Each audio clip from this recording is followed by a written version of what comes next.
Hello and welcome to part 3. It is the fourth annual Gooners versus Cancer Podathon, 27-hour Podathon. We are in hour 16, so I am getting a little bit delirious, so I'm essentially in the same condition that you last found me in, Andrew, until not particularly with all of my faculties and feeling a little bit lightheaded. So yeah.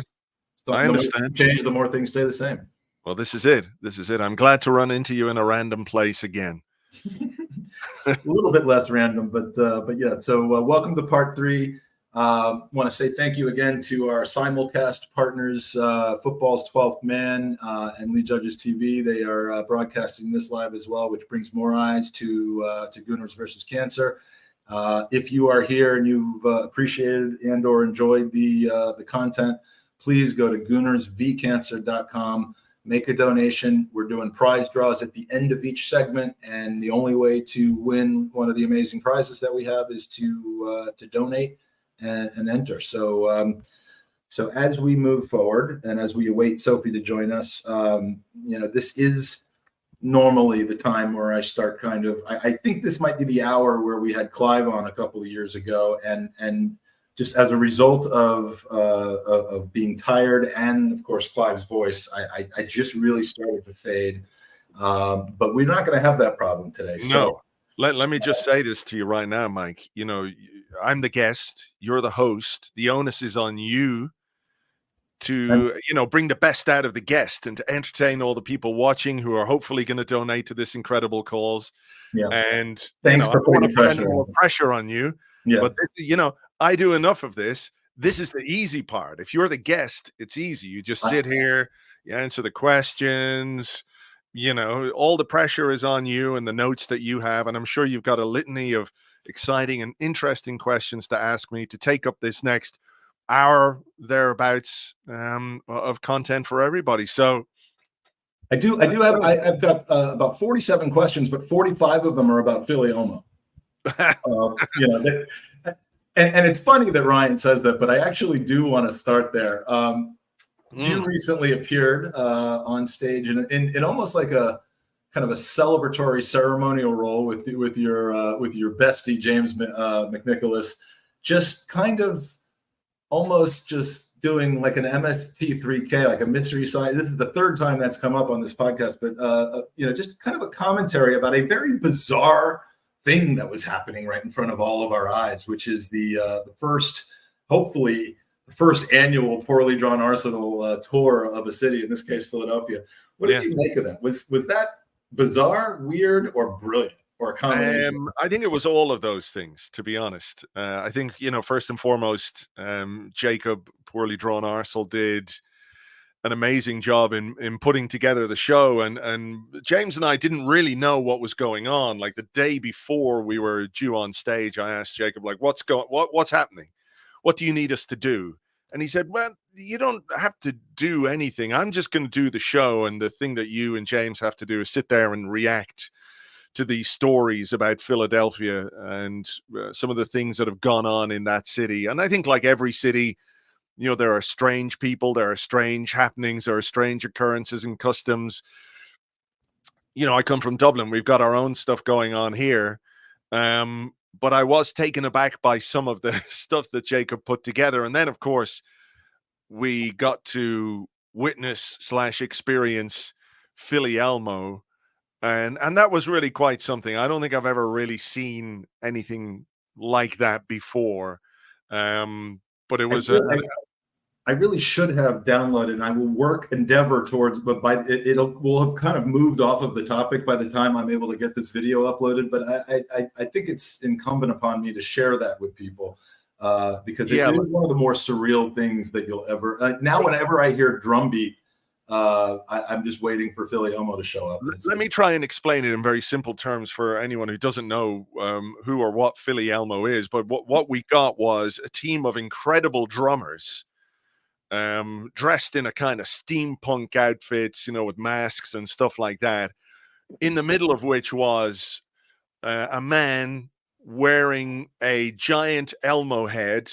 Are we sure it was a man? I mean, Well, man, woman, I don't want to give the game away here. Could have been a woman, could have been a man. I'm saying nothing. I just, a person, that's how we say it, who danced to the beat of those drums for about 7 to 10 minutes on stage. And it was really something to witness, I have to say.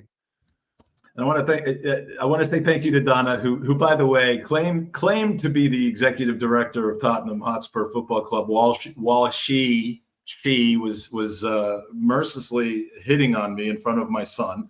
But I think the fact that your donation is in a particular currency shows that I don't think you're actually the executive director of Tottenham. But I do appreciate your generosity, and yeah, we're on better terms now as long as you don't try to pry me away from my happy family. Sophie, welcome back. Hola, Andrew. How's it going, Hey. mate? All good. How are you? We're in the middle of talking about Philly-Oma, so I don't want to trample the rest of this discussion. No. Oh, you mean like, should I keep my mouth shut so you can carry on talking about? Oh no, I'm saying I don't want to trample over. You can. Oh No. yeah, no. Andrew, you look so like you're like ready for a role in some type of not gangster movie, but you're looking very like hardcore. Thank you. I love it. Thank you. I'm auditioning for a reboot of Magnum PI. well, they actually did that poorly, so I reckon, yeah. Or I'm thinking The Professionals, a little Bodie and Doyle. Oh yeah. That's true. Stick that kind of tan leather jacket on me, a pair of flares, some brogues, and I'm ready to go. Yeah, maybe James could be Doyle, you could be Bodie. Yeah. There we go. My future is set now. I see Jacob drawing right now. He's modern day Bodie and Doyle. Do they have a frame of reference for The Professionals in the US? Because I think that was very much an English thing, wasn't it? You know what? I think they actually tried to do a version of that show, and I'll have to dig, but I do believe they tried to do a version of that show. But for the kids out there listening who are only like 1 year old, The Professionals was an epic television show in England back in the 80s. Yeah, sort of like a bit like Starsky and Hutch. Yeah, not quite, but in that same realm. Yeah. There was no Huggy Bear in The Professionals, that's for sure. No. More's the pity, I say. Oh man, how's everyone doing? You know, I want to hear how you're doing, because I know yesterday must have been a very emotional day. I mean, are you okay talking about it, or should we just kind of focus on other things? I mean, how are you feeling today? It's really, I woke up today feeling like my heart was full. It was it was such a beautiful day. And for anyone that doesn't know what you're referring to, and I don't know how that could be the case, as we mentioned it about 12 times on this podcast, but yesterday was, of course, a very somber and unfortunate day to have to happen. But I'm so glad that you said your heart is full, because remembering Super Kevin Campbell, as difficult as it was to have to do that, I'm sure was, and I wanted it hopefully to be cathartic, but no, it really is. It was such a, like, there's moments, and also experiencing an occasion like that from a different side. It was really warm and comforting and uplifting. Kevin's family is just incredible. The turnout was insane. I think there were like 1,000 people in the church, and the energy, and I loved how like the family set it up. We're not here to mourn Kevin's death, we're here to celebrate his life, and it was absolutely exactly that. And I know Kevin will laugh when I say this, but I came away from the whole thing thinking, when I go back to LA, I'm joining a Black gospel church. That's what I'm doing, but it was just perfect. He would have loved it.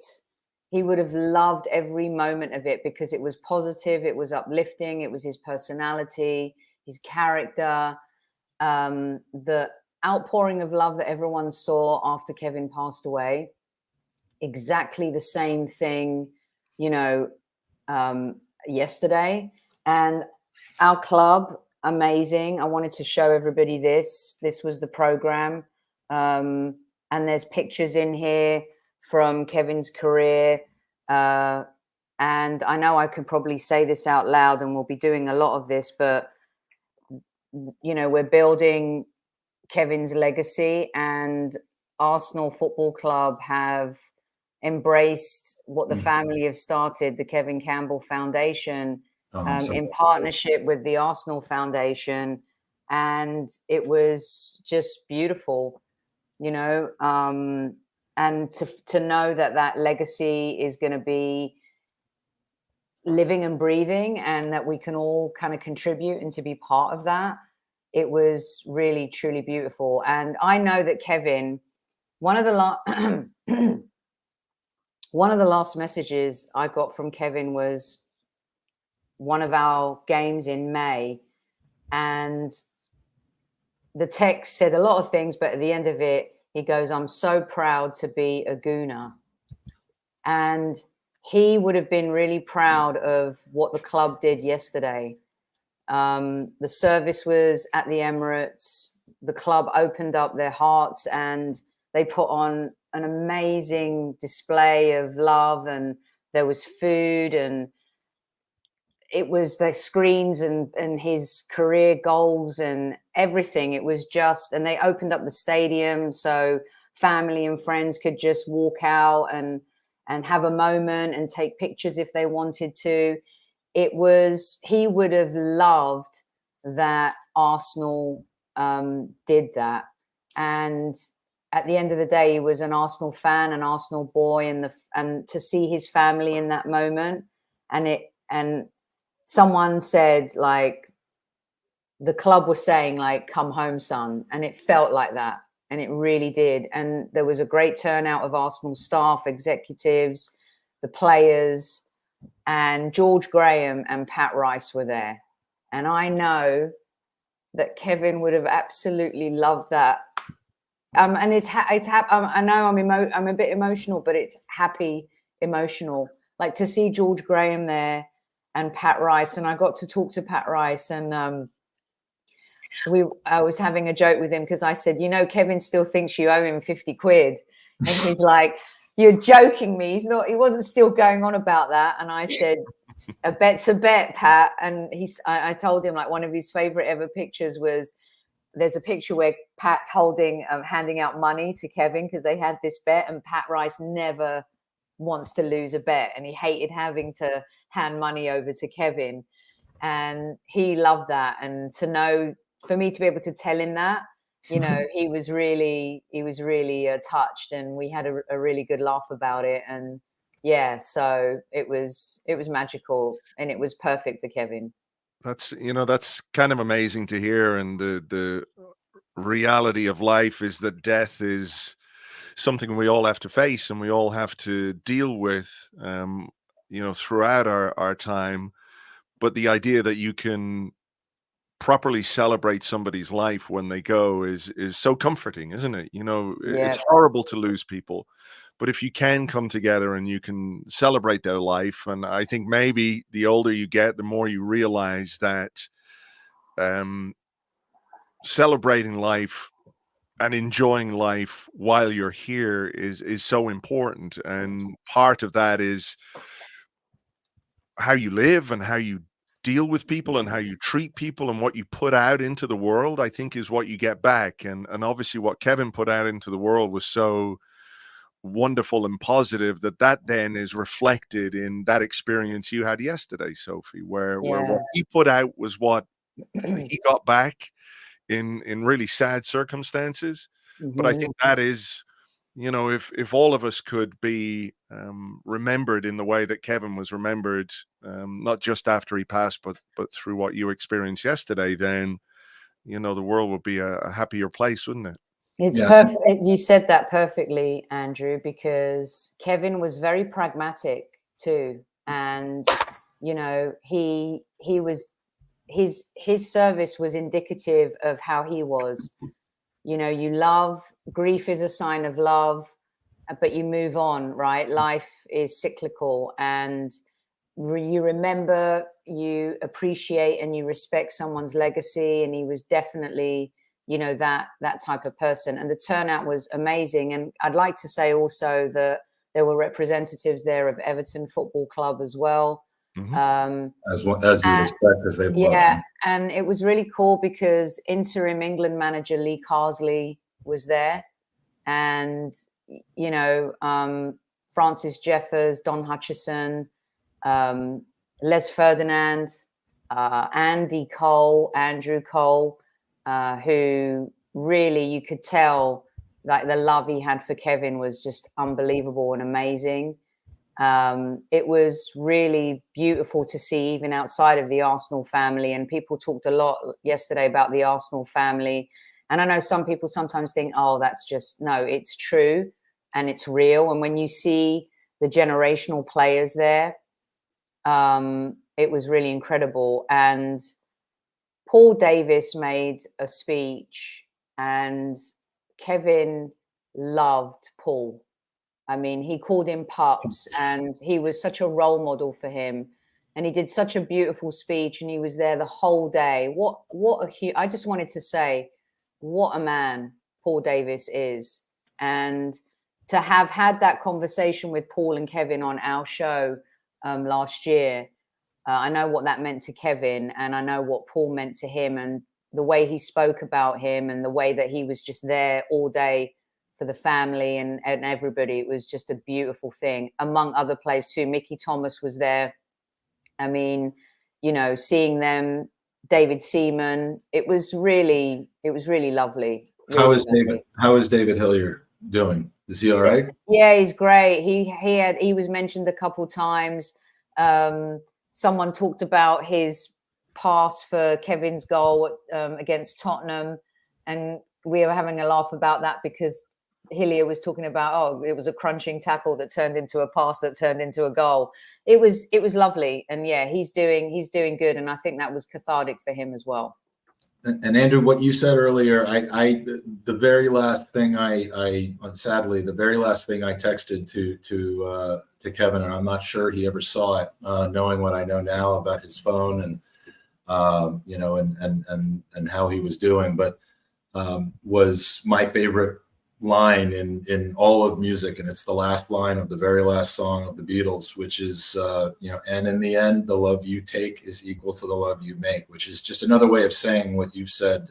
You know, you get what you give, and he gave a lot of love, and you know, and I know that in his life he got to experience the love that came back. And that's, you know, people always say you want to, you know, when it comes to like money, which is just another way of, you want to give that money to your kids while you're alive so you can see them enjoy it, like that sort of thing. It's not a good analogy, but he's not just getting showered with this praise and this love and this affection now because this tragedy has occurred. But I think what sort of always occurred to me the few times that I was on with you guys, with Sophie and Kev and everything else, was that you know, there are players who go into the media afterwards, and sometimes it's in a more, I don't mean to denigrate what we do in any way, Sophie, but like a more professional capacity, sure, like, you know, mainstream media, broadcast media, where I think, you know, those, you hear the comments all the time, don't you, about like a former player from a particular club.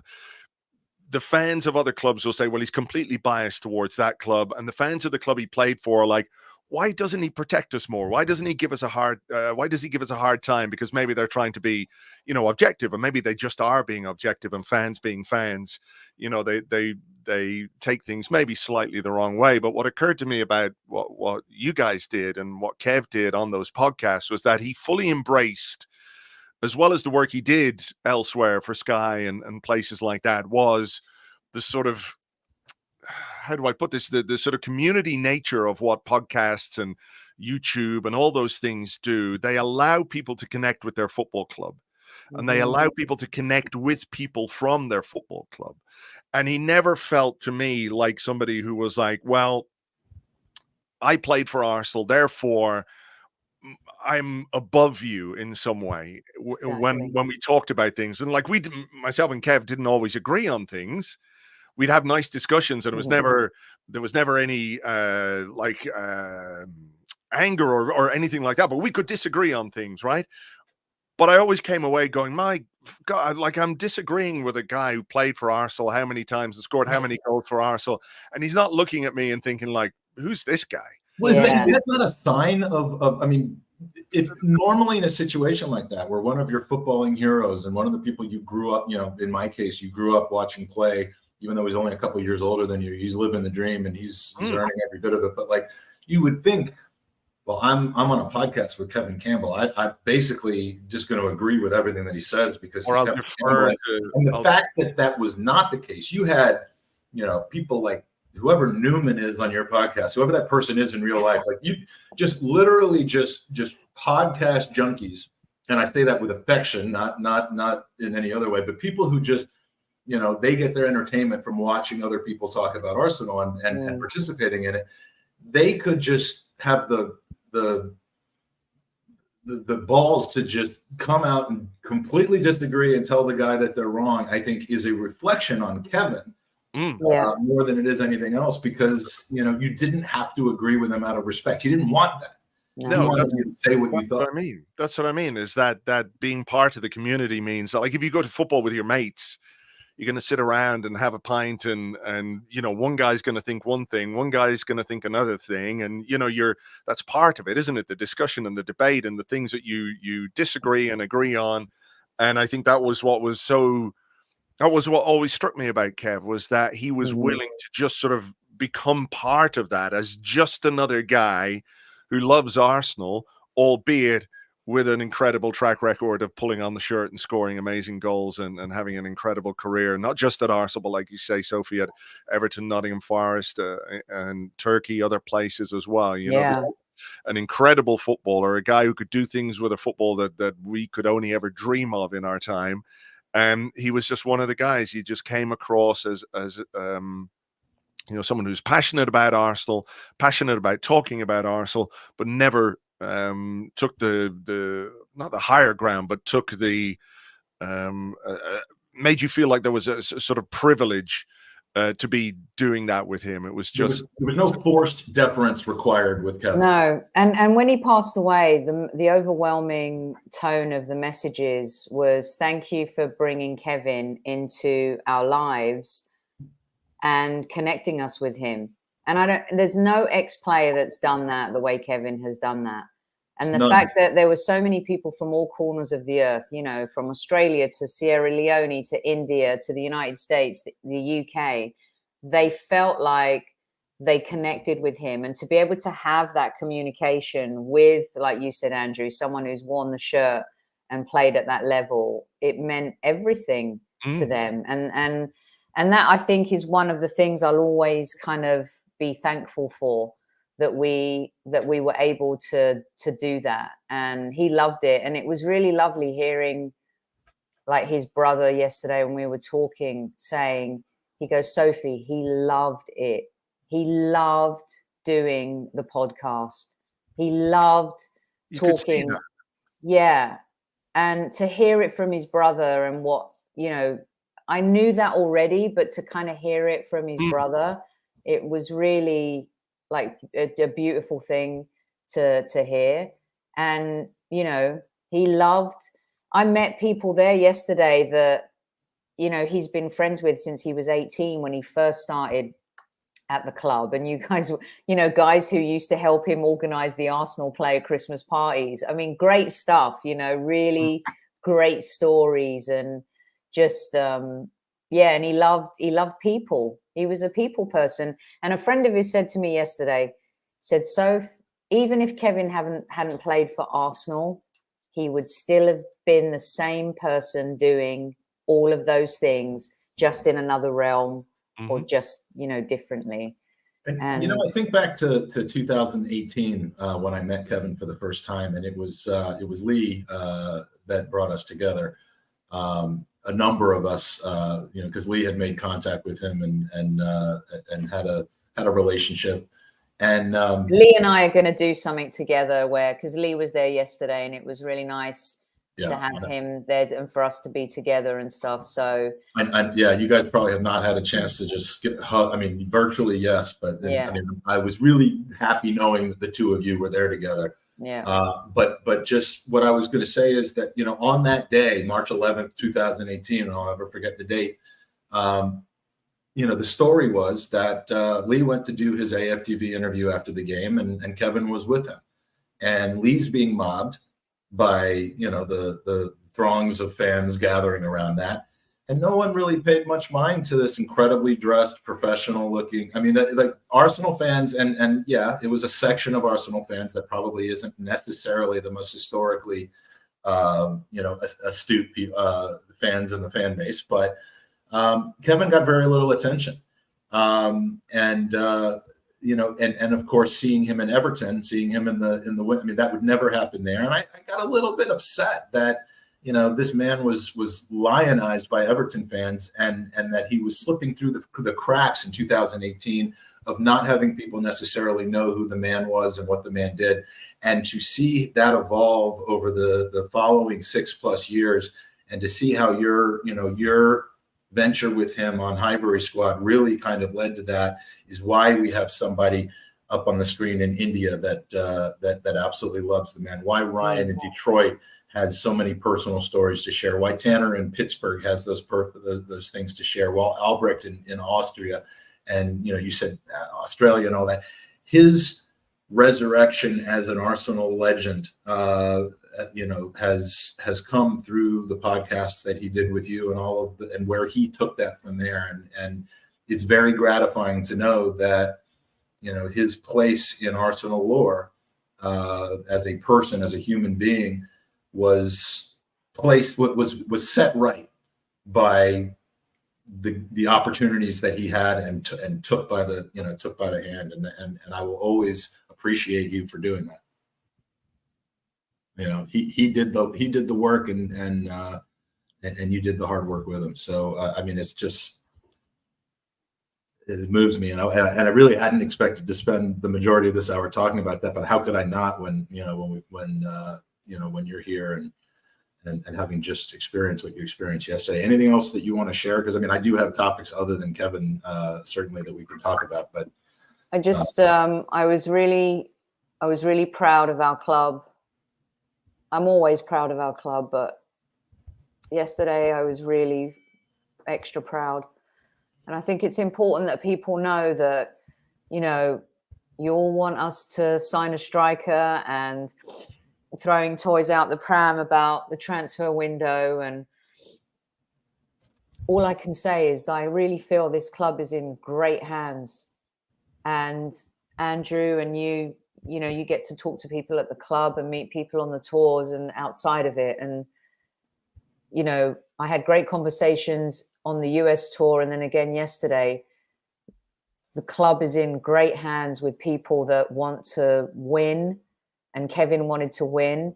But at the same time, what they're building is not just for the now, it's to continue for the future. And what they did yesterday for a legacy player, and they talked a lot about the Arsenal family and what that means.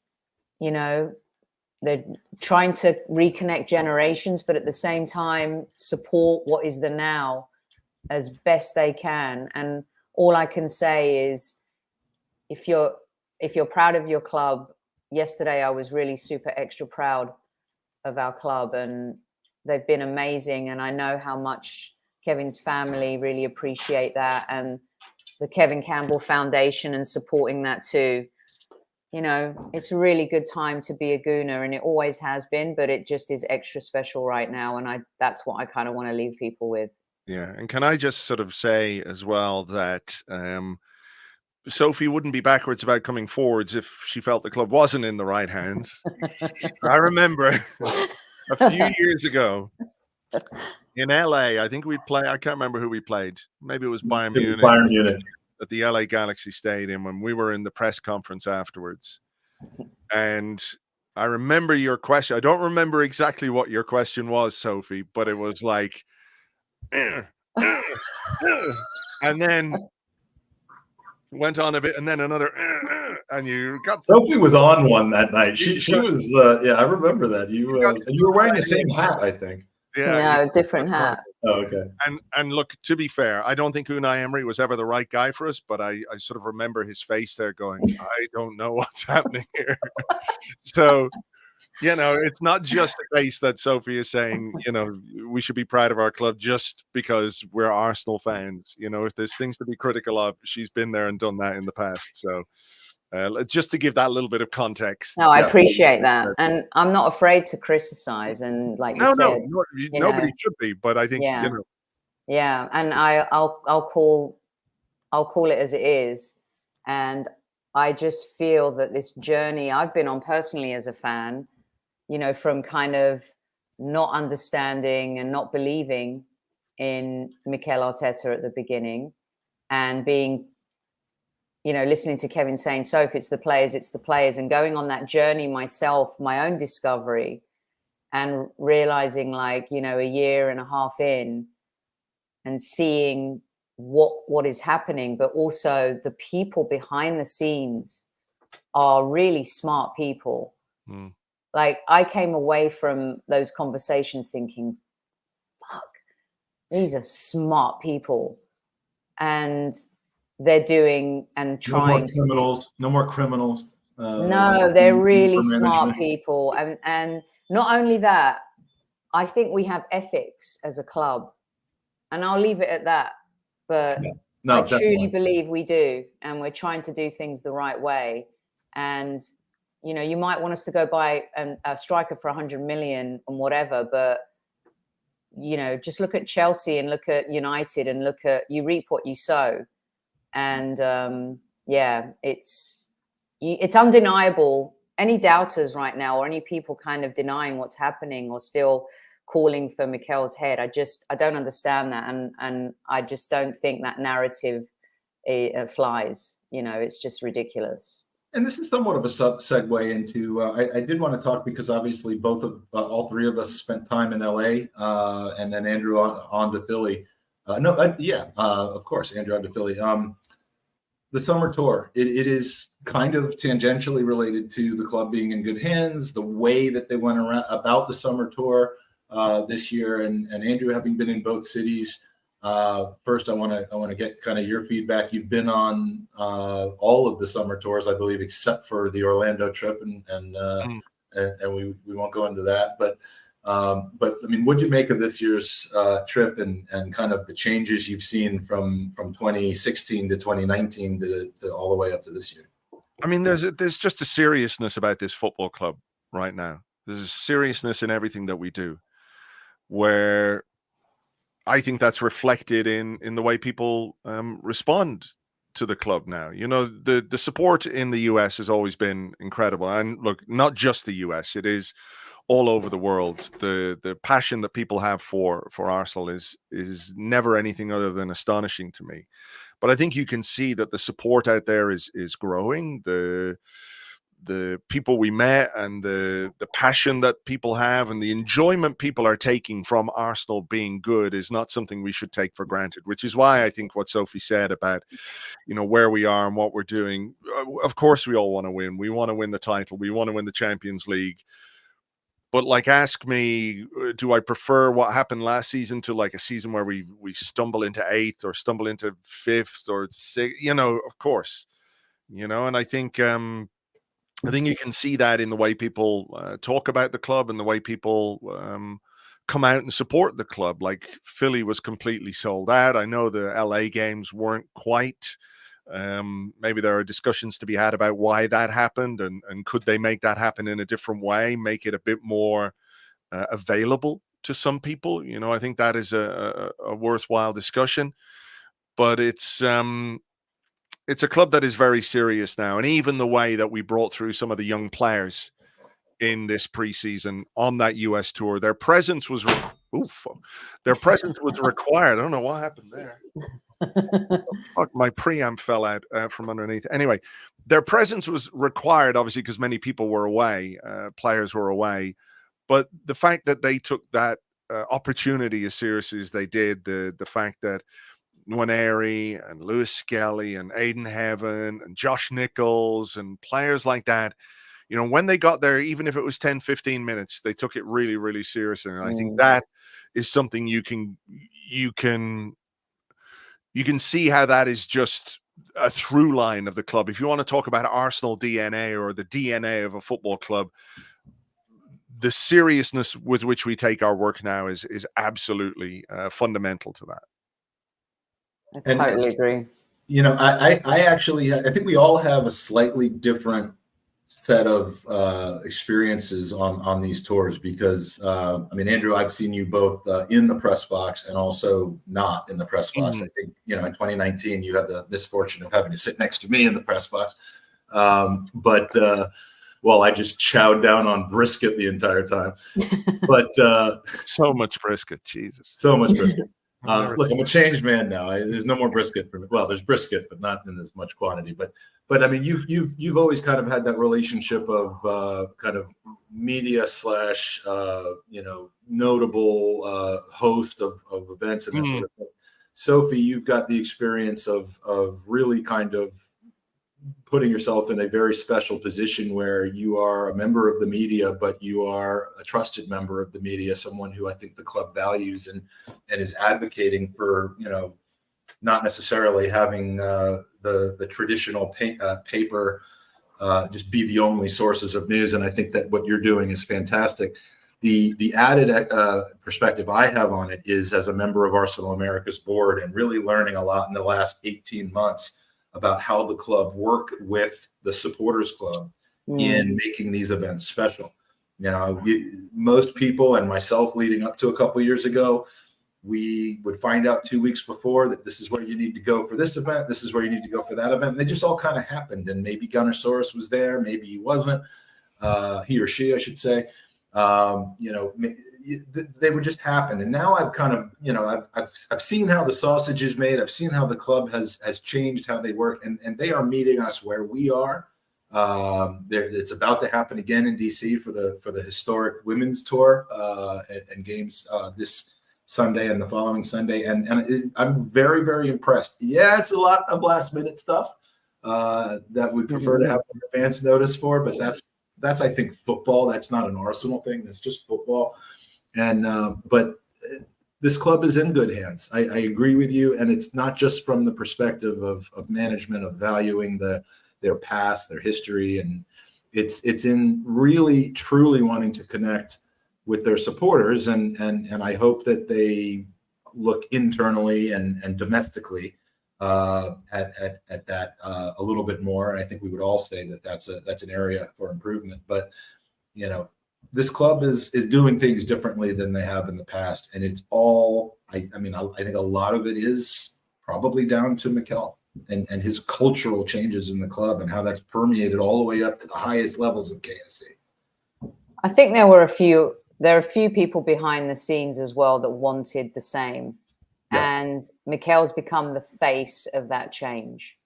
But a change like that takes a team. And there's definitely a core team at the club that work together and have worked together to make those changes, not only culturally on the pitch, but off the pitch as well. And, you know, I did a show with Kevin last year, and, you know, some people sent pelters our way where I asked the question, are the Cronkies one of the best owners in the Premier League? And I believe they are. And I believe we've gone from protests and discourse to them proving, since they became sole owners of the club, that they're willing to support it. You know, unfortunately, there are still some fans that want them to put their hands in their own pockets and spend the Abramovich way. And that's just never going to happen. I mean, I think the Thomas Partey deal is probably the one that was sanctioned by them, that 45 million, I think, right? You guys can correct me on that, but it's a collective. And the only way Arsenal can look like a proper team on the pitch is if there's a proper team behind the scenes making it all cohesive and happen. So Mikel's the face of the change, but he's not the only person behind the change. You want to see how far this club has come? This is now in the tunnel on Hornsey Road. North Banksy. And if you know North Banksy, and he is appearing on this podcast in just a few hours, but if you know North Banksy, he was, let's just say he was a little bit not cronky in about 4 years ago, and and we're in a chat because we're doing an event coming up in a couple of weeks, which we'll be talking about later on. But he's like, can I paint this? Can I really out myself as being cronky in potentially at this point? And he went and did it. Is that Santi Cazorla beside him? Yeah, it is Santi Cazorla beside him. I mean, can I just sort of expand on what Sophie was saying a little bit? Because I do think it's really interesting to think about, when we consider maybe the last 6-7 years of Arsene Wenger and what happened maybe from 2007, where the ownership at the club was not healthy for the club, right? I think that was something that we talked about, Sophie, and I know that it's something I've written about, where essentially we had a Cold War situation, without putting it in too simplistic terms, where we had the Kroenkes and KSE on one side and Usmanov and Red and White on the other. And I don't know that there's enough examination of how we got to that point. I think there's probably a book to be written about, how did Arsenal end up in that situation? Was that situation ultimately healthy for Arsenal, for the football club, for the decision making, for the culture of the club, for the prospects of the club? And I think we can say that it wasn't. It was not good. I think there are myriad reasons why things didn't go well for Arsene in the final years, despite the fact we won some cups, and there are all kinds of ones. But I think at the heart of it was the fact that we had this ownership issue, where one guy had 63%, the other guy had 30-odd%, and like never the twain shall meet. And I've been critical of KSE and the Kroenkes. I know you have, Sophie. Oh, yeah. There are very good reasons to have been critical of them. Even when they took 100% control, there were things like the Super League decision, which, people came out and protested at very strongly, and they were right to do so, because that was not the right thing for the ownership to do. Even if I can understand why, in the context of what was going on behind the scenes, why they felt they had to do that. But fans made their voices heard. But I think you can see the difference in how the club is being run when there is a 100% owner. And like I, along with many people, had some concerns about, do we want the club to be in the hands of one person or one organization, where this plurality of ownership that the club had with various directors, the Hillwoods, Danny Fisman, David Dean, all the various people who were shareholders, where they were considered custodians of Arsenal Football Club. That was something that I was afraid when we lost that we might lose something of our identity. But I also think that in the modern world, in the reality of the world we live in right now, when it comes to sport, when it comes to owners, when it comes to who owns the biggest football clubs in the world, it's not just Arsenal, it's it's AC Milan. You look at what's going on there, you look at what's happened in the Premier League, you look at what will probably happen with a club like Barcelona, who are going to probably have to give up what is a huge part of their identity in order to get themselves back on track financially. I think that is an inevitability, and it's leverage their sad. future. Yeah, it is a sad reality of what sports ownership is about. But have we been better since the Kroenkes took 100% control? Yes, I think so. Yeah, and I mean, what successful Premier League club has been successful despite having mortal enemies fighting for control, 60, 70, 69%, whatever it is? I look back at the ownership historically of clubs, and Liverpool was a splitly owned club for a long time, and shocker, they really, really struggled through those years. And once FSG, was 100% owner, their rise began, and with a few positive steps along the way, 2 massive sales and an incredible coach hire. But you just can't be successful when every dollar you spend on improving your team is enriching somebody else who you hate and want gone. And I think too many people said, 69% ownership is enough that they should have gotten everything done. And I just, that's just a fundamental misunderstanding of how the business world works and how billionaires think. Yeah, exactly. And if not for Arsene Wenger, keeping things together with tape and string and that sort of thing, who knows what would have happened, with a few years out of the Champions League then. But, I'm just glad that it ended, and I'm glad that essentially the winner of that battle ended up A, not being sanctioned by the world, and B, deciding and or coming to the reality that they wanted this club to win as much as we do.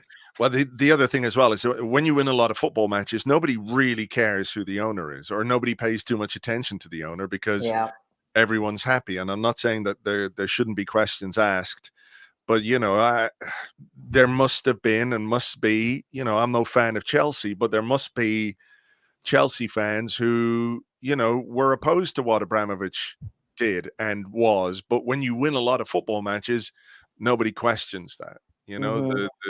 The desire to see your football team win kind of trumps many moral issues that people might have, for better or worse. I think that's just kind of how human nature goes.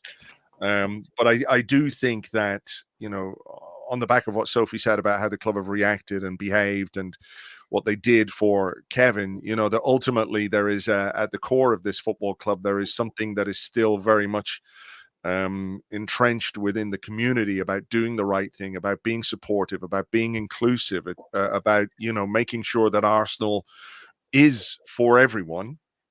And when Arsenal win a lot of games, everyone's pretty happy. So long may that continue.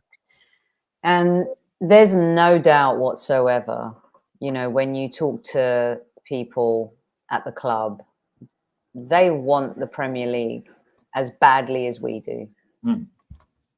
They really do. And when you think about how badly we want it as fans, you then think about how that feels for Mikel and the players and the people who kind of work at the club day in, day out. And we're part of that. It doesn't mean they want it any more than we do, or we want it any more than they do. They are on the same page as wanting that trophy the most of any. And they want to deliver it this season so badly. And, hopefully we can make that happen. So hunger is a great motivator, isn't it? It is. They're so hungry. And that hunger is, when you talk to the guys, everyone seems prepared, ready, on the same page. We're one common goal: to win the Premier League. That's it. I think even a few years ago in fact, it was Aston that told me this, because the year of the kit release that Aston participated in, he kind of got the celebrity treatment, the superstar treatment, because he was kind of the face of the kit release. And he, in Orlando, he was in the owner's box with Josh and Stan and Tim Lewis and that whole crew. And he told me, and I have no reason not to believe him, that Stan Kroenke said something like, when we win that Champions League, we're going to go out for a big steak or something like that, like something cheesy and ridiculous like that. But I do think, he was famously quoted as saying, that the FA Cup was like the Super Bowl, and I think that was used to make allow people to say that us winning 3 FA Cups was enough, and that he didn't care about the league, and he didn't, the league is the singular focus of this club right now. There's no question about it. Yeah. And I think, while we talk as podcasters a lot about would you rather win the Premier League or the Champions League, and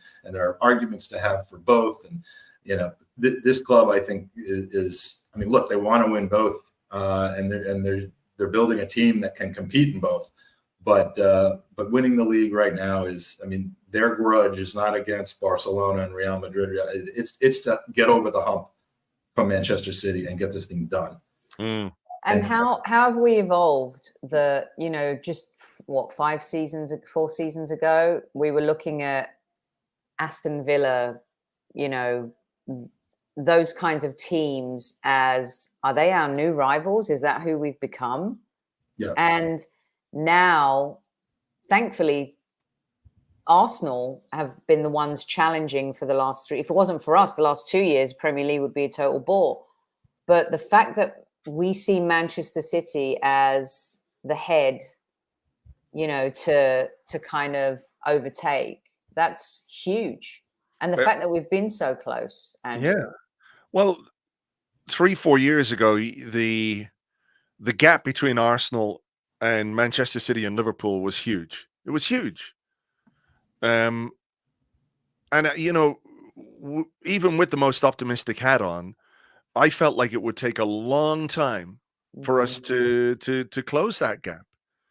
And I think it's to the credit of, you know, everybody. Obviously, Mikel Arteta takes the plaudits because he's organized this team and he's an incredible manager and coach and what he's got from the players he has. But let's not overlook the investment that's been made as well. You know, the players that he's needed. You know, you bring in and spend big money on players like, you know, think about someone like Ben White, where 50 million for Ben White from Brighton. What, I mean, that's a risk. Even if you're fully behind what Mikel Arteta can do, if you're the owners and he's trying to convince you to sanction a 50 million pound deal like 3 years ago now, not now, 3 years ago, for a centre back who's had one season in the Premier League and had one good season at Leeds, you're like, I don't know about this. It's a great point. All the spend some epping money people were like, why are you spending that much money? I mean, this is it. So I mean, it has been a collective effort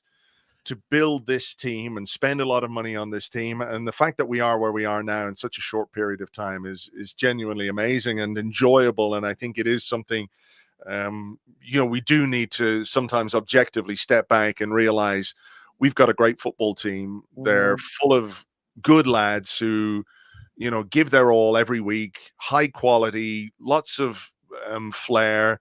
I love all the defending we do. It's incredible. I love the parsimonious defense that we have. And this is a team that should be enjoyed right now. And I hope obviously that we get there this season and win that title, and we can all celebrate with a big steak at Stan Kroenke's ranch. He was going to invite all of us. Was that it, or it was just Aston? It was like, yeah, no, he was talking to like his management team. He was like, when we win the Champions League, we're all going to go out for a big steak. I mean, I wasn't there, so I'm just doing the voice that Aston did. But yeah, there's something. Just steak, no sides though, because we've got to reinvest that money. Yeah, the nice steak restaurants, the sides cost extra, so we're not doing that.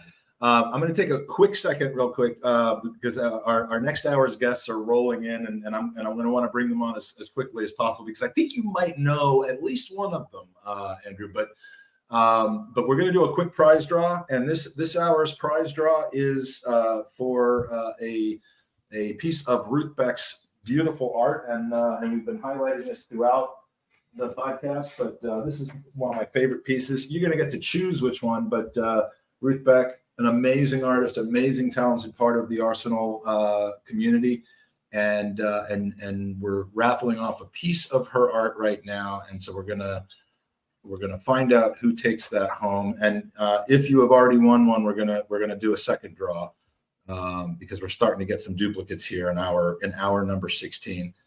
Let's see. Let's share the screen. Go to the wheel of fortune. And here we go. The winner of a A3 sized piece of Ruth Beck art, including shipping. You need the drum roll sound effect.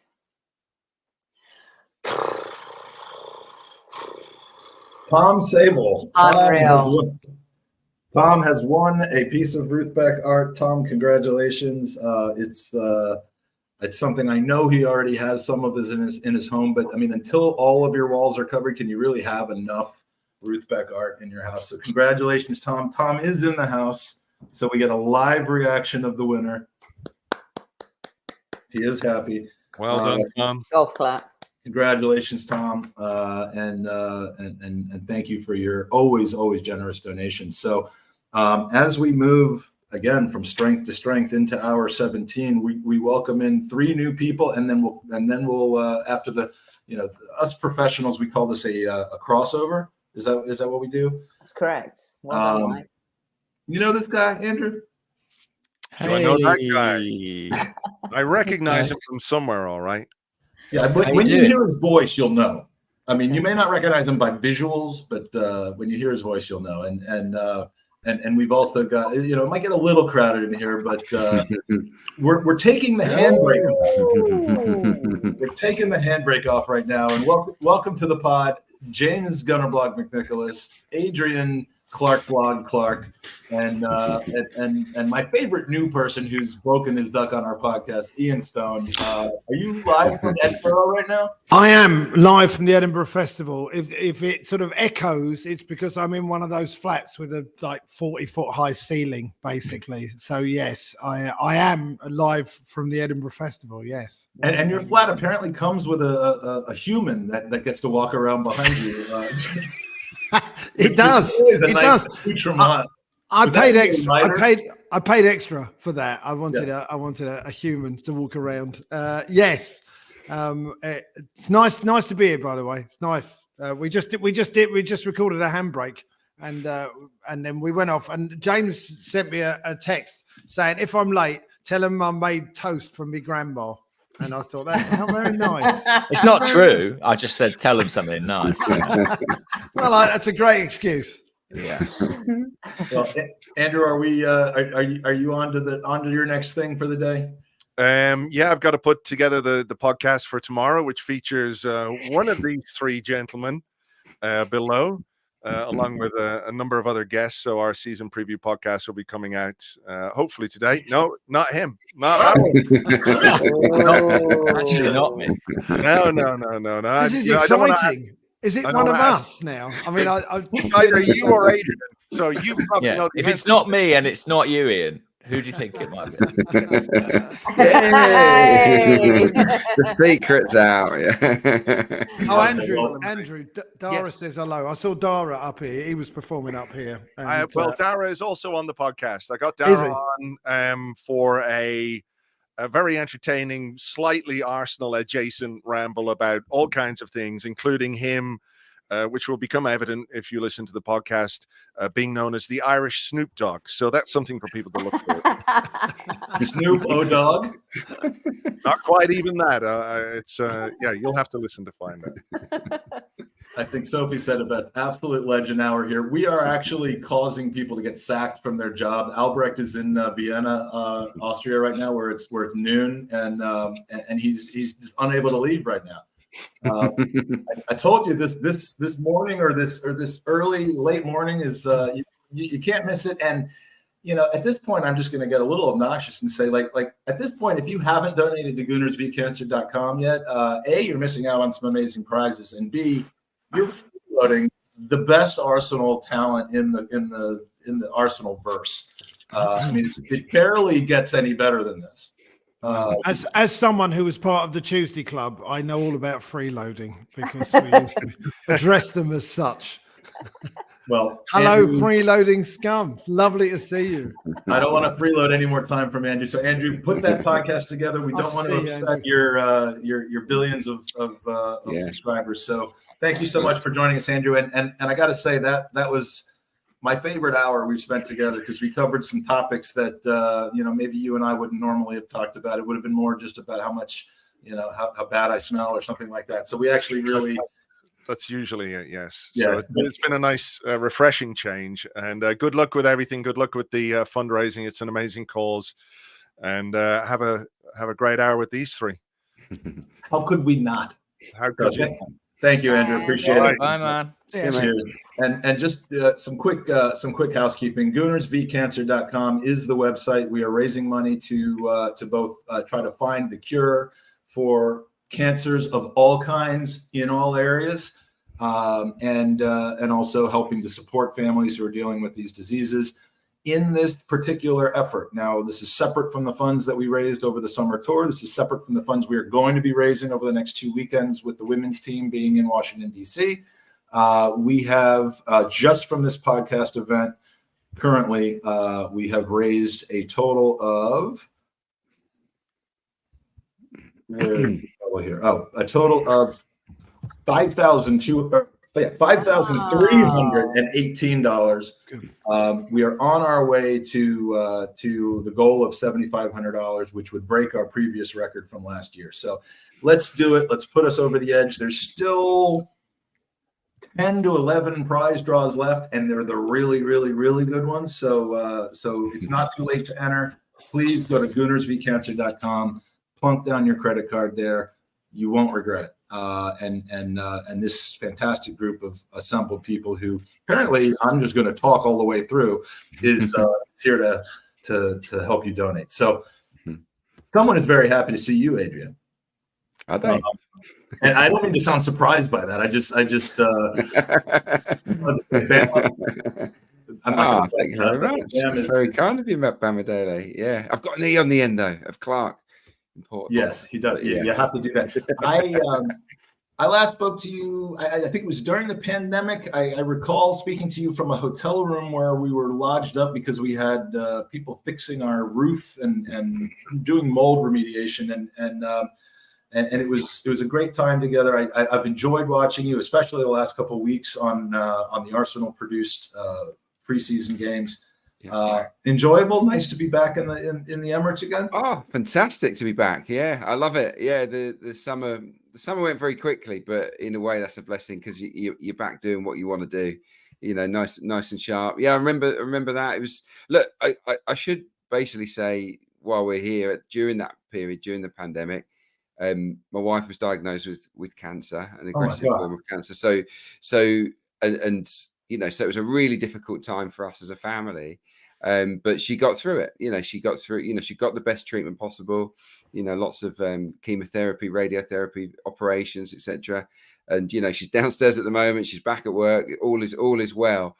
So you know, it's a cause very close to our hearts here. And you know, we just got to keep going. You know, because year on year, because of the funds that people like yourselves are raising, that you know the research goes in and the treatments get better. And you know, if she'd have you know had it 10 years earlier, that the situation might have been a heck of a lot different. So it's really, really important. So yeah, great cause.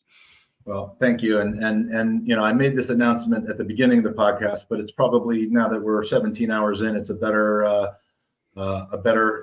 time to say it again. In the last year, since we did this last year, Gooners versus Cancer has become an official 501c3 charitable organization. Previously, we were essentially a campaign to promote donations directly to the Leukemia and Lymphoma Society. You know, obviously that holds a place in my heart, having lost my father to leukemia in 2010. But the goal has always been to truly be not just Gooners versus blood cancer, but Gooners versus cancer. And now that we are our own charitable organization, we can do that. And we will be supporting every type of cancer. We'll be providing grants to the money we raise in Philadelphia is staying in Philadelphia with the Children's Hospital of Philadelphia Cancer Center. And, you know, as we go through and accumulate more donations from folks, we're going to be making grants to some, you know, very deserving and very important organizations. And so, you know, if you'd ever potentially hesitated in donating because of the understandable kind of personalization that you have with certain cancers, be it breast cancer, ovarian cancer, prostate cancer, you know, and said, you know, leukemia lymphoma is an important cause, but I'm going to give to that. We are now kind of just, you know, working towards curing any type of cancer and supporting those charities. So thank you very much for your support and to you guys for joining us. I don't take it for granted. These things usually come together in about 5 days, and it just boggles my mind, that not everybody wants exactly the same hours, and I have to start to, I mean, the schedule just comes together, and I appreciate everything that you guys did to work together to make this happen. And, you know, Ian being on tour, you know, when's the last time you were home, Ian? I mean, you've been a long tour in Edinburgh, isn't it? It's been a while. I mean, to be honest, I'm meant to be doing a show now, but they can wait, you know. You're supposed to be on stage in 10 minutes.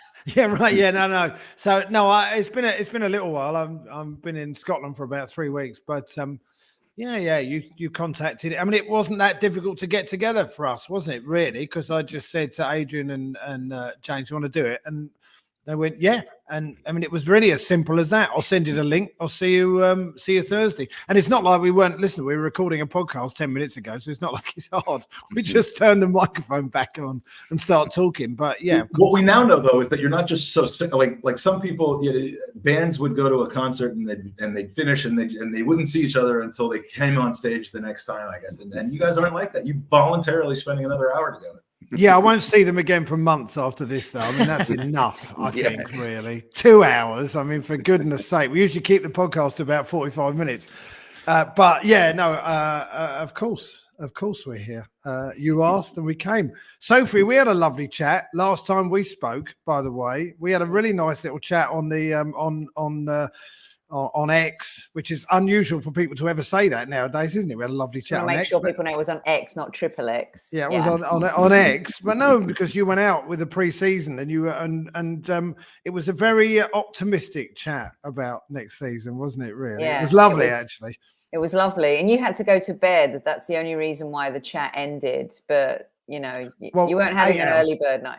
Yeah, no. I mean, yes. My lifestyle is not as rock and roll as some people think, and I say when some people, I say no one actually, but my life is not like that. And I did have to go to bed, but it was just, and you were whatever it was, 8 hours behind or something. Let's chat more Arsenal. I'm like, Sophie, it's the middle of the night. I know, and we were like, we've got to carry on this chat, and we were just talking to Andrew about, coming off the tour and feeling positive. And, yesterday was a really positive day, just more reinforcements about the club and the people behind it and where it's going. Kind of just, I think it's a really good time to be an Arsenal fan. And, you and I were going back and forth on some bits and bobs, and I just can't remember the last time I've had so much fun being a fan. The last 2.5 years, the journey has been amazing. And I know for a lot of fans, like, Arteta talked about the journey versus the destination. And for a lot of fans, the destination now is becoming a lot more important than the journey. But my goodness, it's fun, isn't it? Well, that's an interesting thing, because we just spent a bit of time on Handbrake off talking about what would be a successful season. We all said top 2 and a trophy, right? Was basically what we said. We would like to win a trophy. But in terms of having fun, even when I was watching The Invincibles, the Invincibles was great, but I almost felt like a member of a theatre audience just going, "Oh, this is absolutely wonderful," and just clapping away as somebody did something amazing. Whereas this one, it feels like they need us a little bit. And I don't know. It's possible I feel even more connected now. I don't know. It's very hard to judge these things. I don't know what you guys think about that. This might be the most fun I've ever had. It would be lovely to top it off with a trophy, but it genuinely, the last 2 years have been a bit dreamy for me. I don't know how you guys feel. Yeah, I know exactly what you mean. I think as well, there's, obviously there's been a vast amount of money spent that's put us in that position, but it's felt quite organic. Spoil it. I know, but it has felt quite organic. Like I think the connection that's built between the team and the supporters, that is something that money can't buy. Yeah. And I think that's what's been such a special part of it. And also, we're talking about a team 20 years ago potentially as a point of comparison, but maybe the Arsenal community wasn't quite as joined up as it is these days. Like through forums like this and via online media, we're able to, share in the joyous moments with so many more people so much more easily. And I think that probably plays into why it feels so special as well. Yeah. No, I completely agree with that. Yeah, the Arsenal family is fully connected the world over now, isn't it? And I think that makes a real difference. Look, as someone, obviously I've been working back at the club, I don't know how long, the last 15 years, I suppose, but doing proper analysis for at least 12 of those. And some of the seasons were tough, when you're having to break down, performances that weren't the best and pick out where we could have improved. It was quite difficult at times. And I just feel the last couple of years have been an absolute joy, a real reward for all the graft that came before, because this is pretty much as good as it gets. Obviously, it can get better because we want to win the league. We want to win the Champions League for the first time. But I feel like we're closer to that now than we have been since the Invincibles. So yeah, these are good times. We've got to enjoy it. We've got to make the most of it. You know, the other thing too is, like, I'm so happy to not be the dartboard, and you know, as fans, we all have, I don't know if we call it fan ego, right? But we've been part of a club and a culture where we competed, we won, you know, being the only team to go invincible in the modern era. The fact that City and Liverpool tried it, but then to be the dartboard and the laughing stock, you know, from the 8-2s to, you know, the Chelsea emergence and, oh, you haven't won Europe. That part, I feel people come at us now in different ways, opposing fans, and it's through envy and jealousy. And I love being back in that place. Yeah, I completely. Is that petty? No. I completely agree. I mean, I think it's interesting. I used to go on stage. I used to go on stage in Manchester, maybe 15 years ago, and say I'm an Arsenal fan. I get booed. All right, I'd get booed. It would happen. Then about 5 years after that, I'd say I'm an Arsenal fan, and honestly, they would look at me like, "Are you okay?" That was your best. And I hated that more. Now we're getting booed again with a hint of, "Yeah, all right, you're good." and this is, I mean, it's a fun time. So I've seen it from that point of view. Yeah, it is nice, and I think. And listen, I like Robbie and AFTV. I'm going on there, I think, at some point in September. But certainly there was a point where opposing fans were watching AFTV because they just enjoyed watching us have a meltdown. And whereas we were like, "Oh no, please stop." So this is better, isn't it? Really? Yeah, this time is better. So. James, you know, speaking of the good feelings and the good times, we've just you just come off of 2 weeks in the States on tour, and I asked Andrew the same question. And I mean, how do you compare this to previous tours? The feel around in the cities, the club's interaction with the fans, the players, the event in LA that you and Sophie and I were all at together at the Rams facility. I mean, this is a different feeling.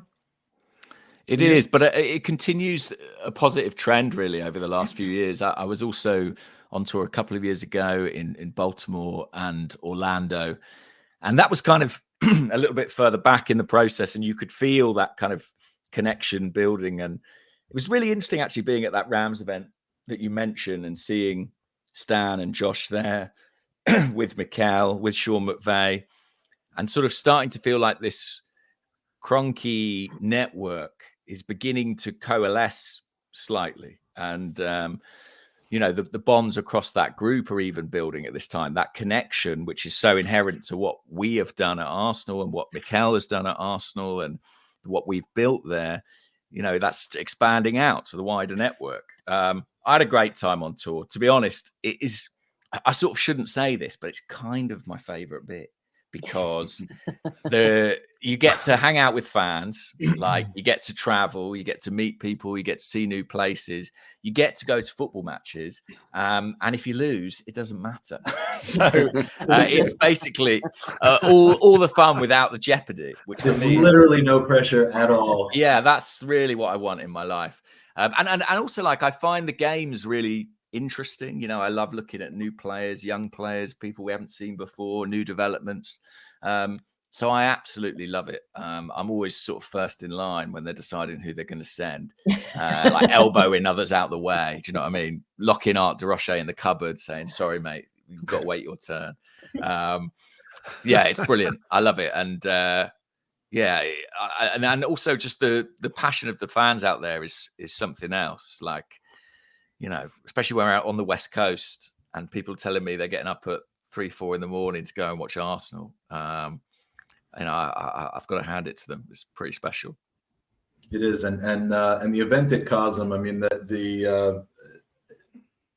tell us how that. I mean, that was phenomenal. It is one of my favorite. I mean, probably second only to Jacob's event a few days later in Philly, but. Are you building a Cosm in London? I mean, Yeah, I think Andrew's diverting all the Patreon money into building a Cosm in Leicester Square. I don't know, man. I didn't know a lot about it because I think Elliot and Andrew were sort of leading the organisation of it.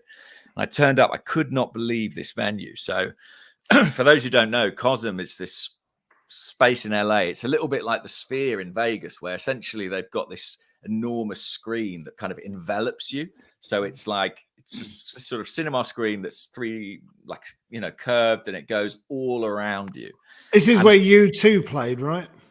Yeah, yeah. No, in the Vegas one, I think they did. Yeah, in the Vegas one, right? Yeah, okay. yeah. So this is like a smaller scale equivalent, and they've got a partnership with Arsenal, so they've managed to have cameras basically right down at pitch side at the Emirates Stadium, so they can show you in-game footage from like behind the goal or from the touchline, and you absolutely feel like you're there.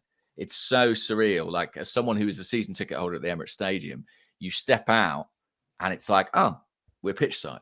And I was actually, Gilberto Silva and Theo Walcott were there. They sort of did a bit of meeting the fans and stuff. Arsenal sent them down. It was quite sweet. I sort of was walking out next to them, and Gilberto sort of turned to Theo and like nudged him and went, "Theo, it's like we're outside." And I was like, yeah, that is what it's like. And yeah, I think it's a really interesting development because obviously, I know that so many fans in the States and elsewhere internationally want to get to the Emirates and have that authentic experience. But game by game, week by week, there you go. That's Cosm show, making you feel like you're on the Alps or something. And James, it was so romantic. I couldn't help myself. So. Oh wow! Well, who can blame you? Who can blame you? Interesting technique, Mike. Yeah. But what was I going to say? Yeah, she left right then, and I haven't seen her since. Weirdly. But yeah, I do think like it could be moving forward, like a really interesting development in terms of how fans, ingest games. I mean, at the moment, Cosm exists in LA. I don't know if there are any others in the States, and it's Vegas, Vegas, right? And it's not cheap to go and watch a game there. I think you're looking at like $100 to go and watch a game there. But it is live. Like they have, like there is, and I think Elliot's actually going to be there for it. I think he said that earlier on the show. But I mean, they're showing the North London Derby live. And quite honestly, you're going to feel like you're in the North Bank. Yeah, and they're going to show Arsenal, I think Villa, the home game of Villa, like when that comes up later in the season. I think it would be a very cool experience. I think it's a good close second to the real thing. Yeah, what they should do is pipe the sound from the fans in the Cosm back into the Emirates, just so you get a proper vibe of how many Arsenal fans are watching and cheering them on. I'm not even joking, by the way. I mean, I'm genuinely not. I mean, we know how many fans support our team, but just to get a sense, I mean, it would scare the living daylights out of teams, wouldn't it? Yeah, I mean, there are clubs that get accused of piping in fake crowd noise, but as long as it would be more legitimate if it was actually coming from like the O'Hanlons in New York and Maggie McGarry's in San Francisco. I mean, if it's at least real crowd noise, just not from the actual crowd that's there, I think that's legitimate. But it's exactly what Adrian was saying about how we're much more aware of the global fan base. We talked about it on the pod a few days ago about all the fans in America and in all parts of Africa. There's Arsenal fans everywhere, and it'd be great to get a sense of them all having that experience at the same time. I'm going to write to the club. Quick, go out and get a patent on that, so that nobody steals that idea. So, Adrian, how was I mean the Leverkusen game? Just kind of an interesting dynamic in the sense that, I mean, did it feel like a Granit Xhaka testimonial, or did it feel like we were there for business and to take care of? I mean, the way that game went, I don't think anyone saw that kind of dominance over Leverkusen. Yeah, no. It was we mean business. I think that was the sense I got. I mean, he got a great ovation, an amazing ovation, several really. What was interesting was that when he came off the pitch, he didn't really acknowledge it that much. I think he was a little bit. He didn't throw down his armband. Yeah, he was in Leverkusen mode, and he was fuming that they'd been swatted aside so easily. But yeah, look, to sort of come up against a team that were invincible in German football last season, that are undoubtedly one of European football's best teams in the here and now, and to sort of wipe the floor with them in the way that we did, particularly in that first half, was a massive confidence booster. Because the tour in America on the pitch had been pretty good without blowing anyone away, but that was a lot of that was to do with missing players. Clearly, the goalkeeper, everything starts from David Raya, and I think that the way we play football, the goalie is the trigger for that. So I think we couldn't really start to play our proper stuff until Raya come back into the team. And yeah, I loved it. I loved the fluent football, the movement, the triangles. I like to see, I love seeing Zinchenko remind us of what he's about, and that he's not finished yet. He's got plenty more to offer. I love the pressing because, Leverkusen are a really, really good team at playing through the thirds, great pass and move football. Yet we swarmed all over them with a proper serious attitude towards the game, and we got some rewards from it. That goal from the Trossard press where he wins it, and then we go pop, pop, pop, and basically Trossard then leaves the defender on his backside.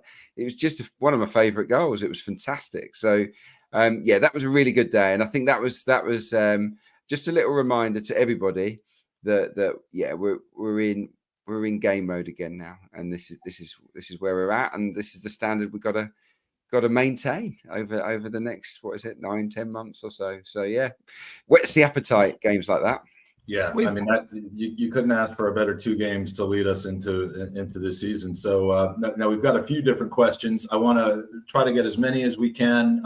Put in your questions in the chat. We'll spend the last 15 minutes to 20 minutes going through some questions for our incredible panel here. Now, Ian, I have a surprise for you, and I told you I wanted to do this, but in October, the plan is, and this is contingent on how the sale of our house in Virginia goes. So it may end up not happening, but as of now, I'm planning on being over, and I have identified the 24th of October to take a train to an area called Biggleswade.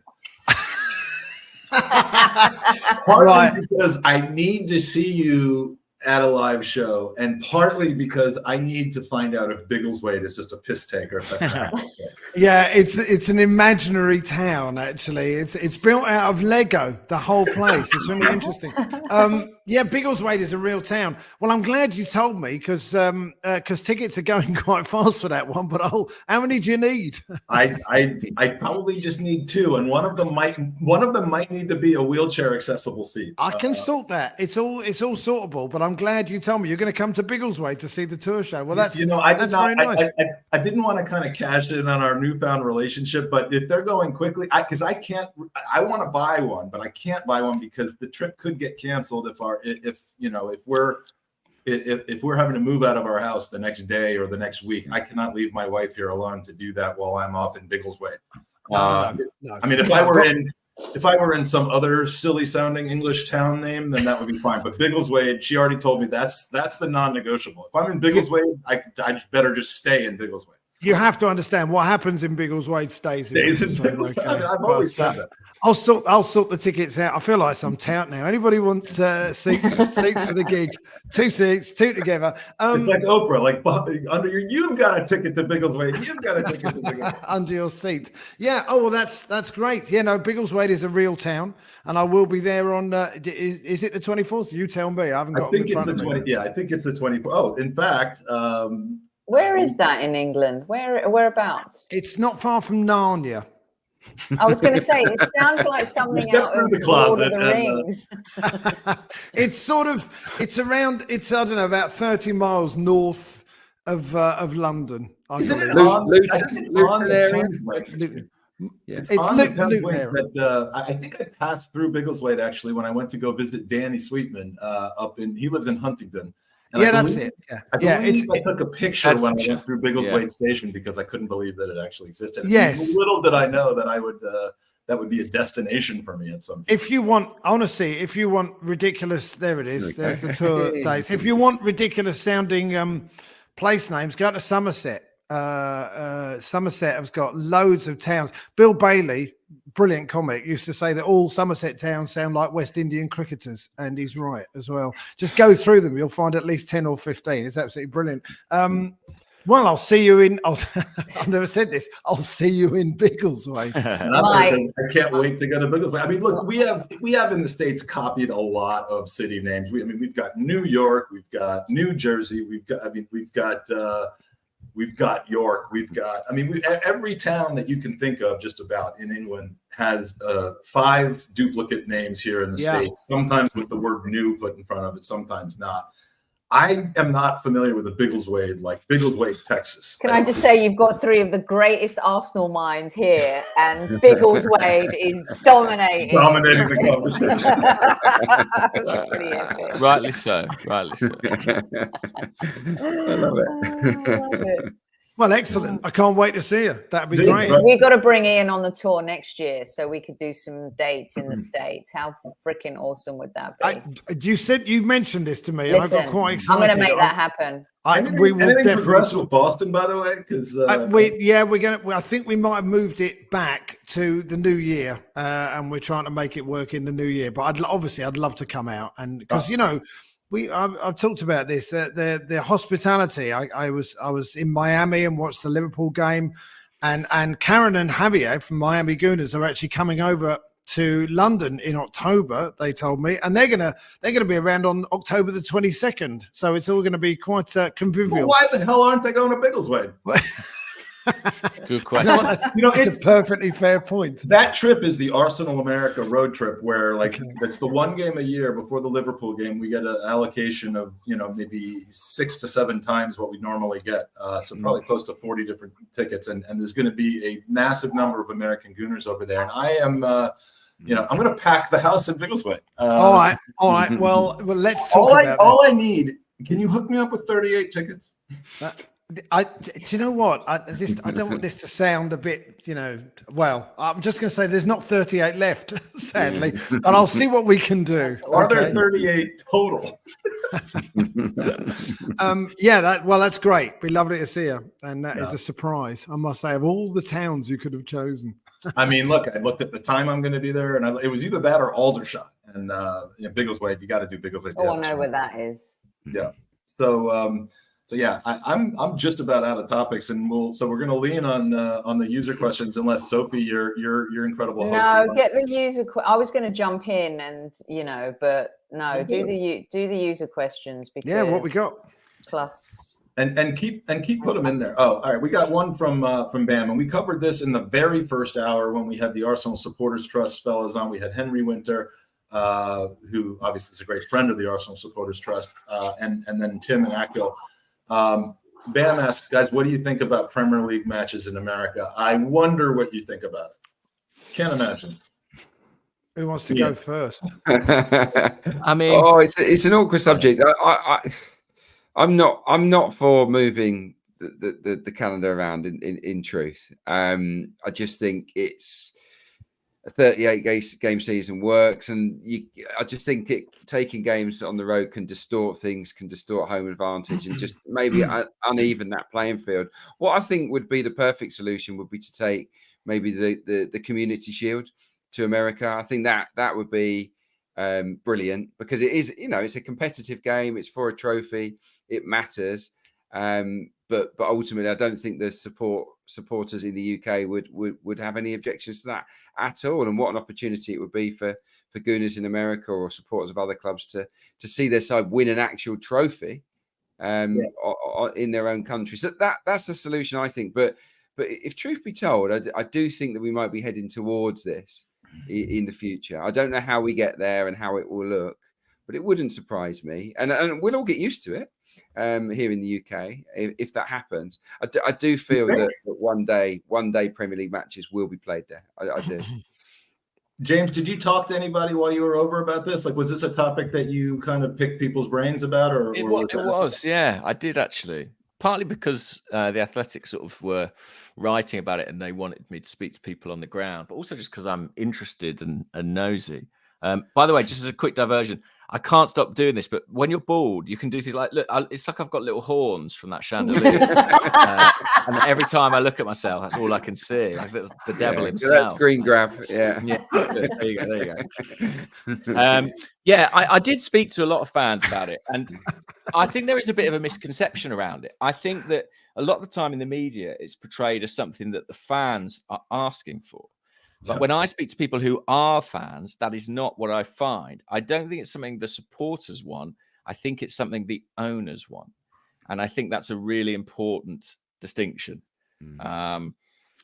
Genuinely, like the people I spoke to, they want Premier League games at the Emirates Stadium. You know, that's what they want. And if they can get there once a decade or once in their lifetime, I think they would rather have the purity of that experience than a kind of sanitized, commercialized version of everything they love the Premier League for.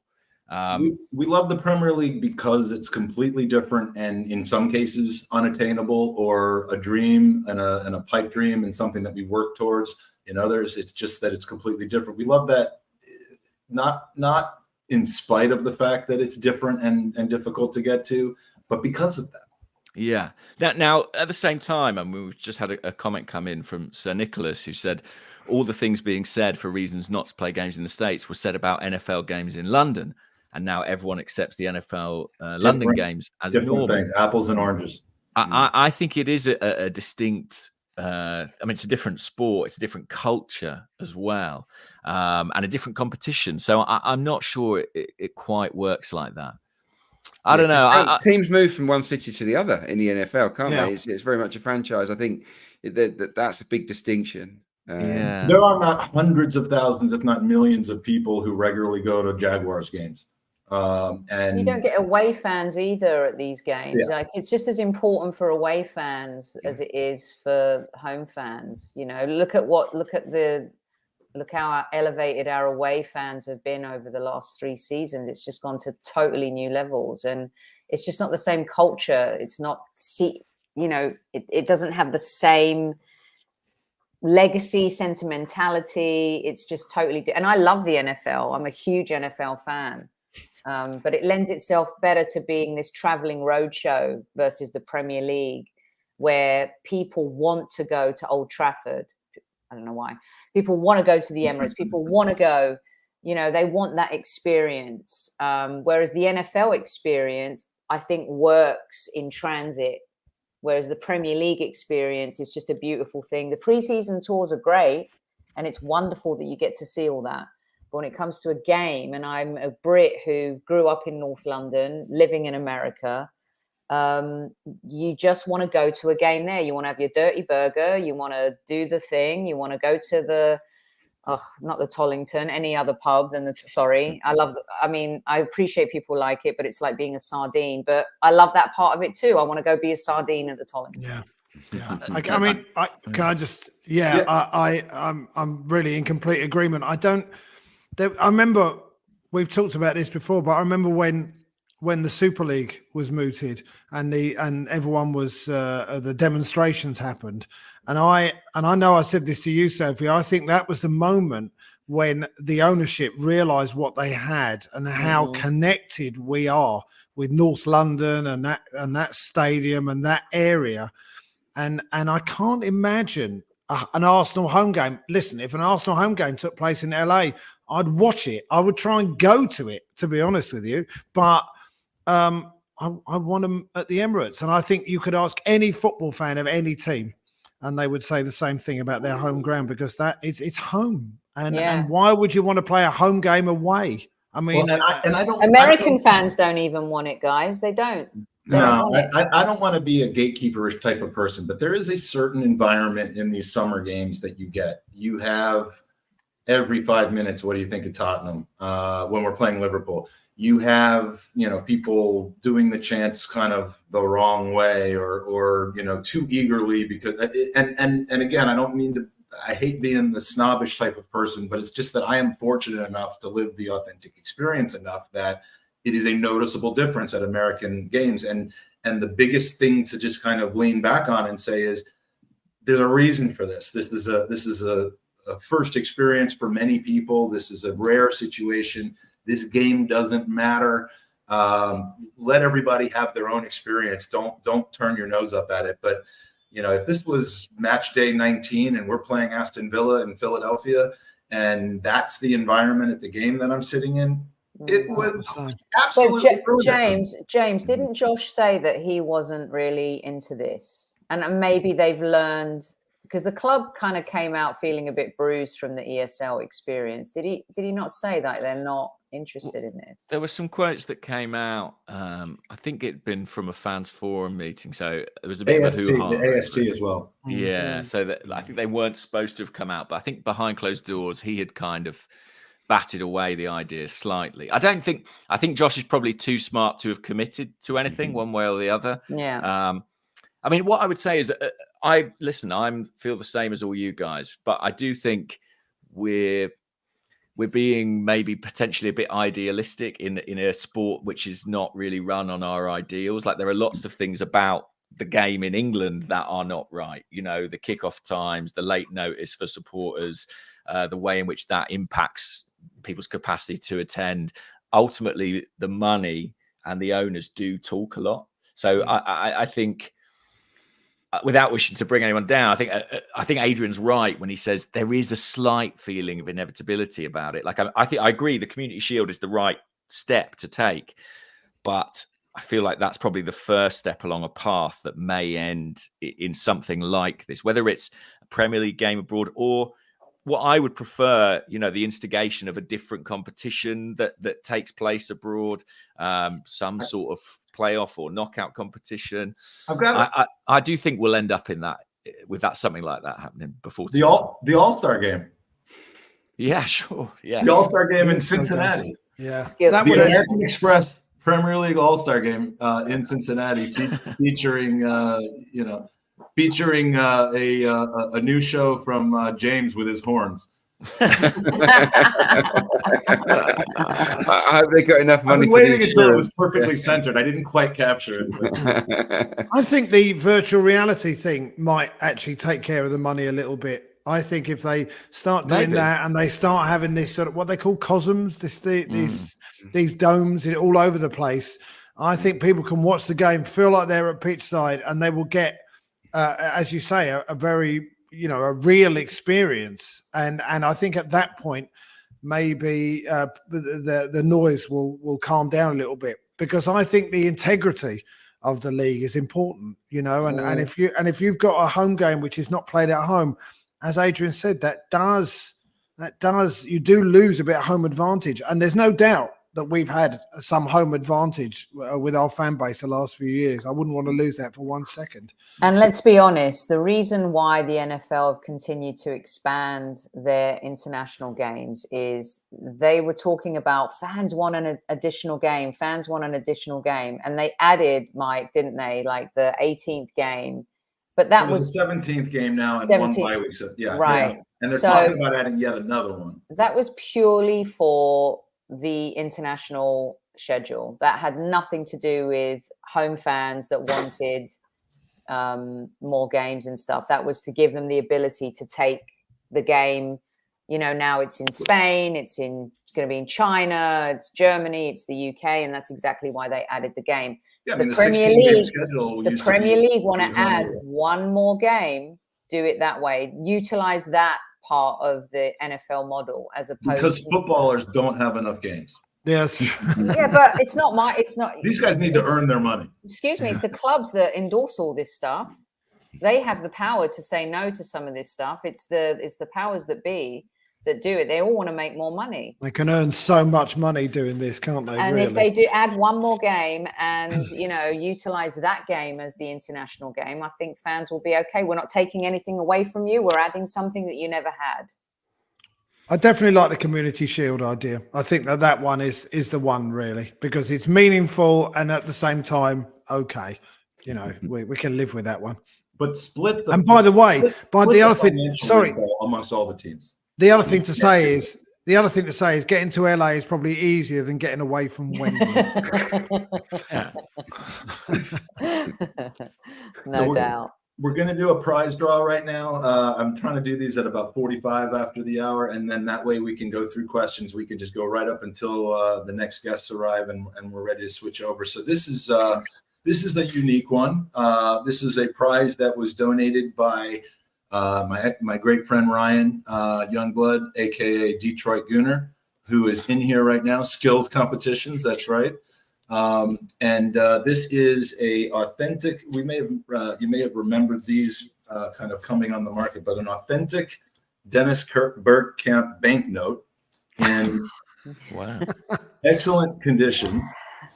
This is actually a collector's item. It has a certificate of authenticity, and it has a case that you can keep it in that will keep it protected. So this is and I don't. Was this a limited, like a limited quantity item or something? But either way, it's a collector's item. Wow, never seen those before.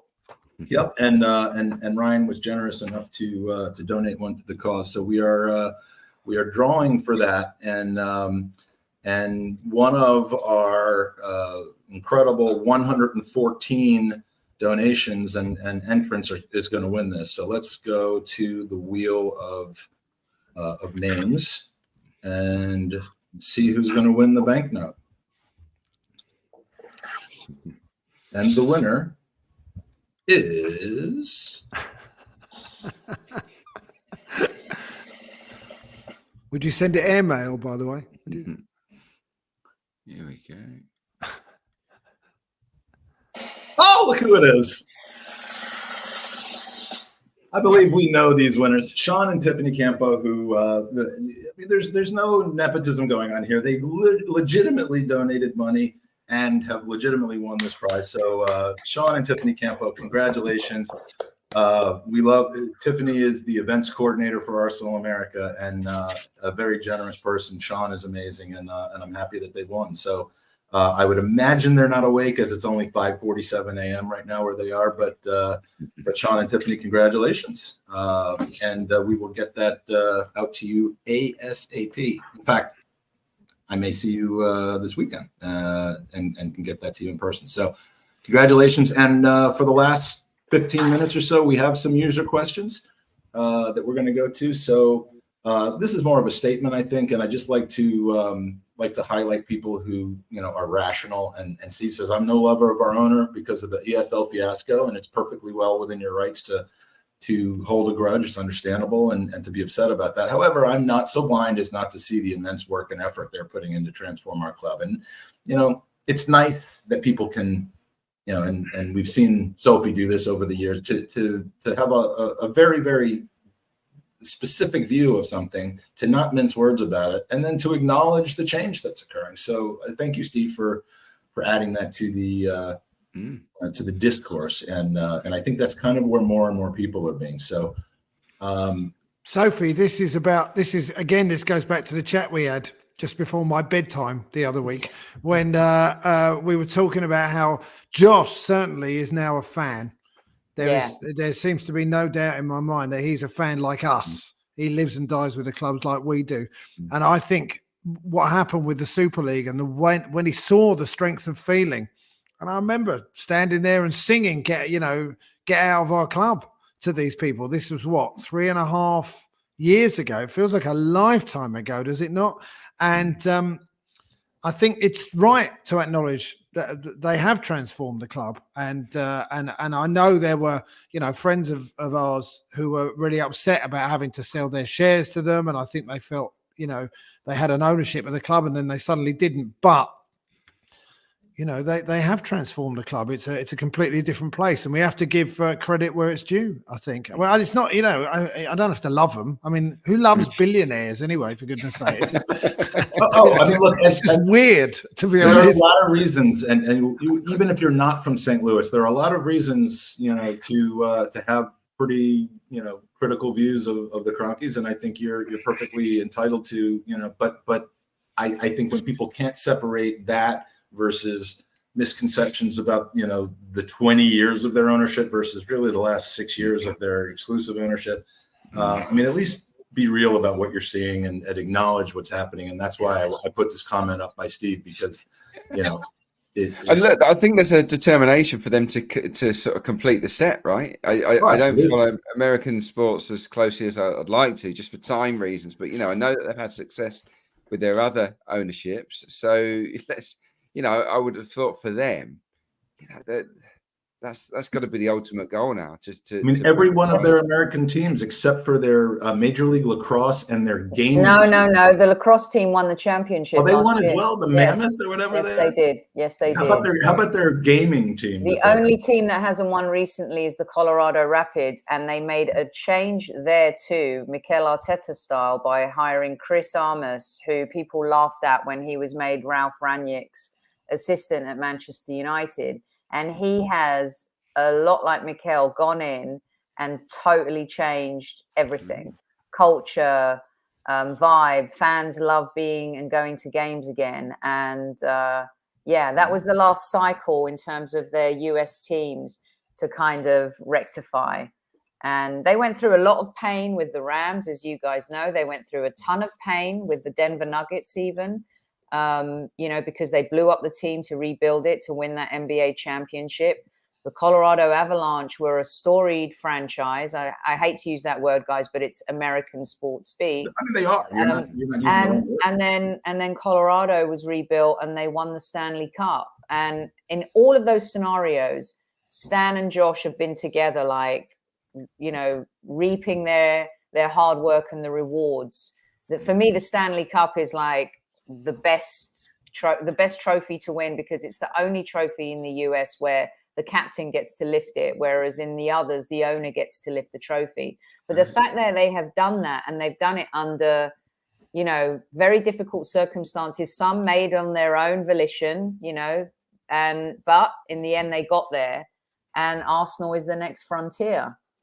And I hear the Stanley Cup is about to be renamed the Josh Cup. Just because of how much people just don't like the Stanley Association, and the owner doesn't lift the cup, because the last thing the NHL wants is the owner lifting the cup and then falling on his ass because he's on ice and he doesn't skate. No, they bring out the red carpet. I knew you were going to say that. No, I know. There's nothing like a Game 7 in the Stanley Cup. It is thrilling and exhilarating. It's my second favorite sport. And then there's just a chasm between that and everything else. And the fans are the closest thing to football. Gets a little rowdy in there, I like it. Yeah, it does. There's big time rivalries. So AFC Max, thank you for the super chat, the donation, appreciate it. For the panel, how good is watching Odegaard? What do you think he could get to? Is he world class? Is Saka or Rice? Big up, Sophie. So that's 9 questions and a compliment in one question. I'm just going to pick one of you to answer that question, and it's going to be James. Is he world class? I mean, this is such a difficult distinction, isn't it? I think he is. Yeah, I think he is. I think he's probably the best player. I mean, Adrian, we just recorded Handbrake off, and Adrian said I think he was the best number 10 in the league for the most part of last season. I think he will be that again. I don't see anyone playing at his level. I think technically he's outstanding, but it's so much more than that. It's the physical output, the leadership, the intelligence. I think he's a footballer of the year in waiting, to be honest with you. And I think he's, if Arsenal are going to do what we hope they're going to do this year, I think there's every chance that he wins a big individual prize. I know that's not what motivates him or what interests him, but I think his talent is on that level. For Saka and Rice, I think Saka's output puts him up there with anybody really in world football in that position.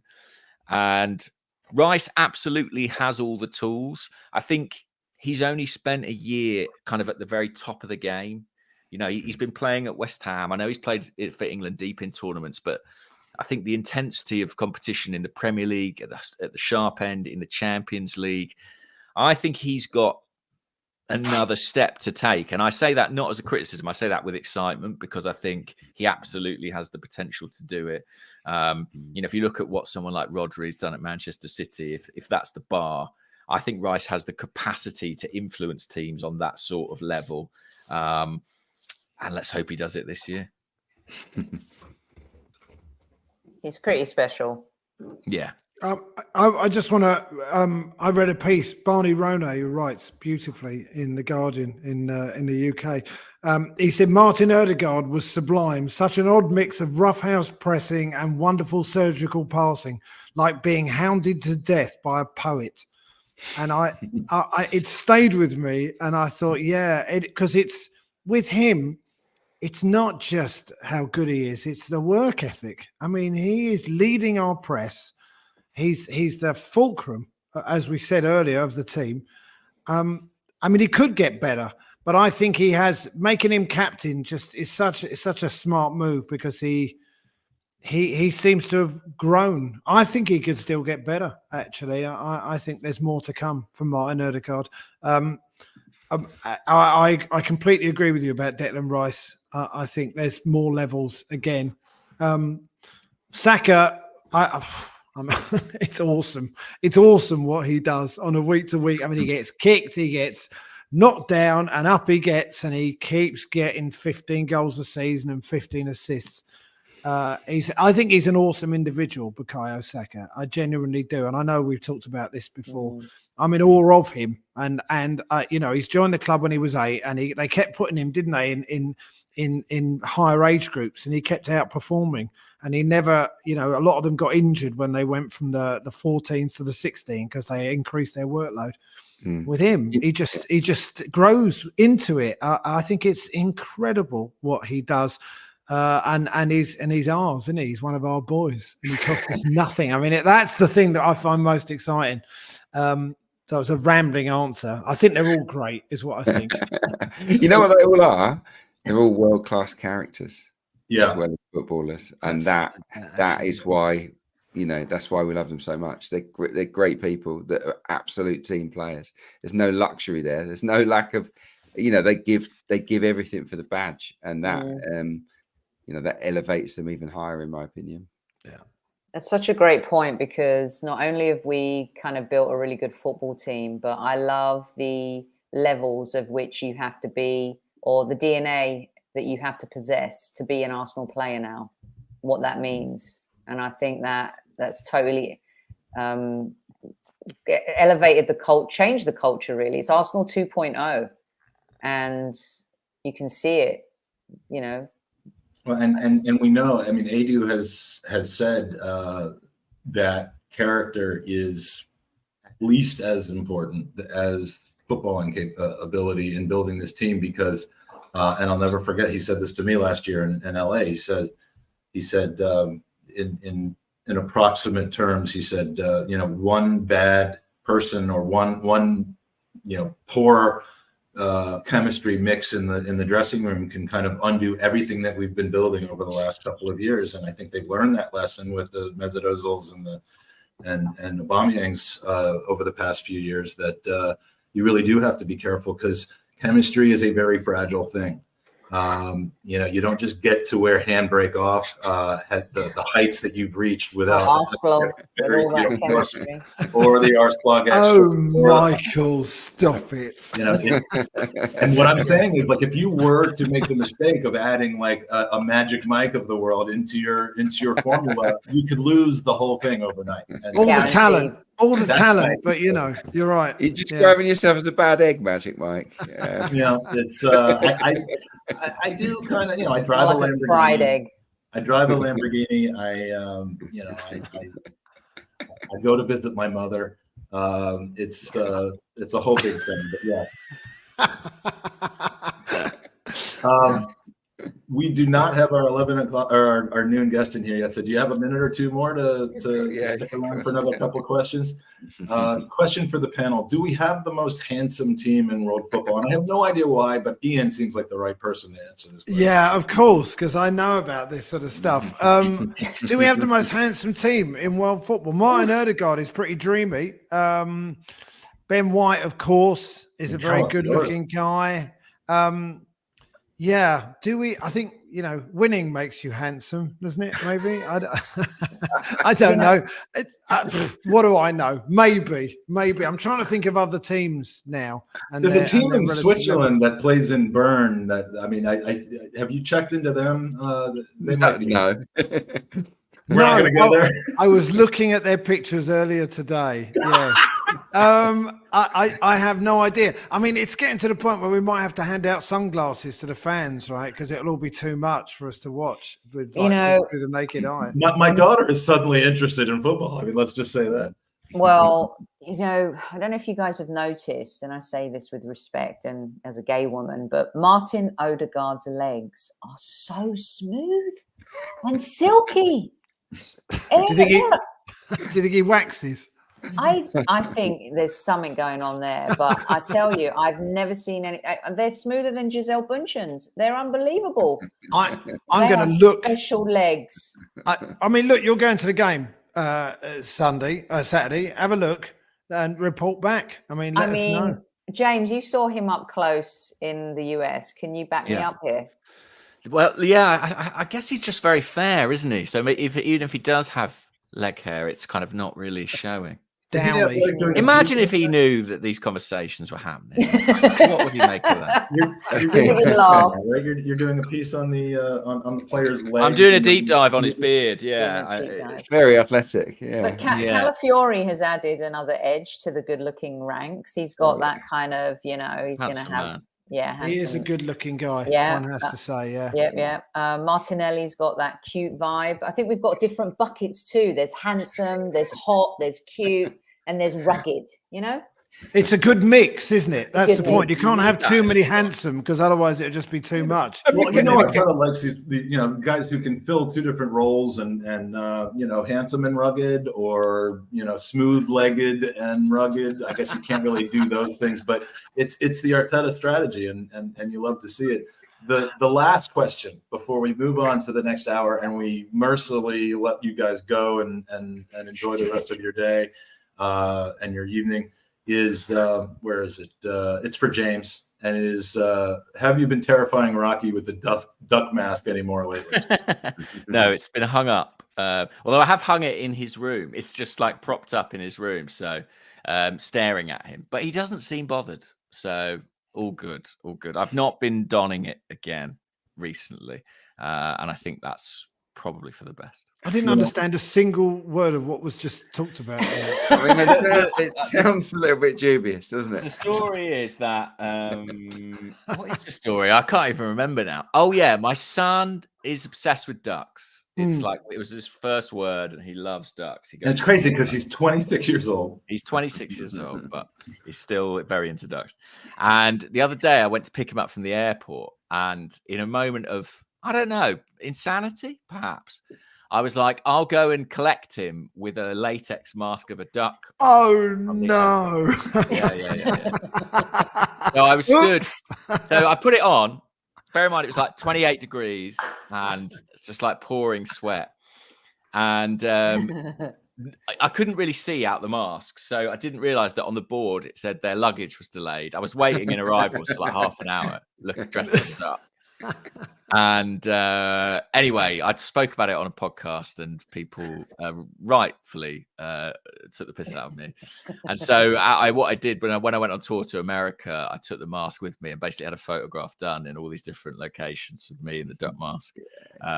Put it up online. But that is it now. You won't be seeing, now the season started, the ducks being retired.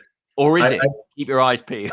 I will say my second favorite piece that you ever, or piece of writing that you ever did, second only to, of course, the article that you wrote all about the gerbil, is what you wrote about your son when he was born. That touched me. Having a son who I feel unbelievably in love with, even to this point where he's 20 and he's just my best friend at this point.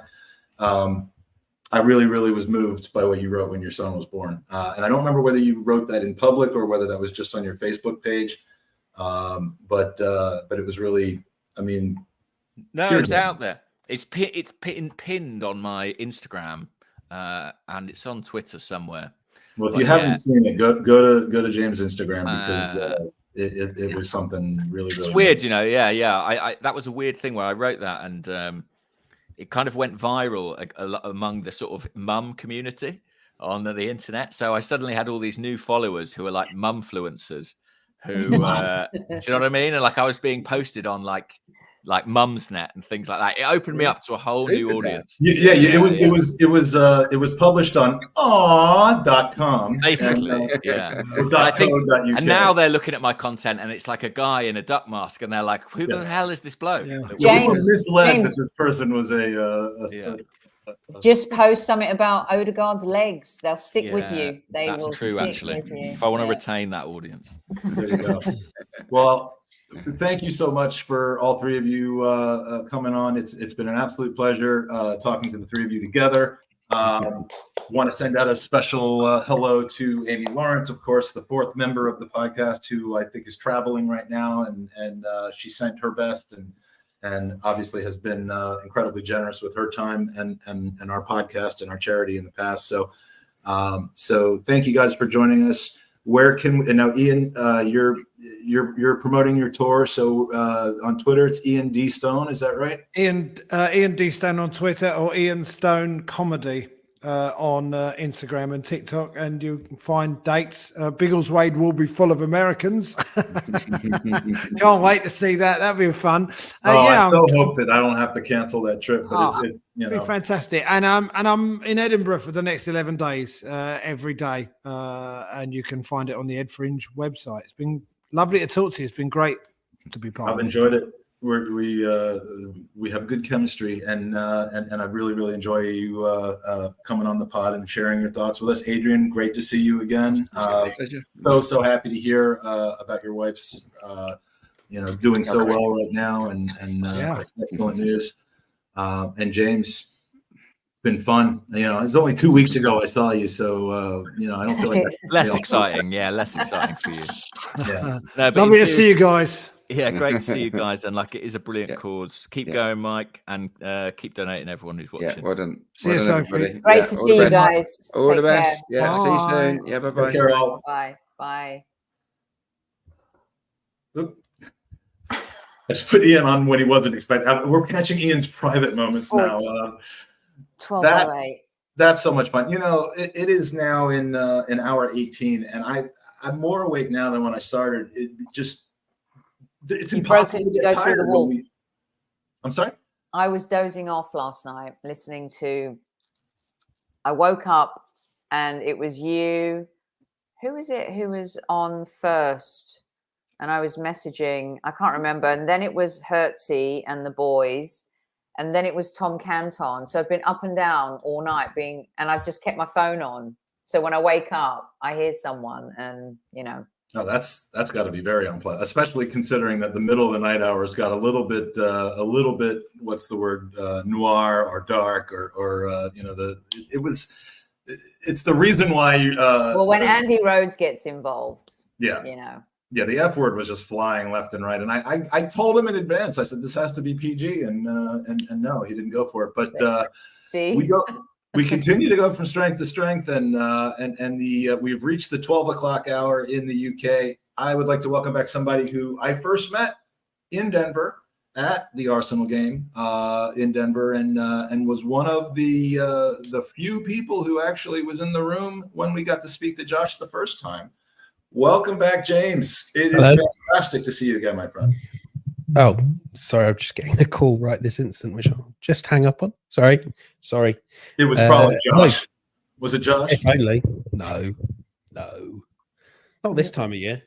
He's no, unlikely that Josh Cronk. He was actually my dad, which is not, which is really not the call you sort of want to disrupt things for on transfer. Well, it feels like transfer deadline day, but on the eve of the new season when all these transfers are happening, no one needs their dad calling. I certainly hope everything's okay. I'd love a call from my dad, but a way to bring the tone down. But in any case, James, great to see you. James, with CBS Sports, you are. We were talking with Peter Drury earlier, and the question was asked: would you love to be? When will you? Do you aspire to cover the Champions League again? and European football. And, I'm like, how is he going to answer that question? He's employed by NBC and Sky, who have the rights to the Premier League. Is he going to, it's not like when. Fuck the Premier League. That's what I say. Yeah. If he's like, the little boy inside me has always wanted to do the Champions League again, that would probably not be a good career move for him. So, but you, on the other hand, are out there, and you're in Manchester, you're in Madrid, you're roving the sidelines and the press rooms and all that of Europe. How has that been? And are you happy to see the Arsenal back in your territory? Yeah, well, last season that first Champions League game at the Emirates was a real sort of wow moment. It's a bit of a sort of like, I didn't realize how much I missed, because I sort of started covering the club in those sort of dog days of the Champions League, where everyone sort of took it for granted, and they somehow managed to play Olympiacos 6 times a season. And yeah, obviously I'd followed the club before, and so you didn't value it. It was, if anything, I suspect I speak for a lot of Arsenal fans when I sort of say I could see the argument for just not being in the Champions League anymore. By that stage, it was more of a chore than a thrill.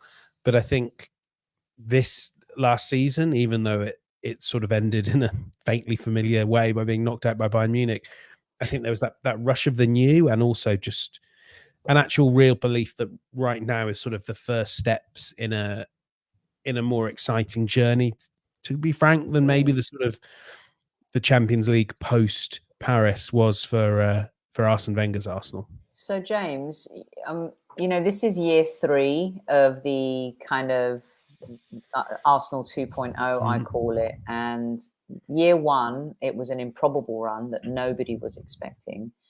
Year 2, we really were one of the favourites to challenge Manchester City. Didn't quite happen.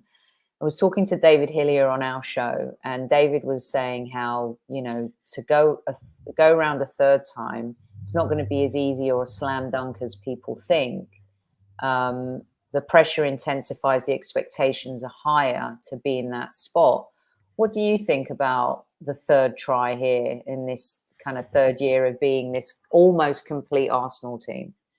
I do agree that the pressure's harder, but I think also the determination has risen to the sort of levels you don't really, you guys will have seen this on the tour as well, but we had Ødegaard and Arteta speaking from Marbella, and one thing that really shone through then was just this, and it felt like the same message had carried through from the final day of the season, of just like, we are leaving no stone unturned. There is nothing that we could do that we won't do to win the Premier League title this season. And it feels to me like this is the year that Arsenal, I've not played any football yet, so you're speculating a bit, but that Arsenal really just grabbed the bull by the horns. I think they are incredibly motivated by the challenge, and actually really of the belief that if we can take it to, what was it, the 60th minute of the final day of the season, not only can we go further, go another half hour this season, but we can win the league. And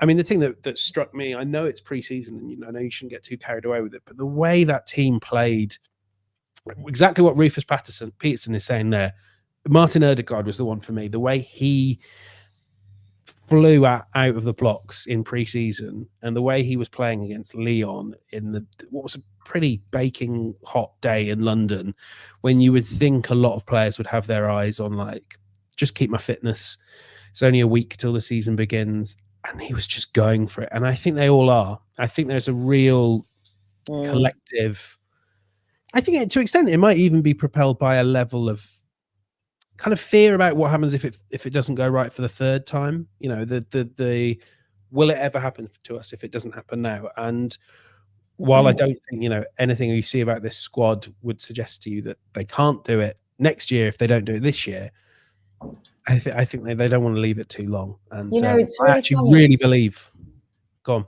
No, I was going to say, it's really funny that you bring up fear, because I was going to follow it up with, do you think that they'll play with more fearlessness versus fear because of what they've experienced over the last 2 seasons? Of course, there's going to be stress and pressure, but the Martin Ødegaard, eye of the tiger type vibe, Do you think that element of fearlessness going into it, got nothing to lose?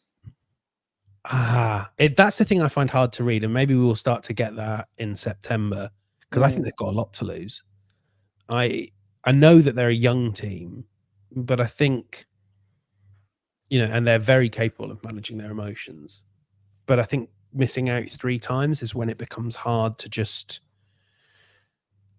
stick with what you've got and trust that they can all turn into a title team in year 4, year 5. I think there is going to be a sense in this squad of something's got to happen now. And maybe if they win a trophy, maybe that eases the fear around them. But I don't know. I mean, I don't think last season Arsenal were afraid by anything. So that maybe is why in the end you would say you can trust in this team. And I really do. I think they're going to win the league. So when I say these things, it's all sort of caveated on the belief that they were better than Man City last season. If you look at pretty much everything other than the points, expected goals, expected points, field tilt, all those things, they were the first team in a very long time that were better than Man City. And I think that will shine through because they've got better and City haven't.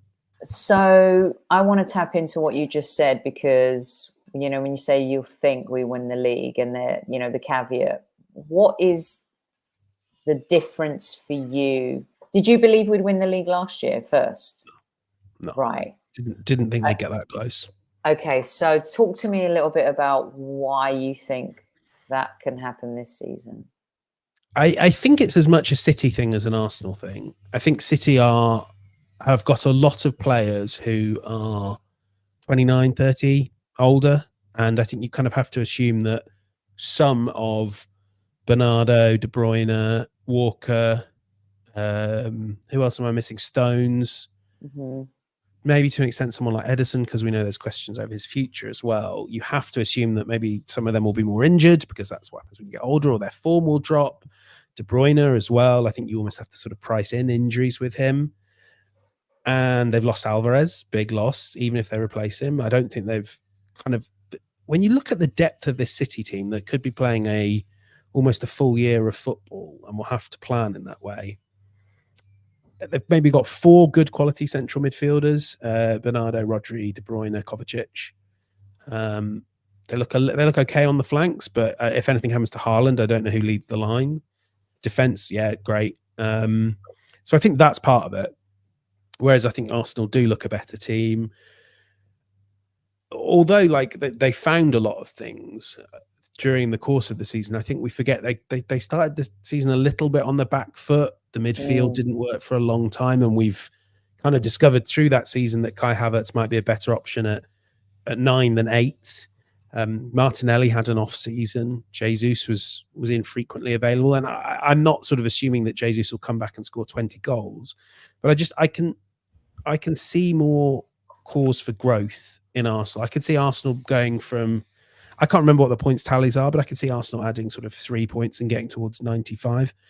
And I think City feel like they might not be what they were 2-3 years ago. I mean, this could look very silly, couldn't it? But I mean, what hour are we on this stream? No one's ever going to discover this, are they? No. Well, 18th is your first, but no, that's your 18th. Exactly. People are going to have to watch through 18 hours to all fast forward.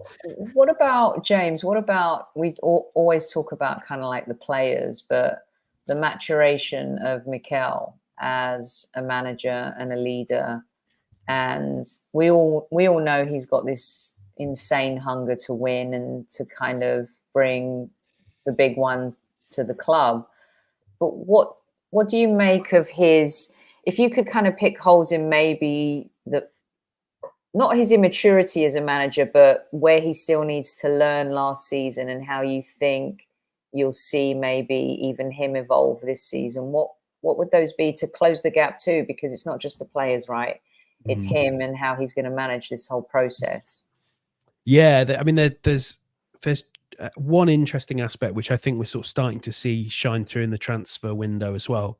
And the thing that gives me hope, if I'm an Arsenal fan, is that Arteta seems to understand this, which is, I think he has been very guilty of having a squad where you're all in or you're all out. And we saw that with guys like Smith Rowe, Nelson. I mean, even someone like Nketiah, he was either starting every other game or was nowhere near the pitch.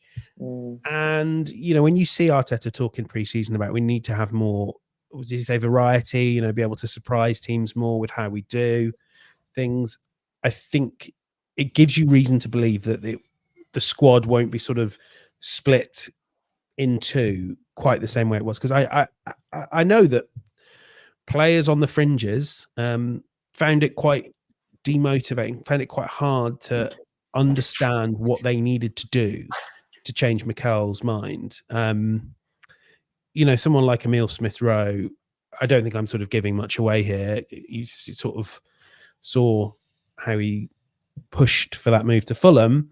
I think kind of on his behalf, there was a real frustration that he would come in, have a man of the match game against, I want to say, Forest. And I mean, I know it's only Forest, but then the next 3 games he would get no minutes. And I think an ability to just sort of manage the depth of the squad so that you're picking from 20 as opposed to 16 really gives Arsenal that edge, that you know, when we saw them tiring in December, how valuable would it be if, you know, they had a player like a Nelson who's fully ready to go and can come off the bench or can come into the 11 for a game. And I think, I mean, that is something that at least Arteta seems to understand he needs to improve on it. And I think it might always be a little bit of a weakness. I mean, he's learned under Pep, and Pep loves a small squad, but it's encouraging to see that he gets it. And he's had a real crash course in management, hasn't he? In the ins and outs. And he really has. You know, I think you make some good points, because even if you have a man of the match performance and you don't see a game, you know, for 2 or 3 weeks, and then even if you have a bad game like Kivior, for example, the Bayern Munich game he's not bounced back from that. Yeah. You know, and those moments maybe are also forgiveness or giving someone a chance, as opposed to, you know what I mean? Like, do you think that that's another, as well as being good, you could be bad, but how forgiving will he be? I think it's sometimes, without wishing to not really answer the question, it kind of depends on who you are, because I think there are certain players who get quite a long leash from Mikel Arteta. I won't name them because, you know, you got to work with them.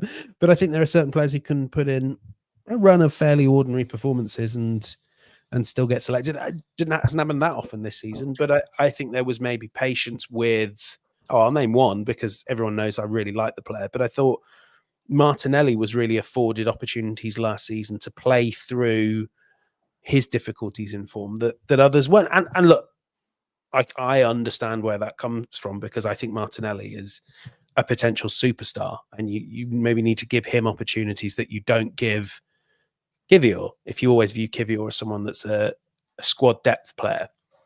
Isn't that man management though? Like aren't those judgment calls all part of man management? How you handle you know, Nuno Tavares may be different than how you handle Martinelli. I mean, we know Martinelli is a bit of a confidence player / guy who has all the feels, and you know, the way he handled him through his injury struggles, through his remember the time when everyone thought that Arteta hated Martinelli? Oh yeah, no, Arteta ruined Martinelli, he ruined Saliba, he ruined everybody, but like all those times you know, that he just was managing people into the ground. Maybe he knows what he's doing, maybe he actually speaks to them about how he's managing them, gets a better sense of what they'll respond to. But yeah, I think if you were so inflexible as to handle every single person the exact same way, you would lose certain players. You would demotivate the people, and knowing how to pull each particular lever the right time and the right way, how to nurture somebody through a downturn in their play versus giving somebody the space to kind of find their form at Colney as opposed to, you know, at Old Trafford is a completely it's a judgment call that he should know this team well enough to make at this point. and he's learnt in some of the hardest circumstances. I don't think, for instance, Pierre-Emerick Aubameyang has ever forgiven Mikel Arteta. And I think learning all that in COVID must have been incredibly complicated. But yeah, I just think there is something to be said for if you can build. I think if you kind of look at last season, there were maybe 16 people who by the end of the season trusted that they would be trusted by Mikel Arteta. I was trying to mute myself, and I did the exact opposite of that. There were maybe 16 players that trusted they'd be trusted by Arteta. I'm kind of plucking that number, but I think if you can add 2, 3, 4 to that group, they don't all have to be signings. If you can do that, it just becomes a little bit easier to run through those runs of fixtures like Arsenal had in December, where it just felt like everyone was dead on their feet, because that'll get even harder this season. 2 more Champions League games, hopefully deep runs into the FA Cup, and especially the EFL Cup, which you can watch on Paramount Plus. I think then you are really going to need to be able to exploit a squad. So James, I was talking on our show and to a couple of others about the domestic cups and how it would be great to have a run in. But I actually would love to win the League Cup in February and see this team win something together, because then you have 3 months of Premier League football for that to maybe further galvanize them. What do you think about that? Because all I hear back is that our squad is small. You talked about the Pep way and having a small squad. We've seen Pep, of course, win the domestic trophies with small squads. Is it possible for us, do you think, to do that when we know the biggest prize the club want is the Premier League? It's really interesting you mentioned the League Cup. I'm sort of from a generation who's basically, well, I've never seen Arsenal win the League Cup, so I have that sort of side of it that's like, well, it would be very nice to sort of see Arsenal win a trophy in February. But I actually think as well, I know that there's that sort of special kinship with the FA Cup, but those sort of, if you're running deep on that, the Champions League and the Premier League, that's when I think your legs really start to get flayed. The reality is, I know we keep saying these extra 2 Champions League games, but most of the League Cup is manageable. You're not playing a huge number of games. You probably are going to, I think the way Arteta did it in the early rounds was just about right until they kind of ran into a West Ham team that really fancied a trophy and had got in that cup mindset, where I think, you would still play the B team with the odd star youngster. I'm sure we'll see Nwaneri and Lewis Skelly in the EFL Cup this season. And then if you come to the quarterfinals and the semi-finals, well, then you're only going to need to use your Erdegaards and your Sakas for 4 games and put them on the bench as well. I think a lot of the time, I don't want to sort of, I could go on for ages about the Arsenal fan base, amorphous thing that it is, but I do think sometimes there's a desire, especially online, for the moon on a stick. They want Arsenal to win the EFL Cup and to compete for cup competitions, and everyone's unhappy when sometimes it feels like Arteta doesn't take them as seriously as they might, but they also want to make sure that Arsenal have a pathway for the best young players and that those guys are on the bench. And I remember turning up to Brentford last season and everyone was raging because Cedric was in the squad and Mo El-Neni was in the squad. He was in the 11, wasn't he? And you can't have it every way. And you also can't have the squad that I just said is really important, a deep squad, without playing those guys in the League Cup ahead of the kids, because you kind of talk to these guys when they aren't selected, or the agents of these guys, or people who know these guys, and there's nothing that will infuriate them more and that will lose them from the squad more than if they're seeing their opportunities going to 16, 17-year-olds. So to answer your question, I think it would be a huge propulsive force, and we see City exploit it all the time, and Chelsea used to under Mourinho, didn't they? Yep. That League Cup gives people that taste of winning, and I think it would be brilliant. Not least, and like I say, it'd be really nice to see Arsenal win the League Cup. It's been 30 years. 31 it would be by next year. Yeah. Is it 1990? But that's the last time. 1993. 92, 93. Yeah. The Sheffield double. Sheffield Wednesday double. Yeah. Yeah, You know, no, it's so. I love this conversation because I love to pick your brains, because everyone keeps talking about the inches, right? Like these incremental improvements, and I think that we've made them so well over the last 2 or 3 seasons. And you always feel like when we just make those incremental improvements, City do something additional to kind of crank it up a notch, right? Would you say, though, last season we made those improvements and our lack of clinical finishing is what was the difference? Or did they really kind of put that 5th gear in towards the end and they know how to win and they just went into this mode? Because I think it was closer than that. It was closer than that. And I mean, I think Arsenal are very clinical as a team, but I honestly think it's last season was really just a few unlucky bounces of the ball, a couple of off moments.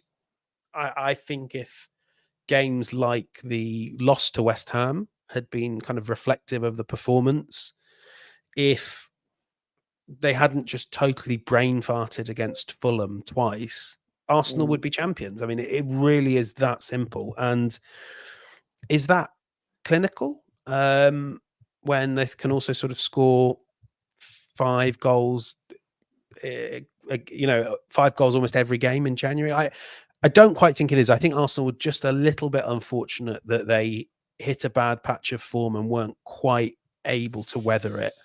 And yes, sort of having an Erling Haaland is a great get out of jail free card when you're out of form. But I just think in the end Arsenal did everything right, and sometimes the ball doesn't go in the net.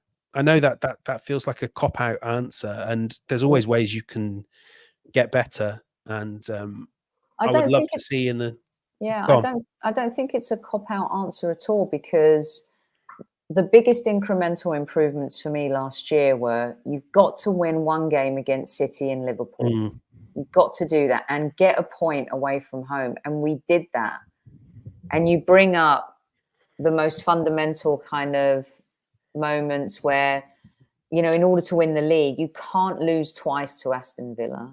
Yeah. You can't drop points against Fulham, and you can't get beaten 2-0, almost 3-0, albeit for the save by David Raya, against West Ham at home. And, even West Ham was shocked by that result. Yeah. So... And they paid the price for it the next time. They did. Oh, that was beautiful. But James, did you think to yourself, man, we actually got those points, 4 points against City, 4 points against Liverpool, and we didn't win the league? 6 against Chelsea. Or no, it was 4 against Chelsea as well last season. Yeah. Was it 4? Oh, yes, of course. Yeah, we drew away 6 against United, I think. I mean, we beat United twice last season. Yeah, I mean, our record against the top 4 last year was unbelievable. Or the traditional top 4, top 6 even was incredible last season. We didn't lose a single game. And usually that is what wins you the title. If you go and sort of dig around Liverpool, when they won the title, they blitzed everyone, but they didn't. I mean, I don't even want to say shoot themselves. Well, it is. In the end, it was shooting themselves in the foot. Especially, I need to sort of double check what the points Arsenal took in those first 7-8 games were.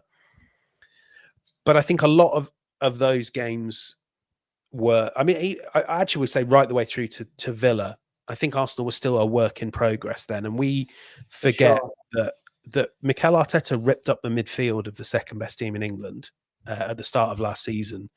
And while I think the idea was right and it might still work in the future, the plan he had in the first place wasn't the right one. And Arsenal were kind of always trying to overcome that. And they did really, really effectively. But the vision of a Rice, Ødegaard, Havertz midfield, I mean, has probably, you could argue, still hasn't really clicked.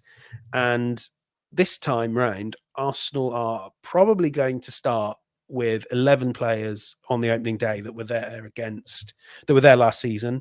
And we'll see if Calafiori eventually usurps Zinchenko. But this is much more sort of needling around the edges and honing the team and maybe trying to improve the left flank, which was a little bit disappointing. This isn't sort of open heart surgery, which is kind of what Arsenal, or whatever you want to call it, I mean, putting a new rib cage in. That's what Arsenal did last season. And having done that, they still adapted quickly enough to have the best underlying metrics in the Premier League. So we really saw a tale of two completely mirror image seasons from an opposition. We saw a team that came out of the gates flying 2 seasons ago, playing swashbuckling football, knocking our socks off, having me going on interviews saying that we'd won the league. But of course, there was a little bit of chemical reasons why I may have said that, but and then just absolutely running out of steam and depth at the end, and like an inexperienced team would. And then the next season, the exact opposite of that, where we really kind of came out of the gate searching for our identity. We have Gabriele on the bench. We've got Partey in right back. We've got like, what is going on? Why is Arteta tinkering with what seemed like a winning formula? And ultimately, that proved to be, something that even though we were in the top spot for a period of time, ultimately it didn't allow us, combined with City's strong finish, to get it over the line. But boy, did we turn into a stronger team because of what we went through the first half of the season. So it's almost like kind of take the first half of 2 seasons ago. I mean, it's easy for me to say the second half of last season, and we got no problems to it. Just do that, Miguel. Formula, though. I mean, don't you think that maybe now the players have that experience? They understand what they did right at the beginning and what they did wrong at the end of 2 seasons ago. They understand this a little bit better, and now they have the experience to draw from and know how to do it over 38 games. I think though the run up to the 2022 World Cup was just a little bit magical. They were playing really well. I don't doubt that, but I don't. When you look back on it, you go, I'm not certain that version of Arsenal was sustainable. I think in many ways it was sort of typified by Granit Xhaka, who came back from the World Cup and was still really good and a far better version of Granit Xhaka than we'd seen for most of his career at Arsenal. But he wasn't, he wasn't 10 goals. He might have ended up being it, but he wasn't quite the sort of superstar 10 goals, 10 assists as the left 8 that Arsenal needed to be. And then, like I say, last season, I think if you can really the view shouldn't be like pick and choose from the last 2 seasons. It should be carry on from where you left off, because where you left off is, I've just got the results here. 5 points dropped after the turn of the year. They've dropped 5 points in the Premier League so far in 2024. So James, and that is totally sustainable. Yeah. So everyone's kind of focused on us, and we've seen the fall of Manchester United, the fall of Chelsea, Tottenham, once again. Chelsea might have further to fall. So let's get into this a little bit, because I'd love to get into your mindset about, are we still, I think we're still the closest to Manchester City, and who's caught up to us in this window even? Has anybody even caught up to us? And the stockpiling of Chelsea and the question marks, they haven't even played a game yet. Maresco, the preseason was horrific. What's your take on that, on all of that? So in terms of, has anyone caught up to Arsenal? Not greatly, I don't think. I know I'm on the wrong podcast to say this, but I like the business Tottenham have done. But the business Tottenham have done is sort of to get them in the mix for top 4, which I find very strange, because they're one of those teams in a PSR straightened environment who could really exploit the muscle of their stadium and the money they've got in the bank for Harry Kane. Like, while I like Dominic Solanke, I think they should be kind of trying to upgrade the 11 in multiple spots. I think they will obviously be one of those teams that's very tough, especially for Arsenal, and where, if we're talking about the teams you want to take 6 against, you take 4 against Spurs. I think, if I offered it to you now. Liverpool are the one I find very curious. Yes. I feel like they had 2 paths ahead of them. One was when Klopp left. One was to sort of say we have Virgil van Dijk in the last year or two of his prime, Salah the same position. Who knows what will happen with Trent, but we might only have one more year of 3 of their 4 best players with Alisson. And you either, I mean, they could have blown it. I mean, that's the third path, but I don't think anyone would have done that one. But you could have said, let's get the second title this season. Let's go out and maybe get younger but superstar players.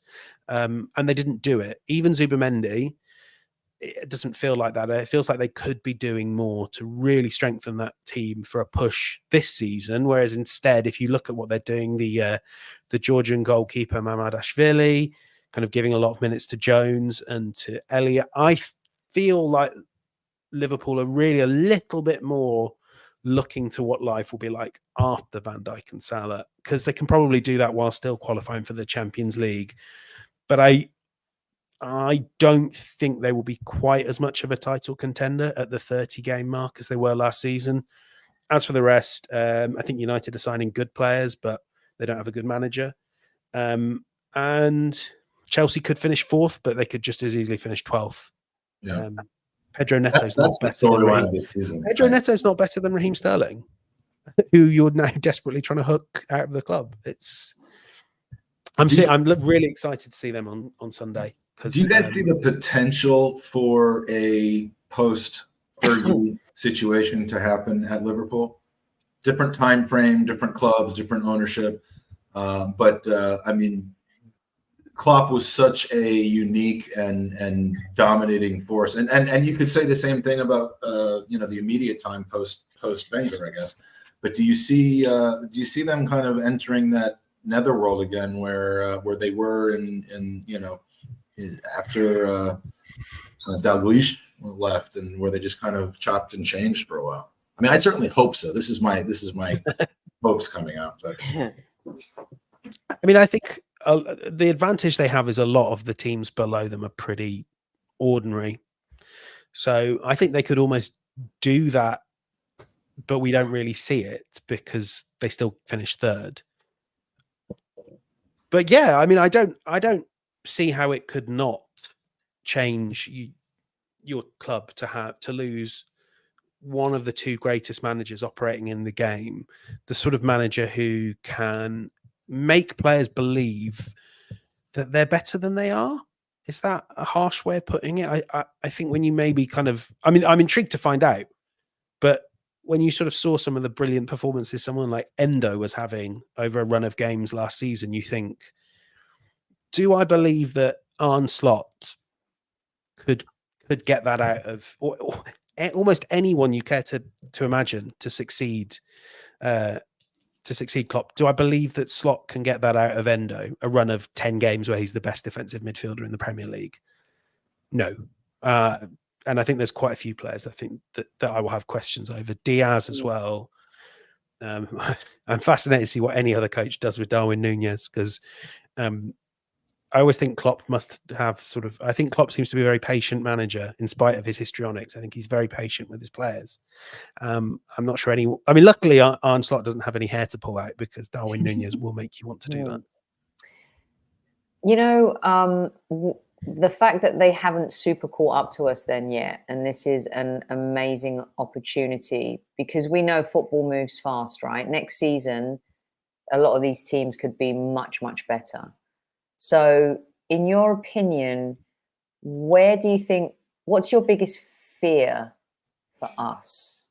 As much as you believe that we could win the title, what's your biggest fear? What's the goal for this team this season? I think, I don't really like talking about transfers that much, but I fear that Arsenal are in quite a healthy financial position at the moment, and they're just sort of not exploiting that this season to the maximum. I fear that we'll come to the closure of the window and we'll look at this squad and think, still needs that X factor attacker. City might not have as many, but they can still throw all sorts of bodies at you from the wings in the closing minutes. I love Trossard.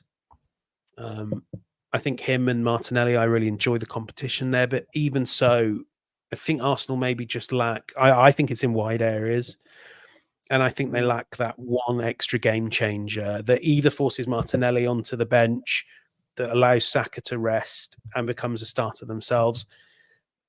And Arsenal they're not, super flush with cash, but they're not sort of like right up against the PSR, whatever you want to call it, the PSR limit anyway. And I think when you aren't, and so many of your rivals are, I think it behooves you to actually take a really big swing at what you can do with the money you have.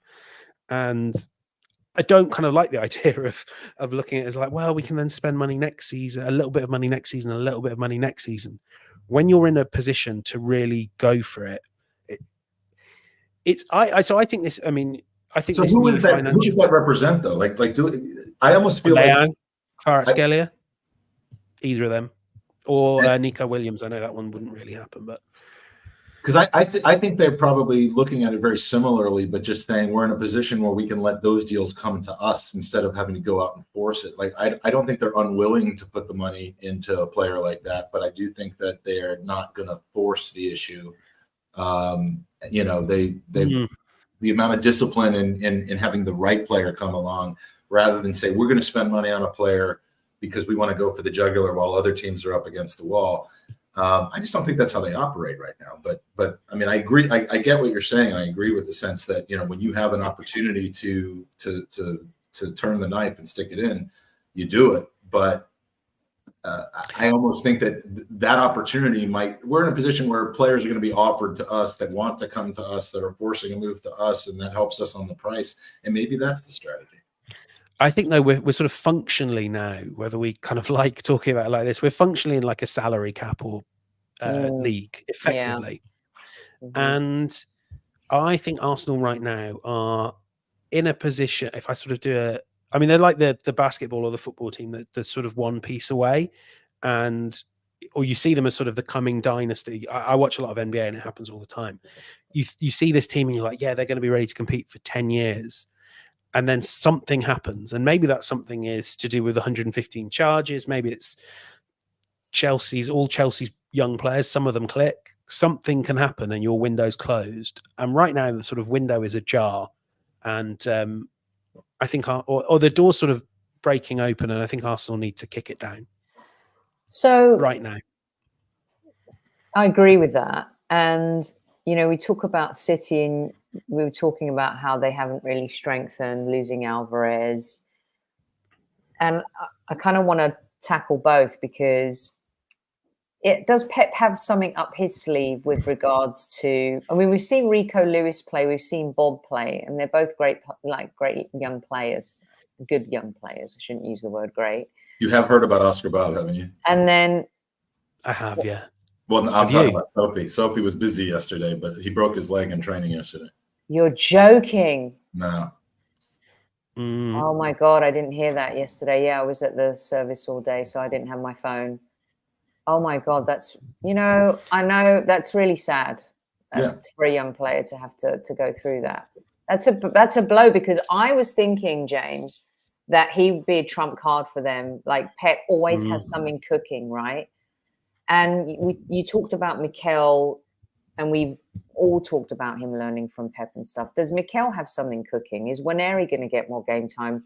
You said in the cups and stuff and Skelly, but can you see something like that brewing, which would then ease the blow with any non-additional transfer business? It's sort of speaking to people that know, I think rather than like a sort of Bob thing where he is dropped into quite a lot of minutes, I think Arsenal and Arteta have a bit more of a sort of Foden-y view of Nwaneri. He's not going out on loan, at least at the moment. Maybe if a really good club comes in and says we'd build the team around Nwaneri, but he feels too young for that. But he's not going out on loan. He will be afforded minutes, certainly in the Cups, probably in the Premier League. But the trajectory, I think, is really going to be one where we look up in 3 seasons and we go, last season, Nwaneri just played 2,000 minutes and we didn't really notice, or 1,500, however many minutes. I think it's going to be a lot steadier than a big bang with this kid. Of course, the one thing that can be the plan until he plays brilliantly, or maybe, but less likely until he plays poorly and makes it impossible to not select him. But I think the vision is a little more step by step. But there's a reason why Smith Rowe, I think he will sort of step into a lot of the minutes that were afforded to Smith Rowe. Yeah. James, who do you think needs to have a big season? Good question. I know I'd really like to have a big season. Gabriele Jesus is really good. And if only he were fit all the time, and I fear he won't be, because there's no better predictor of future injuries than past injuries. But the guy we saw in that period before the World Cup is utterly transforms this team. He brings the best out of Martinelli, would bring the best out of, say, Havertz, if Havertz was playing as the left 8, because he's so diligent, responsible for what he does defensively, that you could play him and Havertz. And I think beyond all that, when he was good, he was so much fun. I think the worst thing in the world when covering a team like Arsenal is when the players you really enjoy watching get sort of smashed into the great discourse machine of sort of, oh, Arsenal should sell him, but who can they sell him to? And Saudi Arabia, blah, blah, blah.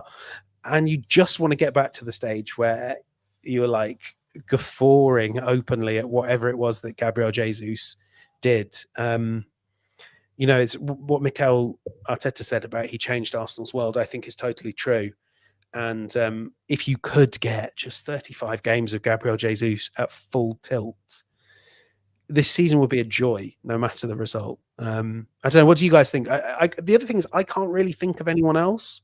I think maybe, the guys that are going to be playing at DM, Partey and Jorginho, the big pressure on them, but even that could be eased with Marino. So I agree with you, because I actually picked Jesus to be my impact player of the season.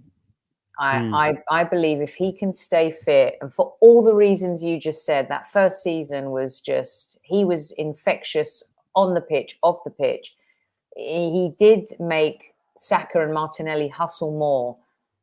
Everyone learned about discipline off the ball in so much greater detail. And I think if he, and I see a lot of fans poo-poo, oh, he can't score goals. He's not that player, and what he offers, I think, is so unique and special to this team. And he was great in the Champions League when he was able to play as well. But yeah, I mean, I see people talk about Saka, cover for Saka, but I think maybe we have a cover for Saka in Jesus. When we saw Havertz in the left 8 struggling last year, who was in the 9? Eddie Nketiah. I think it might be a little different with Gabby Jesus. I think the biggest person that Gabby Jesus playing in the 9 could benefit is Havertz in the 8, which of course allows us to really just play the patience game with Marino. Also, by the way, I mean, just imagine if you're centre back on the ball trying to play out, and you've got Jesus, you've got a line in front of you of Jesus, this mad kid Martinelli, Jesus, Odegaard, Saka. You get through that, and then there's these 2 hulking great big midfielders, Havertz and Rice. I drive you mad. No, exactly. I mean, I'm excited about the fact that, and Havertz playing the left 8 with Jesus at the 9. I mean, we're going to see Havertz in front of goal plenty. So I think we do have options. And, of course, when Partey gets hurt and Rice slides over and Havertz has to play there, as long as Jesus is healthy and doing the things that he does, I'm just not convinced that we need to force a move for a 70 million pound striker, or even a 40 million pound striker if it's Ivan Toney for sure. But I just don't Ivan Toney will never play for Arsenal. His goals are going to come from other people's goals that they would have scored. It just We scored 91 goals last season. Right, we broke a record last season. Yeah. It's like, and everyone wants a striker. The point is to just be more effective in front of goal. Trossard scores the chance against Villa. What does that game look like? Right? Yeah. It's kind of funny because when a defender makes a mistake or a goalkeeper, it's the end of the world. The sky is falling. But when a striker misses a chance, they get away with it a little bit more, don't they, James? Unless they can be Jesus or Kai Havertz, Chelsea. I think that's so true. Also, though, the other thing when we talk about going back to what I was saying earlier, and my mind went to when you said when a defender made a mistake, I was like, when was the last time an Arsenal defender made a mistake? But then you sort of remember that Arsenal also. Oh yeah, he made the whole. Maybe that's the point of him all along, was to prepay. Make us appreciate what we have now more. Exactly, down pay for all the mistakes to come. But I sort of totally forgot when I was talking about new players and all that. We had a completely new goalkeeper playing a completely new system to him as well. And do you remember that those times around October, November, where you were like, everyone was sort of saying, God, you can't play David Raya, you can't play him, bring back Ramsdale. And now it's, a Golden Glove winner. The mistakes, I can't remember the last time he got beaten down at his near post. It's almost as if when you sort of work together with your teammates, work together with your player, your coaches, you kind of can improve, and Arsenal have quite a good track record in that regard. So, I mean, like you said, Sophie, it is probably going to be decided by if Arsenal cannot make, not have that Trossard miss this season, not have that occasion David Raya gets beaten down at his near post. And certainly on the latter, I'm very confident, very, very confident. Can I say? We're about to give away another prize. Do that. Sorry, James wanted to add something. I was only going to say one thing to keep an eye out is my favourite stat from last season was Arsenal. Watch how much Arsenal this season. No one was talking about it last season. Watch how much Arsenal centre backs block shots. Gabriele had sort of the most block shots as a proportion of shots faced of anyone in the Premier League last season. I love that side of Arsenal. Nice. I really do, because in all my time watching them, I've never seen an Arsenal team that sort of puts you in mind of the stories you were told of the George Graham era. Yep. Very cool. So we are here to raise money for cancer research and support of families dealing with it, and that is through goonersvcancer.com. So I just want to remind everybody that's watching, and we've got across all platforms nearly 300 people watching. If you have not already, and many of you have, please reach into your pocket as if you were reaching into somebody else's pocket, like Mikel Arteta hired people to do. And please take a moment to donate anything that you can to goonersvcancer.com. And it'll make a difference, and you'll have a chance at winning some pretty cool prizes. And in fact, we have a double prize for this, thanks to the generosity of one of our colleagues and generous people in the chat. So this hour, we are giving away a Gooners versus Cancer T-shirt, and along with that, you will also get something that Sophie's very familiar with. But this particular one was donated by Ryan Fletcher. Thank you, Ryan, for contacting me and adding this, and that is a Zenith coin. Ryan has some Zenith coins that he wanted to throw into the mix, and so we appreciate you doing that. And that's a nice keepsake to have. So we're going to award both of those to one winner, and we will now draw a random draw. We have our own drummer. Here we go, and the winner. What is this?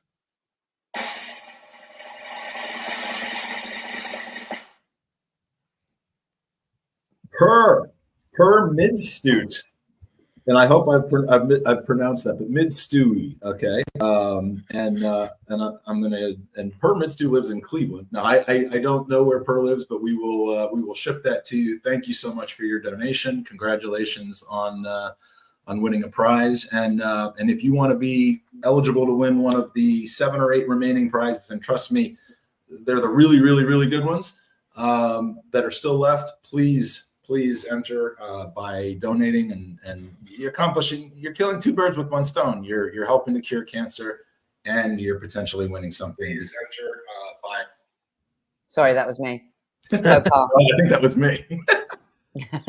but yeah, it's we put the fun in fundraising, Gooners versus Cancer. So thank you for your donation. We are now ready to roll on our next hour, which is one I'm looking forward to. But we're going to say goodbye to both Sophie and to James. So James, first of all, it's great to see you again. Been a while, and hopefully it won't be as long till our next chat. And hopefully it'll be in person. I'll stay in touch if I happen to make it to any Champions League game. We'll find out, and we have that beer to grab. Absolutely, yeah. I hope to see you guys at the Emirates soon. I would love to carry on talking football with you, James. I've really enjoyed this conversation. So you're welcome on Highbury Squad anytime. Oh, I will, and I'll be there anytime. Thank you so much, guys. Thanks for having me. Perfect. Beautiful. And Sophie, you know how I feel about you, and thank you so much for making time in the morning on your trip, and for especially sharing your experiences yesterday. I mean, I feel like I was able to experience something very, very special through your eyes, and nice. And thank you for sharing that with me. Lovely. And always welcome, Mike. I'll see you later on. Yeah, we'll see you later for the Who's on next? I want to know who's on next before I go. On next is the announcer hour. We've got we have 2 Jims and a Harry. So we'll bring them on real quick, and then we'll say goodbye to you. So, and I'm also going to say goodbye to somebody else while we're doing this. But welcome to the podcast, Jim Beglin. Woo! Jim Proudfoot. Hello. And Legend. Jim Simeo. Yeah, Harry, you missed out. Your parents have got a lot to answer for. Yeah, I was going to say, how could you build it up so much with 2 legends and then bring me on third? What a down. No, not at all. Look, you're one legend, and one legend. Very nice. So Sophie, James, I just wanted to say hi to you guys because I love all of your voices, and of course me and Harry sporting the Greeks in black always. I love it.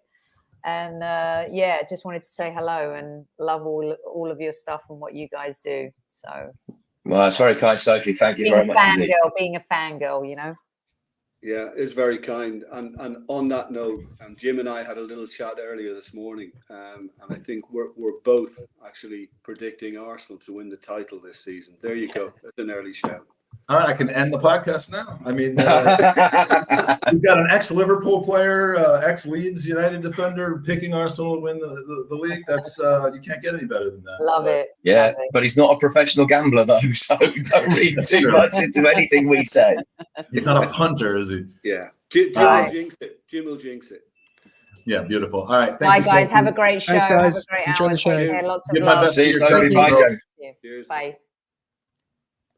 All right, beautiful. So this is becoming quite a tradition now on the. I mean, we have multiple commentator and football announcer hours now. We were joined by Peter Gurry for what was an absolutely fantastic hour earlier. We're going to try to replicate the quality of that here in a different way.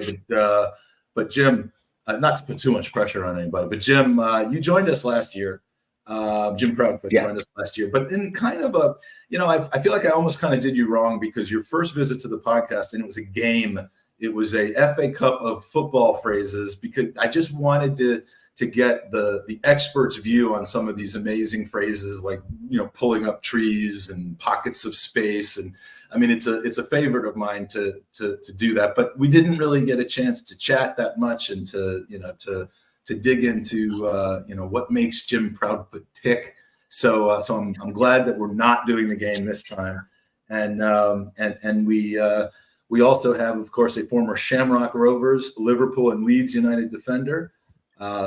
First goal for Liverpool was in the semifinal of that fateful 1985 European Cup, scored against, I had to say this, Harry, but Panathinaikos. Which wasn't a great memory for you if you had been alive, I think, at the time. 15 senior caps for the Republic of Ireland and can now be heard on co-commentary for the Premier League and Cup competitions, including this coming Saturday for Brentford and Palace alongside a certain Jim Proudfoot. So is this considered preparation for the big game on Saturday, for the Brentford Palace game? Yeah, that's a good idea. Jim and I can work out exactly what we're going to say for Brentford against Palace, because that's exactly what all of your viewers want us to do, Mike. You know, I'll just mute myself for the next hour, and you guys can work on some strategy. Yeah, we'll talk about Vitaly Janelt's work off the ball and how Palace are going to cope without Michael Elise. Yeah, we'll just do that for an hour. Jim and I have worked together for a long time. We've known each other for even longer. We've probably known each other, I would think, for the best part of 25 years. And it's always a privilege to be in his company. I'm happy to very much regard him as a friend as well as a colleague. So it's very fortuitous that the two of us are on together. Well, it was planned that way. Well, it was hoped for that way, but yeah, I've always had a great affinity for football commentators. I grew up kind of, I was one of those kids that put the television on mute, or I guess at the time you had to turn down the volume. There wasn't really like a mute button back then. There were dials, and you would turn down the volume and try to kind of announce into a pencil or a soda bottle or something like that. And, it didn't really go any further than that for me, but that's what I love about Harry, because I got to know Harry. And I mean, have you guys met or aware of Harry Symeou and his work? Yeah, Harry and I have met. He might not remember, but Harry and I have met, yeah. No, I definitely remember, of course. But Harry is someone who I first knew as a kind of a fellow podcaster who clearly had eyes on bigger goals. I sell insurance and podcast for fun, and I think it shows because the level of I'm literally podcasting in front of fours and fours of people every week. But Harry has progressed. I've really enjoyed watching his small podcast grow into a larger podcast, grow into a career of commentating on radio for Arsenal Football Club, for BBC, and it just continues to grow in leaps and bounds. And so I've enjoyed watching that, and I fully expect one day, based on your trajectory, to have you in the next generation of people I'm hearing on NBC Sports and Sky and the World Feed. Is that the plan, Harry? I'll send you the check later, Mike. Thanks for that. Yeah, I get 10% of future earnings. You don't have to send me anything now. I'm patient. I'm playing the long game here, but yeah, no, Harry is a colleague.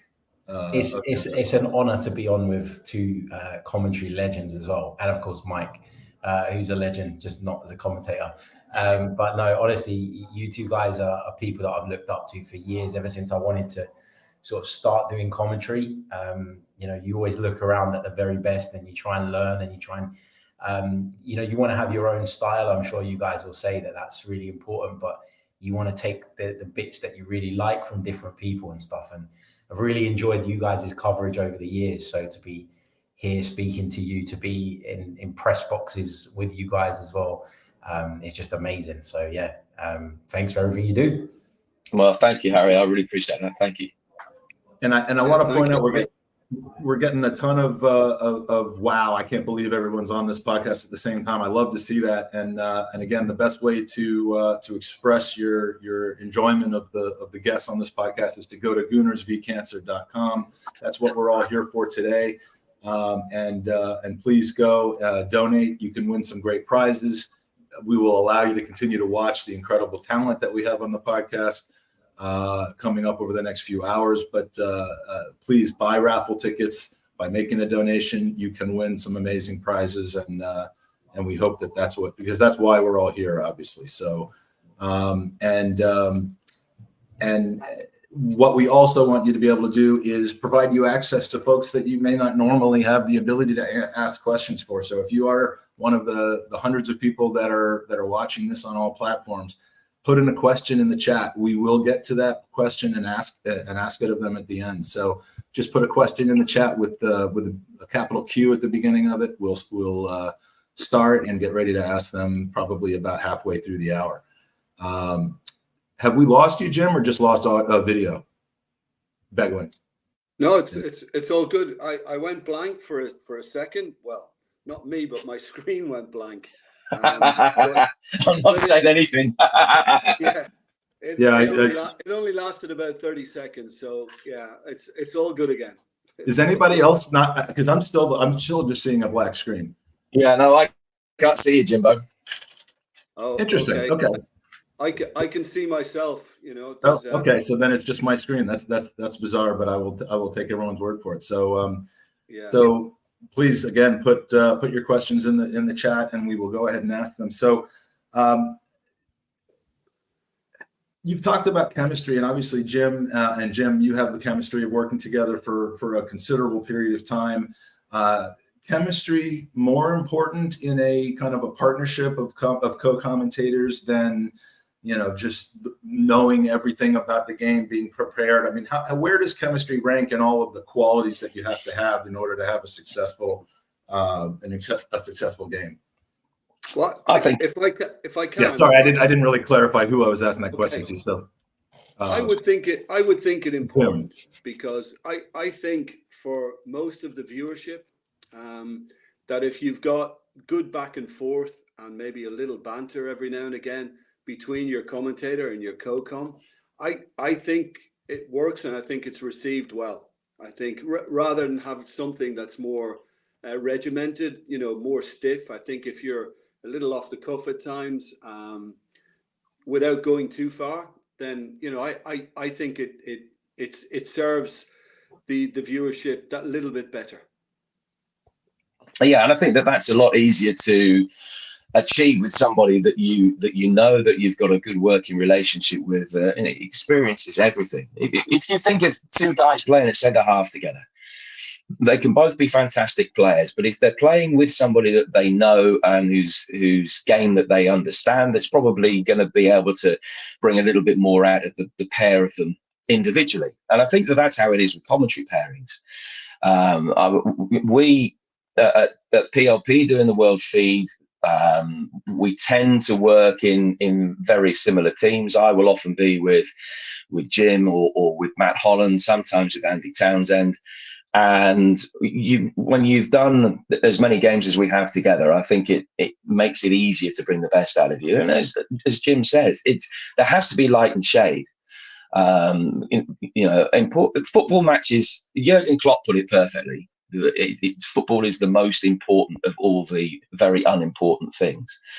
And I think that is absolutely bang on. So people who are watching the game, they're not there to watch a comedy act by any stretch of the imagination. You've got to give the significance, got to try and convey the significance of the moments when they happen. But there has to be light and shade, and it can't be forced. But if you know somebody's personality, then it's probably a little bit easier to bring some jolliness to proceedings as well. And I think that I certainly feel that that's something that Jim and I are in the fortunate position to do because we've worked together for so long. Yeah, and there's a discipline to it all. Obviously, Jim has certain requirements, and likewise I do. But I've kind of learned from the commentators, including Jim, that I've worked with over the years, that if they can prepare everything they need to prepare, well, I can do that analytically too. I mean, initially I was just using my career as my experience. But then there's much more involved, and you need to get down to the detail of each team that's playing and the circumstances around the game. And I thought, well, I can do that in an analytical way, and I can make my notes and make my little pointers. But then you don't necessarily have to use that on the broadcast. It's there as backup. And I've always felt, if I can go into my own little world, I've always been drawn to co-commentary. I was by one of my bosses at RTE in Irish TV once upon a time did ask me to do a trial to see if I could be a commentator. And I chose not to do it because I thought it's probably just a little step too far for me to take. But I've been drawn to it because co-commentary, that is, because you get some great work in studio, you get some wonderful analysis, and some of the pundits are superb at what they do.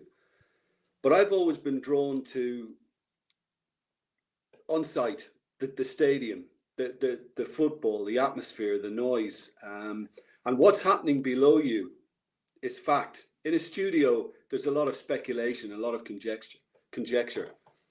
But on match day, when you're looking down at fact, and then it's my job to put my interpretation on the fact. And so I think you kind of know that there's a discipline there, and that you don't want to be kind of stepping on each other's toes verbally, if that makes any sense.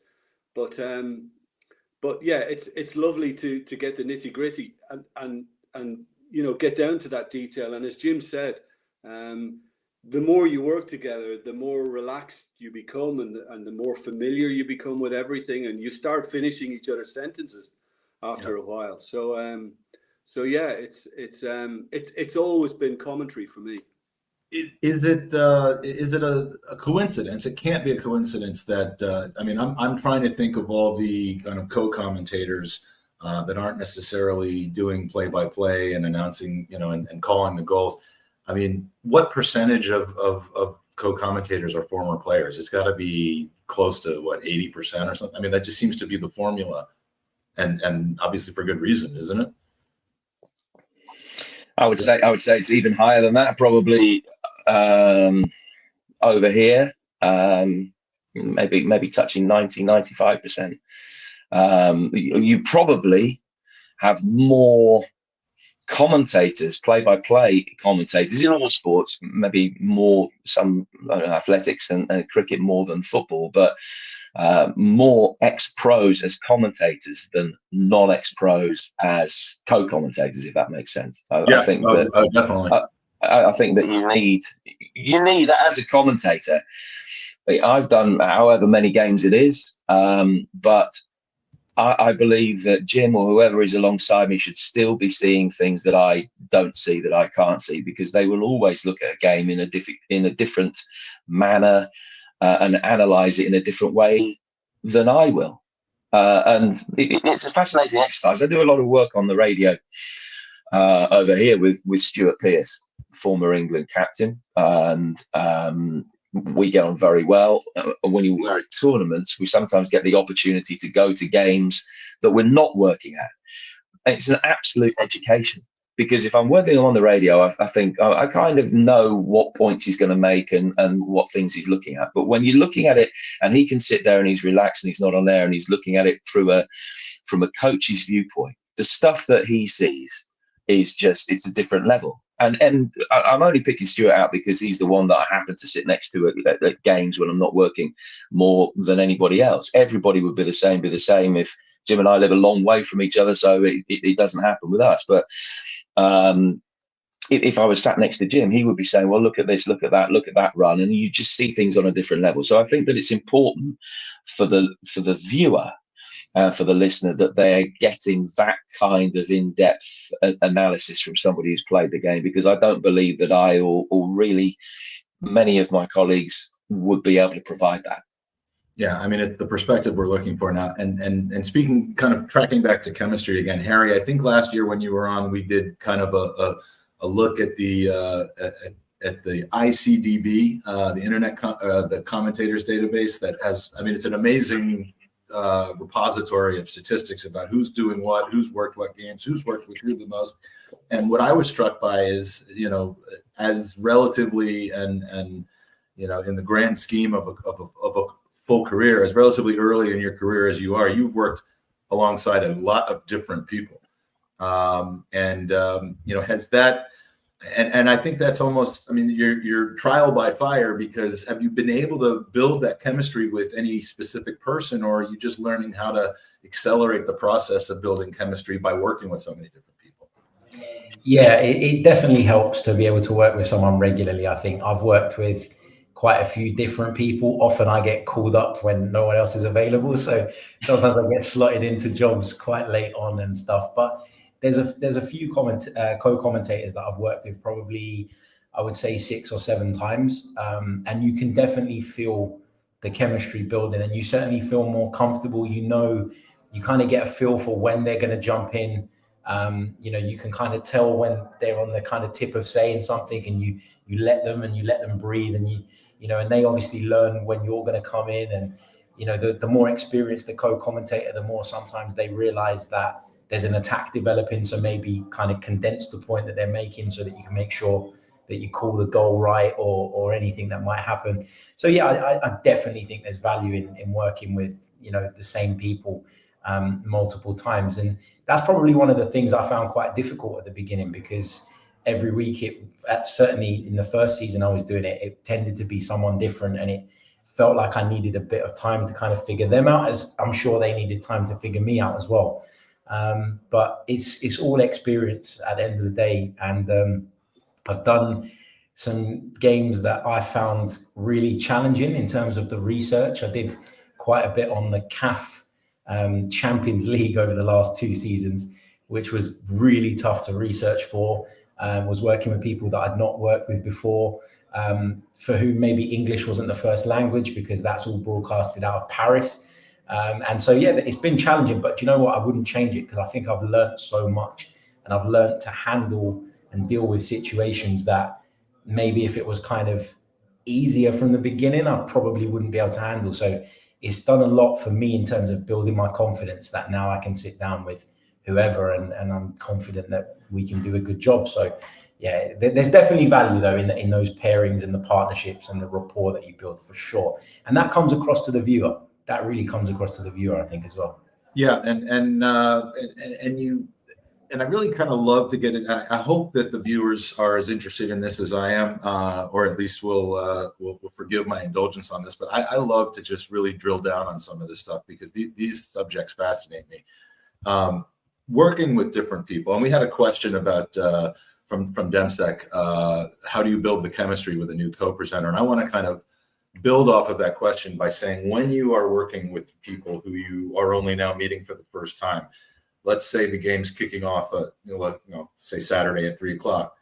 What do you do leading up to kickoff in order to make sure you're on the same page? Clearly, you don't walk into the booth and just press the button and start going. So what is the behind the scenes preparation when you don't have 30 years or 20 years or whatever of just kind of finishing each other's sentences, and quite the opposite? I guess that depends on who it is. And when I say that, it's probably not the identity of the person, but how much experience they have got. So if I was working with Gary Neville, for instance, I don't know Gary. I've never done a game with him, but he's done hundreds of games himself. So I wouldn't have to, I'd phone him up during the week, introduce myself. I'd always get to the games early, and I would hope that he would be there and we could sit and just have a chat in very relaxed circumstances. But he doesn't need me to tell him exactly what he needs to do, the mechanics of the job, far from it. But there will be some people that have never done the job before, and for whom you can imagine like first day nerves, making your debut for somebody as a player.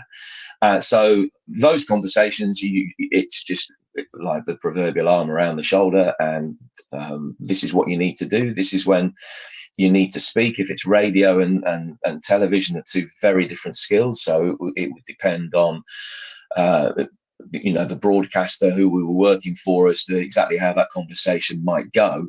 But generally speaking, it's probably a little bit easier than you think, particularly if the person you're working with has done the job before. It's not too bad, because the mechanics of it pretty much all work the same way, but there'll be idiosyncrasies that you probably can't sort of foretell, that you just have to sort of ride the wave as you go, I guess. And let's ask a practical question. Jim Beglin, let's say you get your assignment for match day 2, and it's Spurs against Everton, and you find out that the commentator for that is Harry Simeo. Now, besides spending an hour with him talking about Spurs and how much we hate them, what are logistically you doing to ensure that you're ready to go? And I mean, because not having worked with Harry before, I'm really kind of fascinated about like do you meet the day before? Is it just the morning of the game? And what do you talk about? Because obviously one of you a disparity in experience in and a lack of knowledge of each other's kind of processes. Well, I guess Harry and I would share a phone call the day before and just have a little chat about how we like to operate or the game itself. I just think that once you arrive at a stadium, just be ready as a co-com, be ready to allow the commentator to do his work. You can fill in around him, but the commentator is the most important person. The commentator is the driving force. The commentator is the lead. Yeah, you can add the little bits of analysis now and again, but I think that's where you have to assert that discipline, not to be anxious to want to get in on the end of every sentence from Harry or Jim P. And just kind of let it go, let it breathe. And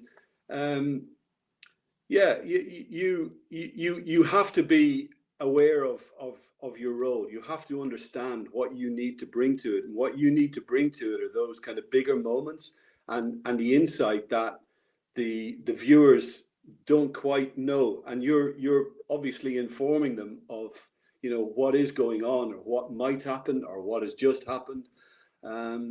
And yeah, for me always, and I was kind of coached on that from day one to let the commentator do his job and to come in when necessary. And I remember in the very early part of my broadcasting career, coming in would be occasional. It wouldn't be overly regular.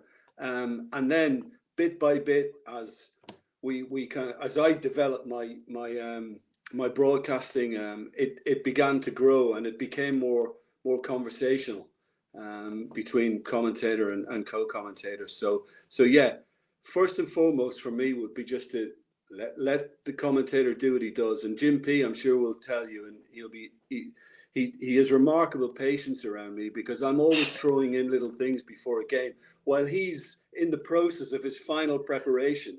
And then I ask him a stupid question about, you know, or a pronunciation. We often go through all the player name pronunciations, and I'll ask him something, you know, and he's in mid sentence on his script. He's just, you know, scripting something, and, you know, and he looks at me, and I can tell that he's thinking, well, you breathe. But he's never let that out. He's always contained it. So thank you for that, Jim. It's never happened. It's never happened. You know, to first ask a question from Deb, I'm actually going to answer this, even though it's for you, Jim Beglin. It says, how would you prepare to present with Mike? And the answer to that question is that he would retire prior to the game. But you bring up pronunciations, and you know, the first thing I think about when I think about pronunciations was conversations I've had with Derek Ray, because he is the king of authenticity when it comes to pronunciation. So the landmark for me is, you know, how do you approach a Bruno Fernandes / Fernandes? Because, you know, Derek, I know, has told me he considers it a sign of respect. He would not say I consider it a sign of disrespect if you don't use the kind of the local pronunciation for him. But, you know, all three of you will have said his name on air in the past, I would imagine, at some point. What do you go with and why? This actually is a hot topic of debate involving Bruno at the moment. And we have, I don't think I'm breaking any confidences here. We as commentators have asked for clarity from our management as to exactly how they want us to go going forward. What happens is at the beginning of every season, it's just been going on over the last week, 10 days, that production crews go to every Premier League club and they have media days. Every club has a media day. And as part of that, the players will stand in front of a green screen and they'll do the walk-ups that you see, and for the celebration. So they'll walk up to the camera and they'll do that, and then they'll do the celebration. James Maddison will throw his dart or whatever. But part of that process is that they stand in front of the camera and they say their name. They say it twice. They say it and then they say it again slowly, more broken down into syllables, so those idiot commentators can actually get our heads around it. And part of that process will be Bruno Fernandes. Now, there's a train of thought in England that he's played in England for so long that if you change from Bruno Fernandes to Bruno Fernandes, you change Jose Mourinho to the correct Portuguese pronunciation, you change Freddie Ljungberg to Freddie Ljungberg, that you are alienating part of your audience. And I agree entirely with Derek that you have to respect the people involved and get the name as accurate as you can. I think that there are some cases, and Erling Haaland's probably the most prevalent of them, where they genuinely don't care, even to the extent that Erling, whose name is Haaland, wanted it because he was so sick of it being mispronounced. He actually asked people to call him Haaland because he wanted the uniformity. So going back to the original question with Bruno, I think we're still waiting to hear. I can imagine a situation where for domestic audiences in England this season, I'm calling him Bruno Fernandes on the radio, and on the TV around the world, I'm calling him Bruno Fernandes. I don't know how that's going to play out. I'm not doing Manchester United for a week or two, so I've still got time to digest the emails and listen to the phone conversations about the way forward. But it is a course of debate. The bottom line is you've got to try and be as accurate and as authentic as possible. But I do think that comes with a caveat that you've got to make sure you're not alienating your audience at the same time. And I had no idea that this was such a current day issue. I mean, I obviously he's been playing in the Prem for what, 3 or 4 seasons, and I almost thought it was, you know, like what they would call here in the States settled law. I think Mike, I think it is to a certain extent. That's the problem. But I think we've got to take a step back and say, okay, if we're going to the effort to make sure that we are getting every African player's name correct, which clearly as commentators we should be doing that. We've got to make sure that we're also getting every Portuguese player's name correct. The Scandinavians are constantly mispronounced. That we're getting them all right. And so yes, it is settled law, but I think that we're at a position now that we're taking an overview. Well, should it be just because we've always been getting it wrong?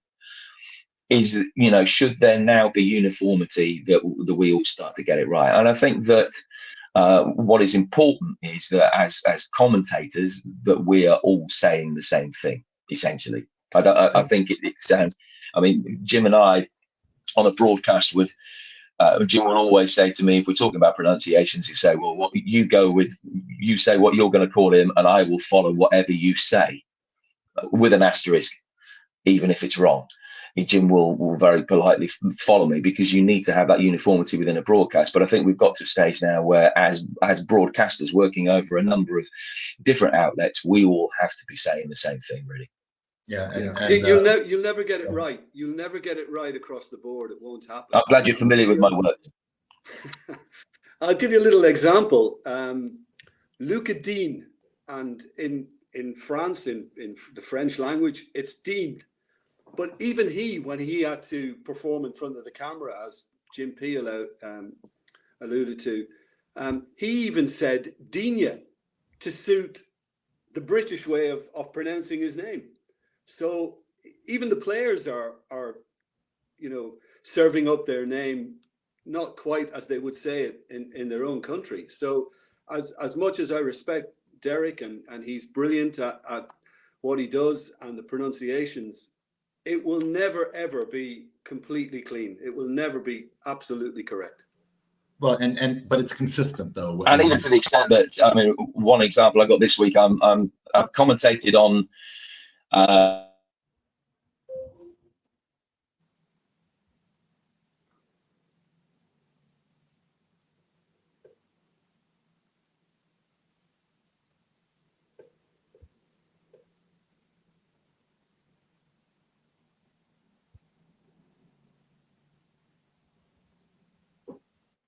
Is it me or is it Jim? It's frozen for me as well. Oh, okay. I actually thought I was the one that was frozen because I can't see Jim and Harry. You were sitting really still, so sorry. no, I think he was knocked offline. He was talking nonsense anyway. Yeah, the internet sometimes is self-regulating. So and I just will say, by the way, Seth, this was an Easter egg specifically for your benefit. My favorite Arsenal Gooner lawyer. Jim, we lost you for a second there, so we'd love to have you pick up where we left off. Yeah, apology. I'm sorry about that.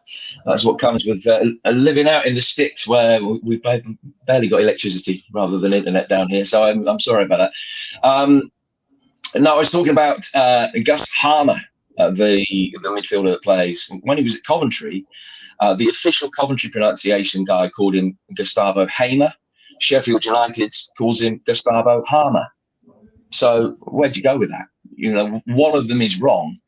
So it's very difficult. And please don't think I'm criticizing either club for that, but I'm just making the point that, pronunciations are very difficult, and, we all do our best to get them right, but that can be very difficult.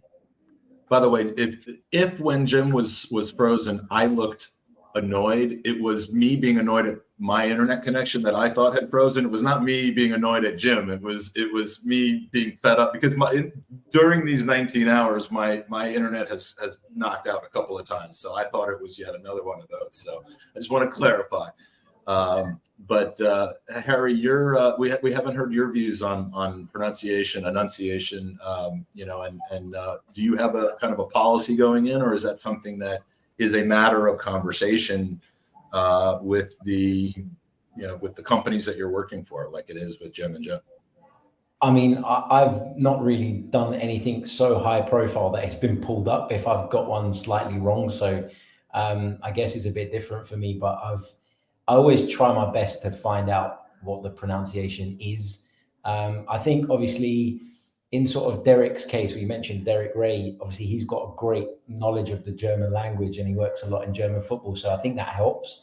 I see, for example, commentators that maybe cover Serie A who are doing it week in, week out. I think if you have that knowledge of another language, and then you can obviously find the right ways sometimes yourself as well. But I think when you're working on the Premier League, which is such an international competition, and you've got players coming from all parts of the world, I think you've got to do your absolute best to get it right and be as accurate as you possibly can. But I think as Jim Beglin says, I think it's really difficult for everybody to be, 100% spot on with every pronunciation. I think that should be, as a commentator, your goal and what you aspire to do. And you should always put the maximum effort to do that. But I think you'll always get situations where one becomes a little bit difficult, or, it's been said in a way that you feel like you need to kind of uphold it moving forward. And I think sometimes, I speak another language, right? And I find that helps me if I'm covering, I've done a few bits on Greek football, and for me it's easy because I read the name and I can pronounce it. But I can understand why for somebody that maybe doesn't speak that language, sometimes your tongue doesn't even roll to say it the way that you should say it. Sometimes it's not that easy as just hearing it and then being able to kind of repeat it. So I think you should make maximum effort. I think that's the minimum standard as a commentator. But I think it can be difficult at times, I think, as everyone knows. Yeah, the thought that counts. I was going to say, Mike, that we got a very renowned presenter of sport and football in this country, Des Lynam, who retired quite a few years ago now. And every time there was a European Championships, like we've had in the summer, or a World Cup, he had a column in the Telegraph newspaper here, and he would get really angry about the fact that the commentators were trying to take it into the languages the players were from, the country that the players were from.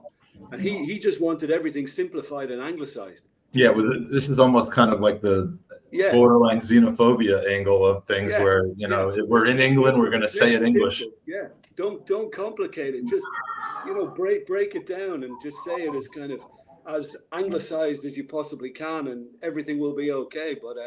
But it doesn't necessarily work like that. The anti-Derek Ray, in other words.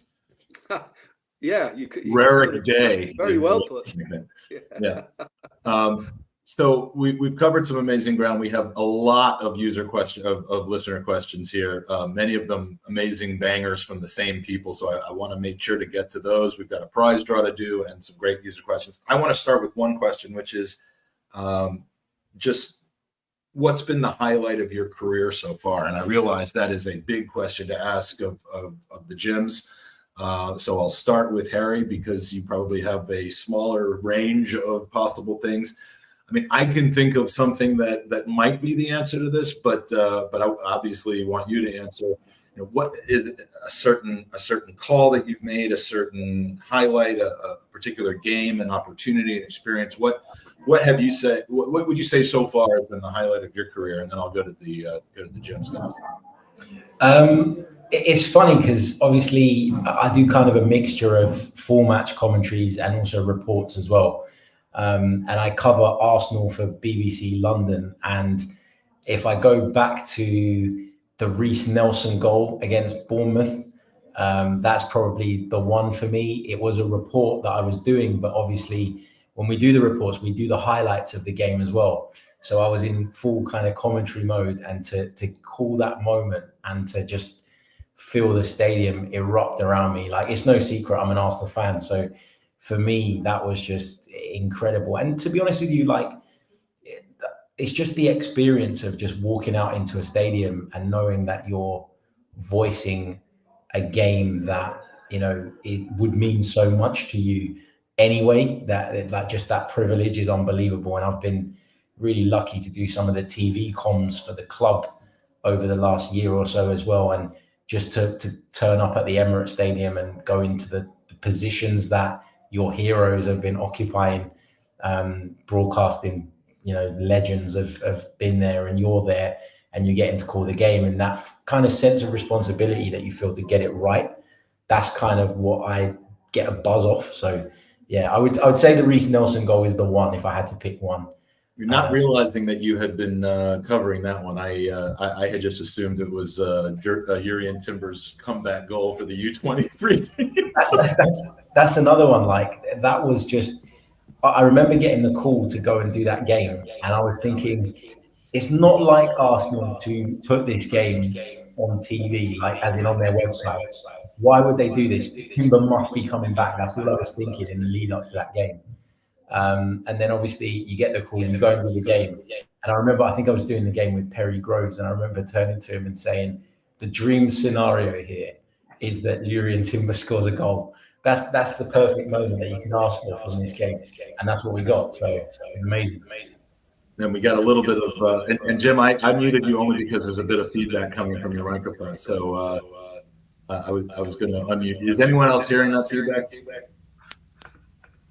Or is it just me? A little bit. I can hear it a little bit. Okay, so Jim, with all due respect, I'll come to you and unmute you, obviously, because then there won't be any feedback. But I want to now come to you about the moment. I mean, in your many years of doing this, is there one particular thing, whether it's a call, whether it's a specific goal, whether it's a moment or an opportunity or an experience? And I'll start with you, Jim. Beglin. I would probably have to say, I mean, there's been a few important ones over the years. The opening game for the World Cup in South Africa, between South Africa and Mexico, that was important simply because working for ITV at the time, UK broadcaster, you know, they'd had a few problems and they wanted everything to go right. And you know, I worked with Peter Drury, and he called the great goal from Shabalala. I mean, it ended up 1-1, but yeah, he called all that, and you know, everything had gone smoothly, and you know, the boss was pleased afterwards, and yeah, I always kind of have a good feeling from that. But I would have to say, looking back on them all, would be Liverpool-Barcelona, when Liverpool recovered from a 3-0 deficit in the first leg of the semi-final, of course, and you know, without the likes of Firmino and Salah and Robertson having to leave at half time and things like that, they were so up against it. And it was just a remarkable turnaround, and the belief and the atmosphere on the night, and just kind of saying the right thing at the right time. It just seemed to be one of those nights where the words seemed to fit what was happening. And I felt that if we can say that Liverpool have a maybe at half time, then that would be a really good thing for them. And they did have a maybe, and ended up scoring another 3 goals in the second half. And it was just kind of one of those nights that you didn't expect that to happen. You didn't expect a greatness to somehow emerge from what was looking daunting at one stage. And I think not only did Liverpool go on and win it, but I think there was I think a real blow to Barcelona. I think it knocked Barcelona for 6. It knocked them out of kilter. I think for a while they were stunned into what had happened and wondering why they couldn't see something like that through. So yeah, that was a one that always stands out for me. And I worked for Irish TV on the night, and of course we got a call from our boss, which didn't happen much. We got a call from the boss after that game, and he was thrilled with the way it had gone. So, and he's a Man United fan, by the way. Nothing to do with Liverpool. Well, he also likes successful commentators. So, Jim Proudfoot, is there a moment that's crystallized for you in your memory? The one goal, I can guarantee, if someone's going to say, I remember a goal that you did, I can guarantee pretty much that it will be a goal from a Division 4 game in the last century, which was the last goal that was ever scored at Brighton's old ground, the Goldstone ground. That season, they had been on the brink of going bust and even closer to being relegated out of the league for the first time in their history. They've been bottom of the table for nearly 7 months. And the last game that they ever played was the penultimate game of that league. So the last game that they ever played at the old ground, the Goldstone ground, was the penultimate game of that season. It was a terrible game of football. There was more fighting than football. There were at least 2 red cards, possibly even 3. And Brighton won it 1-0 with a scrappy goal. And my commentary was literally just shouting Stuart Storer's name very loudly. There was nothing more to it than that. But it's almost like a Dennis Bourke. Well, yeah, almost, but less coherent. Yeah. And slightly louder. But people still say, Brighton fans will still occasionally say, "Oh yeah, I really remember that moment," and it's just a guttural roar of the name Storer. I'm so eternally grateful that I got the goal scorer right, because it turned out to be a very significant goal. It took them off the bottom of the table. They ended up drawing the following week at the one side that were beneath them. They stayed up, and look where they are now in the upper echelons of the Premier League. So that was arguably the goal that kick-started their recovery, because they then got taken over just after that. And although they had some nomadic years before they ended up at the Amex, that is a goal that I know means an awful lot. The goal itself, not my commentary, the goal itself means an awful lot to a lot of people of my generation and older who are Brighton fans, and that is for essentially quite a random goal. That was a real privilege to be there and see that. Would not have expected that to be, but it just shows you it's not necessarily the significance of the competition from a top level standpoint, but the importance of that game to the people that were there and the people that cared about it. So that's fascinating. So a quick comment I would like a quick comment, and then Harry's got a question. This is what I like about the podcast community, and there are certain people who are proponents of kind of having intra-club podcasts, and Dan and Lee are certainly 2 of them. Turkish as well. That they have podcasts with other clubs, and there's a friendly yet rivalry there. And we've got the Wolves fancast here at the very beginning of this hour. Said well done to all involved with the Podathon. Keep at it. Hopefully see some of you in person on Saturday. You know, and it's nice. I appreciate you dropping in, and you know, I'm apologizing in advance for what's going to happen on Saturday, but other than that, I'll try to be nice. Harry. Yeah, just a quick question that I wanted to put to the guys, because obviously I'm learning, I'm trying to get better and better. But one of the things I've found quite interesting, and I don't know how you guys have managed this over the years, is the transition from radio to TV. When I'm doing radio commentary, obviously there is no pictures available to the listener, so you need to fill in a lot more. You need to be more specific where the ball is at and all that kind of stuff, and keep people sort of aware of every single happening. Did you find when you kind of moved from one to the other that sometimes you found yourself having to kind of keep reminding yourself that actually this is a different job? Because I think like I found it quite difficult. The first time I did a few TV things, I was like, in my own head anyway, I was like, am I talking too much? Do I need to speak this much because this is TV now, not radio? So is that something that over time gets easier and comes more naturally? It certainly does get easier over time, Harry. I'm in the fortunate position that most weeks I will do both radio and TV. And I adore doing radio still. I just love it. They're very different skills, as I guess is self-evident. And you're absolutely right. It's the biggest challenge, I guess, is being very almost minimalistic on TV. I don't think, some producers might suggest otherwise, I don't think you can ever say too little on TV, really. I think that you can, and it's important to let it breathe and let the atmosphere within the stadium come through in a way that you can't necessarily on radio, because by its very definition you've got to keep going and you've got to keep saying what is happening all the time. But less is certainly more, without a shadow of a doubt. I think TV is harder, actually. Some people say they think radio is harder. I think TV is harder, because on radio, if you're having a bad day, you can get away with just saying who's got the ball and where it is and let your co-com do the rest. You can't do that on TV, because you say that's where the ball is the one thing everyone can see where it is. So that's a no-no. And there is perhaps a greater responsibility on TV to be able to find exactly the right word for the right moment to complement the pictures.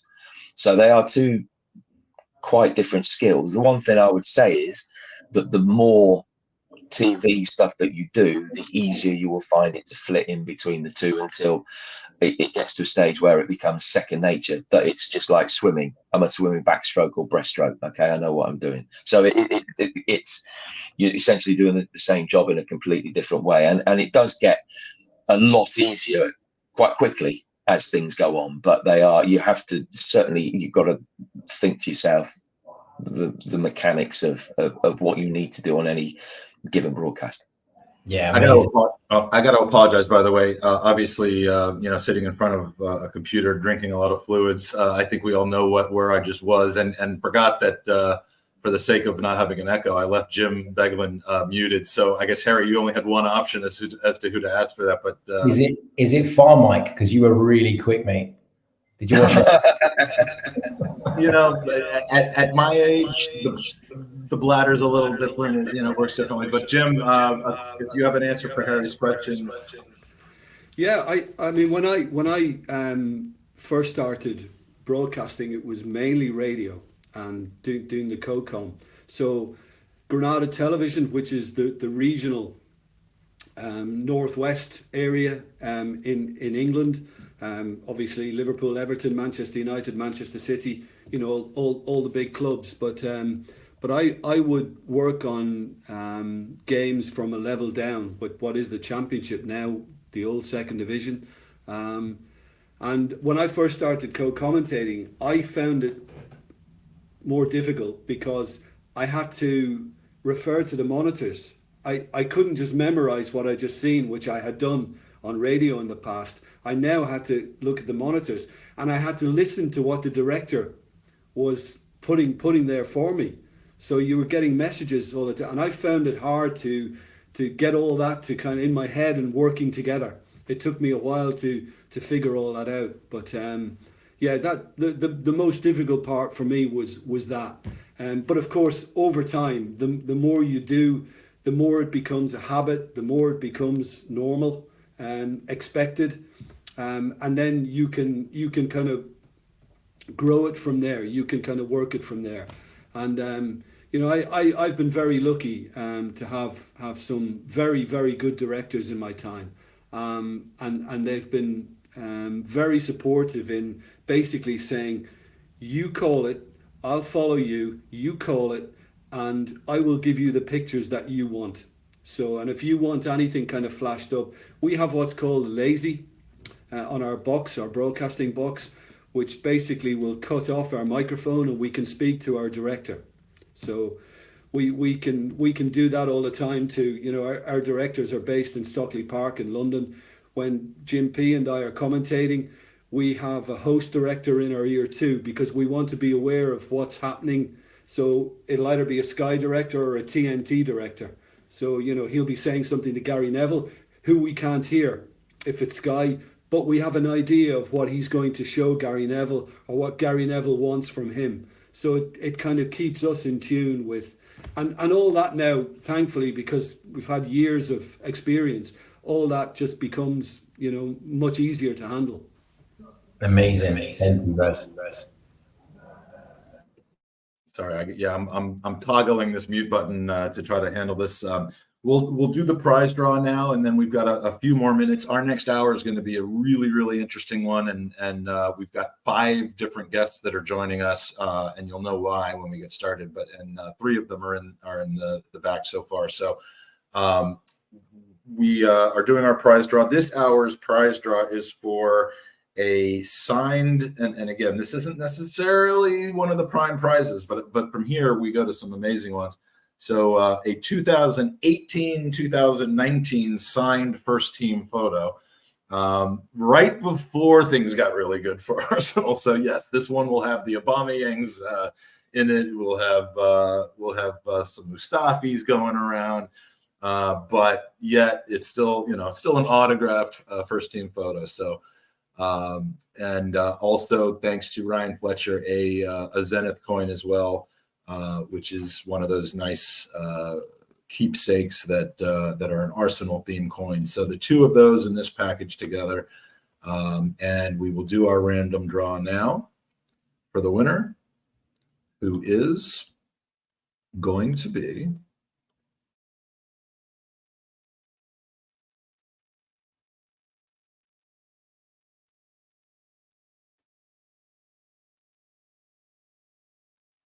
Robert Smith. Congratulations, Robert, and thank you for your donation. Robert has won a signed team photo, signed by all the members of the 2018-2019 team, and a Zenith Arsenal coin. So again, thank you for your donation. This is the 18th prize draw, actually the 19th prize draw out of 27. So really appreciate your generosity and for supporting the cause. Anyone else want to enter the rest of the draws and or just give money to help try to cure cancer, which I would hope that you'd be in favor of doing. Please, it's not too late to go to goonersvcancer.com. That is goonersvcancer.com. With the few minutes we have left, I'm going to try to whip through as many of these questions as possible. Some of these would seem like they have long answers, but and David Ziegler, your questions, I would love to ask them, but I am just not going to, because I know that the commentators union probably will not turn on themselves. So I'll leave.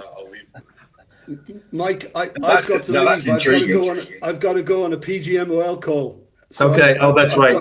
I've got 2 minutes, so I do apologize, but I've got to do it because it's all in conjunction with the new season. Can I give you a message to give to the PGMOL, or would that not be? Yeah, no, thank you, Jim. I know what that's going to be. Yeah, I appreciate it. Thanks, Jim. And Jim, do you have a minute for another question? I mean, first yes, of all, I've got a minute. I've been on that call. They do 3 different versions of it, and I went on one yesterday, so I'm good. All right, perfect. Let's see, where was it? I just lost it. This is more of a comment from from Demian, who's taking time out of his musical tour to put in a comment. Jim's Euro coverage on TalkSport was absolutely incredible. The honesty, the eloquence, the passion. I'd rather listen to Jim on a drive than watch the game with most pundits in American TV. Wow. There are some other American pundits that did not do so well in the questions, even as this. But yeah, that's. Well, thank you so much for your kind words. I really appreciate it. It's very kind of you. Thank you. And we'll be seeing Demian a little bit later on in the show, I believe. And a question for Harry from James: do you have a specific long-term goal you're aiming for in your career as a commentator? I just want to improve. Just want to improve and get better and better, and hopefully be in a position where, like the guys, I'm covering the biggest competitions in the world. That's the dream, the goal. I'm under no illusions that there's a lot of work that needs to be done to get there. I think over the last couple of years, I feel like I've learned a lot, but there's still loads to learn. There's still loads to improve on. So yeah, I guess just to get to a point where I'm in contention to cover the biggest competitions in the world. That's literally it. Like, I think it's a job that there's a lot of work behind the scenes that maybe people don't see every day, but obviously it's a privilege as well, to be able to call such big moments that mean so much to so many people. So I guess that's it. Yeah. It's as simple as that for me, really. So Harry, not that it's my place necessarily to dish out advice, but the one piece of advice I would give you: keep believing in yourself, because it's a growth industry, both broadcasting and football, and the opportunities will always be there. I'm sure that you've done the hardest bit in your career is getting to the point you are now. So keep believing in yourself, and you'll definitely be doing the games you want to do. Thank you so much, mate. Really appreciate it. Well, and I've just gotten the highest possible praise you can get from my daughter, who is a professional journalist, who has just said, "What a great segment." I hope, again, hope I'm not violating that, but, I get very proud when my kids seem proud of me. And that's, this is a hobby for me, but it's one that just gives me great thrills. And what the insight. And I started this by being really, really kind of drilling down into the technical aspect of what your days are like and stuff. And I appreciate your patience with answering those questions, because I find it fascinating, and apparently I'm not the only one. So, fantastic. I think we got one more question, because we're just waiting on one of our 5 guests for the next podcast to show up, which should be any second now. This is from Christian. Which player do you hope never comes to the Premier League because his name looks impossible to pronounce, and why is it, Harry? I mean, Vice Kvaratskhelia. I'm not too worried about that one, to be honest. I like that one. I think it's funny because, like, if you think about sort of the language that I speak, there's similarities to Georgian, there's similarities to a lot of the Balkan countries in terms of how things are pronounced. So I'd obviously brush up on it if there was an opportunity to cover one of their games. But I think there's some difficult names, but it's part and parcel of it. There's not anyone that I would be worried about. If you do your research and you do your diligence, and should be fine. Same. I'm gonna cheat, because if I'm working on TV, as I said earlier, less is more. You don't have to call out every name. He might not be touching the ball too often in my commentaries, because I'm at an age where I need to play it safe these days. I love that. And the last one from Demsek: how is Ethan Nwaneri said? There's a lot of debate about this. So, I mean, has this been part of your call? I mean, is this a name that's been discussed, or is he not really on the radar yet? Well, I saw his debut at Brentford, and I hope that I came close to getting it right. My understanding is that probably the N at the beginning of his surname is silent. But no, Ethan is Ethan, the 76. Yeah, I mean, that's why people should just go with one name. So I think Ethan would be good. All right, so I appreciate the time, Jim. It's been a pleasure. It's really been nice to to have 2 different types of segments with you. We had a lot of fun last year. We really got to know you a little bit better this year, and I truly hope that we'll have another opportunity to chat maybe hopefully even before the next Podathon next year. But I appreciate your joining us, your generosity with your time, and your support of our efforts. Well, not at all. And I know I'm speaking for Jim. I'm not just saying that because we did catch up this morning on the phone before we spoke to you. So I'm speaking on Jim's behalf as well. He's sorry that he had to rush off, but both of us would like to congratulate you on everything that you've done. It's some undertaking, a 27-hour podathon. You're looking remarkably fresh for being 19 hours in. I know how tired I feel having just done a day's work yesterday. So the fact that you're going as you are, it's a magnificent cause. And on behalf of both of us, many congratulations on the amount of money that you will raise. And thank you very much for giving us the opportunity to be a very small part of it. Well, it's an honor for me, and it would not be easy to be up 27 straight hours sitting in a chair if it was not for the fascinating conversation and I mean the people that we've been able to have on. I mean, how can you get tired and start to lose interest when we go from guest to guest like we've had on this podcast? And that's a tribute to those of you who give your time for that. So thank you so much. And we wish I won't be watching you this week because there's kind of this Arsenal Wolves thing that I got to do. But enjoy, and congratulations on the start of yet another Premier League season. Thank you very much indeed. Great work, Mike. Harry, I look forward to seeing you very soon. Thanks, guys. Thanks, Mike. Thanks for having us. My pleasure. And Harry, thank you for joining us. And I will see you and talk to you later. All right, here we go. Wow, I don't think I've been alone on the screen once during this podcast yet. And I'm going to make sure it doesn't last that long because who wants this? But our next hour is a really, really, really interesting hour. And if you've been following me on social media, either the Gooners Beat Cancer account or the Gooners Pod account, you will know that there's a really, really interesting event that's coming up on the 30th of August. It is the first of its kind that I'm aware of, and it involves incredible teamwork and generosity from 5 different amazingly talented people.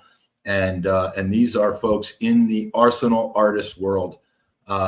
If you're on social media, you know that Arsenal as a football club has just the most unique talent, the most diverse talent, and in the artistic field. So, obviously we're going to start with someone who's a very, very good friend of mine, who's become this Ruth. It's a fantastic honor to have you back on again. And thank you as always for contributing your amazing creativity to the prizes. So many of my American friends who have bought and won your artwork through the years. I mean, you've changed the way people are decorating their house.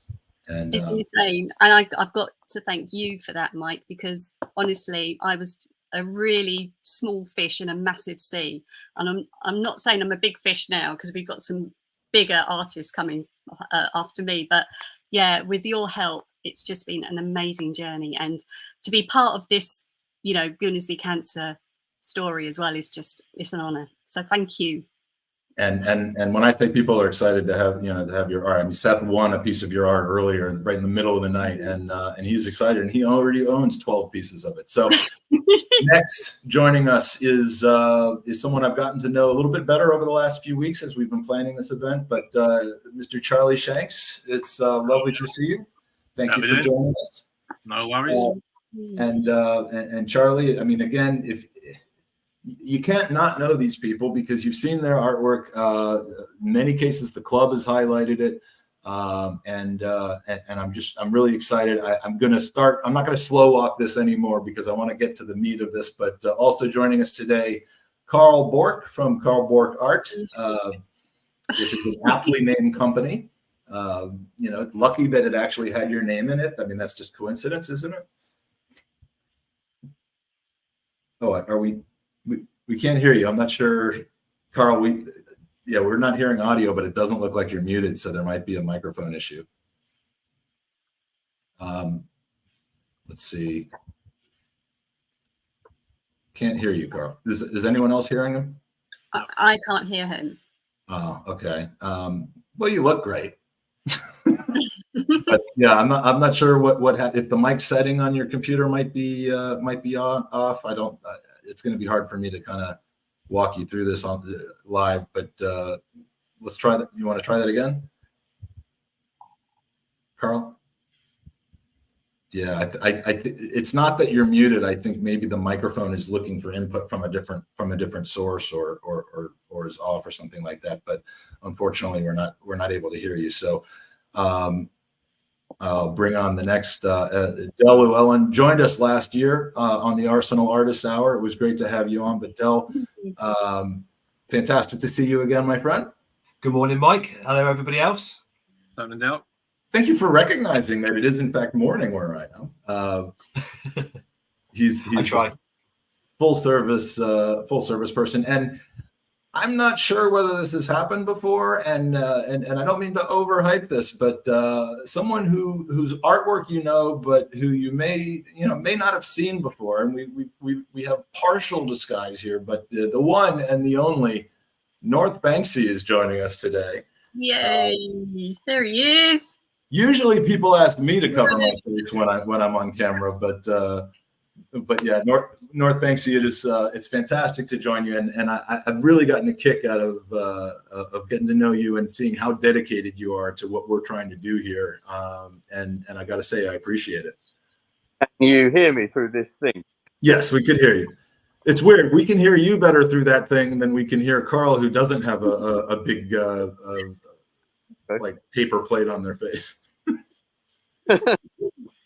Is that like two COVID masks sewn together? Like Builder's dust mask? Well, appreciate you Don't joining feel us. too much. I think it's you remember the days of the pandemic when everyone was living in the 2020s. Yes, exactly. So we are all here. Last year we had an art hour, and it was Ruth and North Banksy and Del joining us. It was Ruth and Del. And did we have a third person that was joining us last year? Fran was supposed to, but couldn't. So maybe it was Ruth, I think. Yeah, it was the two of you, and if you looked at how the decor is in our Highbury flat, and I'm going to be adding to that. We're going to be diversifying. It's not just going to be your art anymore.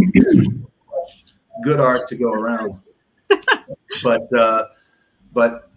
an idea came. I'm not going to claim that I came up with this idea. I want to credit this idea to Sophie Nicolau.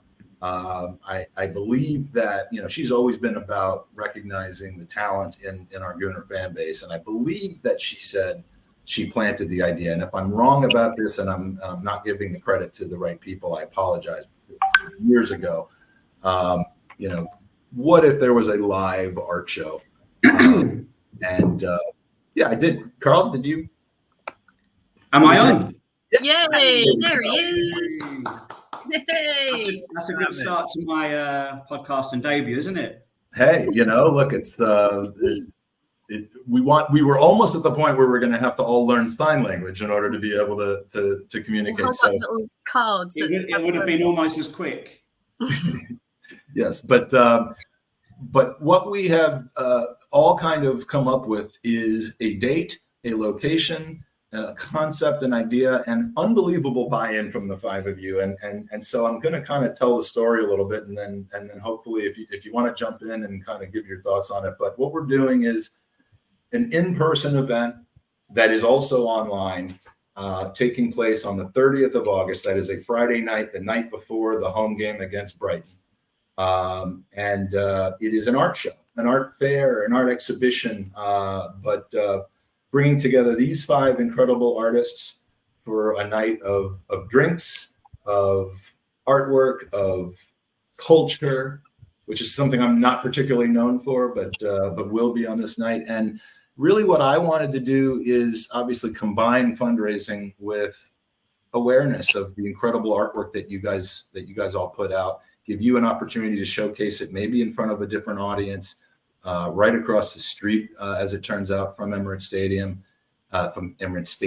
and you all have taken it to another level in your generosity and in buying into the Gooners versus Cancer element of it. So I don't want to do all the talking in this hour. So, I'll put you on the spot. But Ruth, tell us what your contribution to, and I've got pictures to show, but if you come to this event, you will have the opportunity to purchase art. You will have the opportunity. We've all got like, the plan is we've all got like a little stall. So it'd be like, that's the art fair element of it. So we should all, most of us will have bits and pieces that you can buy on the night. I think you've got a couple of bits, Del, hopefully. But we'll have a stall set out, each of us, and you can buy from us directly. Or we've donated to hopefully an auction, but definitely raffle prizes. And I know the other artists have been amazingly generous, and we're giving either original or signed pieces over, so they'll be auctioned. And pretty much original is, there's only one of them, so if you can buy this, then you're going to get a really special piece. A lot of times I've done a lot of fundraisers over the years, and I do, in person, like what we're going to be doing this next weekend for the Arsenal women's visit. Basically, anytime you have a large number of Gooners getting together and they're willing to allow me to kind of set up my shop for Gooners versus Cancer, it's usually a raffle. And we always kind of look at, well, what are the fundraising opportunities versus the value of what we're giving away? And I always, I don't want to overdo it.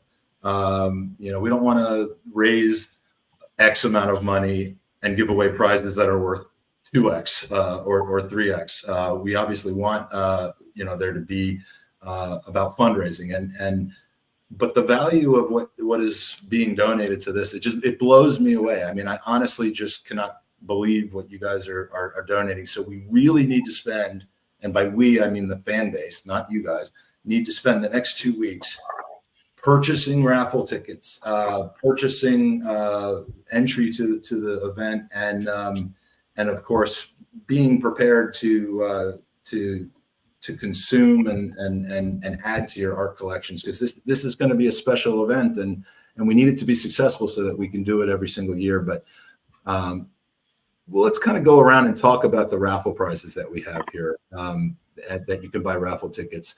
Oh, Charlie's got his here. I was going to put it up on the screen, but why do that when why do that? I've got it here, Mike. We're all prepared. Look. Oh, look, all right. Let's start with Charlie. Charlie has generously donated what? Let's take a look at it and tell me what we have here. Oh, it is a print of my commemorative artwork that I've done for the 1994 Cup Winners' Cup team, and it is hand signed by Alan Smith up here and by Nigel Winterburn down there. Amazing, and that the winning goal. So, and we'll be hearing from him in just a couple hours on the podcast. And he's phenomenal, and obviously that game is an incredible memory for people. And obviously the signed element of it, that's a 1-of-1, correct? That's a 1-of-1. Yep, that's a 1-of-1. And you have a chance to win that. I've got a few with Alan Smith by himself, but none with Alan Smith and 99. Amazing, and I can't thank you enough for adding that to the available prizes.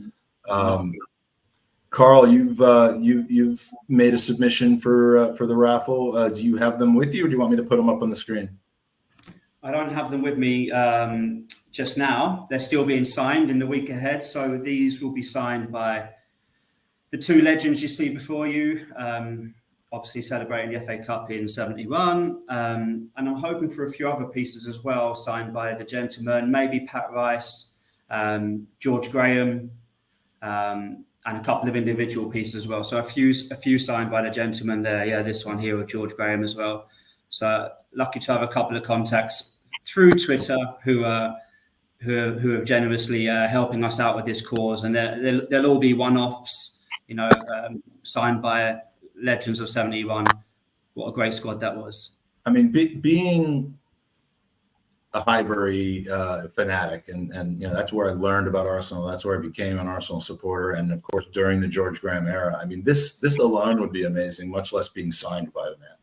And it's absolutely unbelievable that these are available for people to win by buying raffle tickets. So now, Del, tell me first a little bit about your ascent and your style. We're going to go around and kind of talk about your unique styles, because every one of you has a slightly different type of style and focus. And I don't profess to be a art expert. I mean, I still do stick drawings and stuff, but Del, the club has essentially promoted and adopted you and placed your artwork in the armory, and deservedly so. So tell us a little bit, for those of you that didn't watch your segment last year, about your work.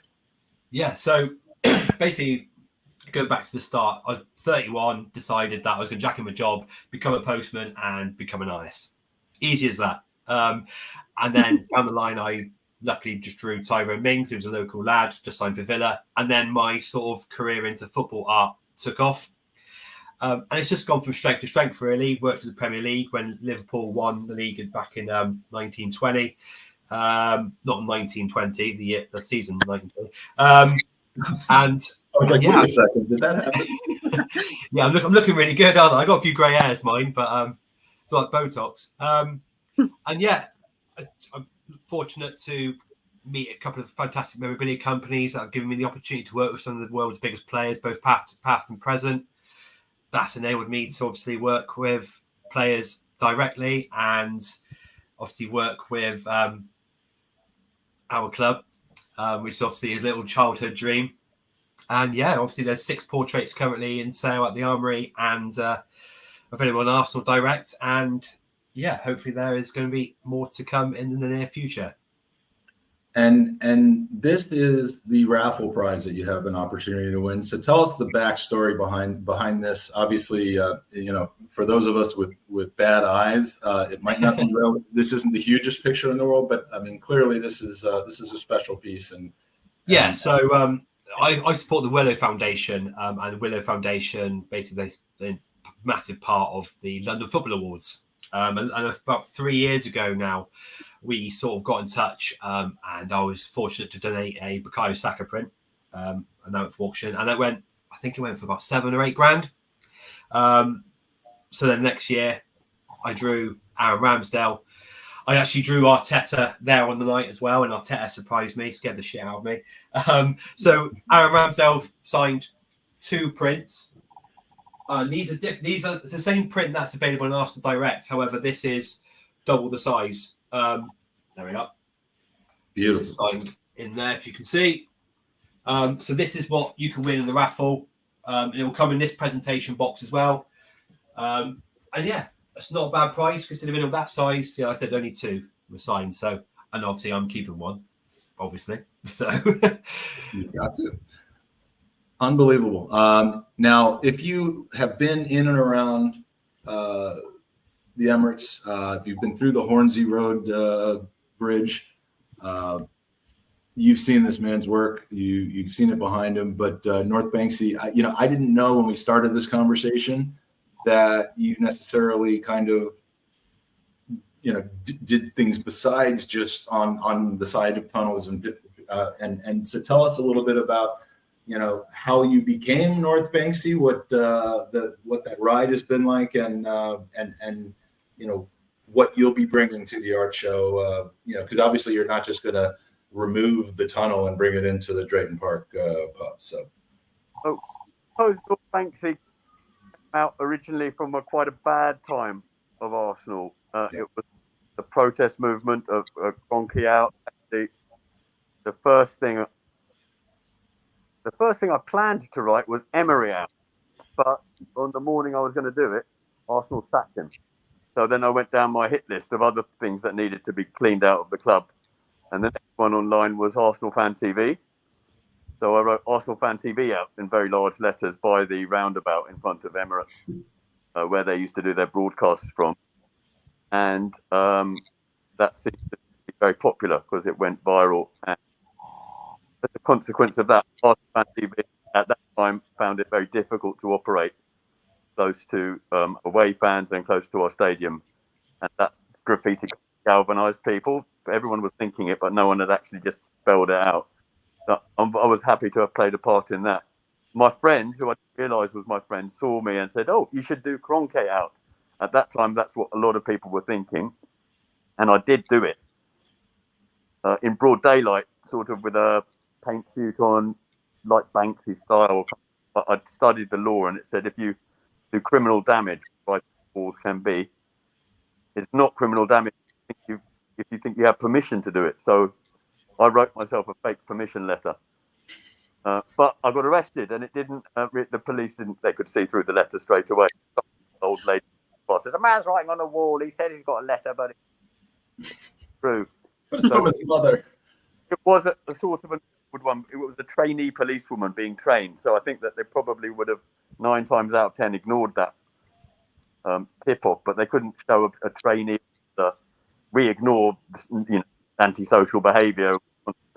So they did arrest me, and I was in the cells. We were playing West Ham under Freddie Ljungberg at that time, and I came out of the police station, and my friend texted me and said, "Oh, are you back on the streets, North Banksy?" And I said, "Well, what's a North Banksy? What do you mean? What's North Banksy?" And they said, "Well, you are North Banksy." "Why am I North Banksy? What? Oh, didn't you see someone had video getting arrested, and that video had been put up on social media from Arsenal fans, and someone in America made up his name. We should call him North Bank, and that's what you are called now." So that name, I like that. That's quite funny. But then it got me thinking, like, am I really part of something positive around Arsenal, or am I just as bad as Arsenal Fan TV saying Benge out, change this, change that? I'm just telling, I want Cronke out, I want Arsenal Fan TV out. What would an Arsenal version of Banksy do that would be good? Who should paint that would get Arsenal where I think it should be? And so I thought, maybe David Rocastle, remember who you are, what you are, who you represent. And I went opposite the Che pub, and I have my techniques and my technical skills and my good eye. I'm not a natural brilliant artist like these other people here, but I have my ways to do things, and I'm prepared to go out into public spaces and take that risk and do it. Now, I think it's practically, the tunnel is huge. It's tacit. The council don't stop me. Arsenal seems quite happy. The images that they see started out from a sort of protest point of view, and then I thought maybe it contribute somehow to sort of rebuilding the atmosphere. There's a relationship between the supporters and the club and the team. I do remember when we were at the Cronke Out protest, or the Super League protest. There was thousands of us, and we had pyrotechnics and banners, and it was a good atmosphere. But burning American flags and stuff like that. There was effigies of Stan Kroenke being lynched. That's quite nasty stuff. But Arsenal was playing in the background. The players could hear it all. Yeah. It was COVID times. There was 250 people allowed in, and the 5,000 outside. Wanting to, like you say, hanging of Stan Kroenke out flares of us. But for me, that was also a turning moment. It certainly showed en masse, in the midst of this very strange global situation, which was a coronavirus, and we were coming out of one of the waves, that thousands of people really loved Arsenal and cared about it to the extent that they would turn up at the stadium when they weren't being allowed in by the police and make things known. And I said, that's not a hatred, that's a love of the club. And if I could do something from the streets that shows that we care, on the streets, that shows that we care. It's not just in someone's living room or on your phone screensaver. It's on the physical architecture of the environment that Arsenal Football Club exists in. Because Arsenal, they're going for global fans, and there's nothing wrong with supporting it. But Arsenal is actually a place and a neighborhood and a community that people live in, and you can join that community as people like you do, Mike, when you come to visit. But it's there all the time. Not just a FIFA game of football with this sort of people commenting, we've got to change like this, you've got real people that club matters. It's for me, I see it as like the church or the unifying glue. You know, it's the religion that's on top of all the religions. The area is extremely mixed now, and culturally and ethnically, and you'll see maybe in that part of Islington more different kinds of cuisines and more different languages being spoken than almost any other part of the UK. Certainly in London, it's one of the most diverse boroughs, and London's probably the most mixed up place. So it's like a United Nations around that club, and the thing that unites everyone, regardless of their faith or their beliefs or their kin or their ethnicity, largely speaking, that we all support Arsenal. And it's so important, I think, not just for to show what football can do for communities and for people and to bring people. And it's rare that you, in the modern world, and maybe it sounds fickle about how commercial the Premier League is, but real drama. We can try and affect the outcomes of these games, shouting and screaming or throwing things at our TV screens or going crazy on Twitter or something, but it doesn't really. You're putting your heart and your hopes in the hands of these guys, and it's very rare that you get that kind of live drama. And if you're fortunate and privileged enough to go to live matches, actually you are part of that drama. You are that 12th man. Yeah. You can't cinema movie and by screaming at the screen at the top of your lungs. And you can't change a theatre by saying, you know, watch out, Macbeth. This is not going to work out for you. Don't do that.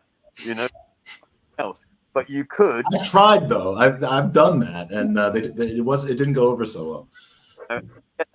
There's those sort of moments. Sometimes it's quite often that leads to a counterattack, and there's boom, and that is from 60,000 people, and it's like, come on then now, and it's all there, and we're part of that. You know what I mean? You can see they're riding on the wave of the energy. The players talk about it all the time. There's nothing else, I think, not in my life, that comes close to that anymore. And what the artwork do, like, in the area where the players can see it and the community can see it, is kind of help rebuild that bridge between us, you know, the people, and the team. But they're young. Well, you know, don't mistake it. You know, we think that they're heroes, and they are our heroes. These are very young men, you know, half my age, less, you know. However much wealth they've got, however much we idolize them, you know, talking about 22, 23 years old, for me, that they're like children almost, you know what I mean? So, of course, they are skilled at their job, but they still need encouragement and they need that support. And we can make that difference. I thought of artwork kind of way to claim public, these streets are our own, like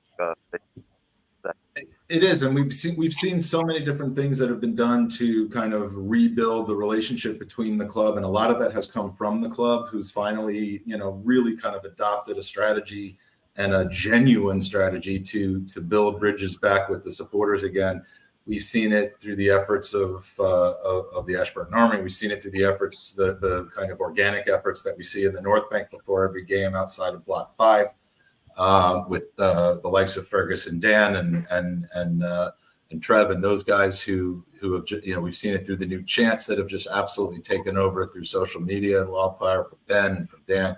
It's great stuff, and to be able to make that impact in a completely unique way through street art that people see, it energizes people, and it is unique. And so I'm really glad that your work is being known and publicized more. And, you know, to my surprise, when we started having these conversations, you know, it isn't just, hey, you can go look at this on the street. It's, hey, you can have this.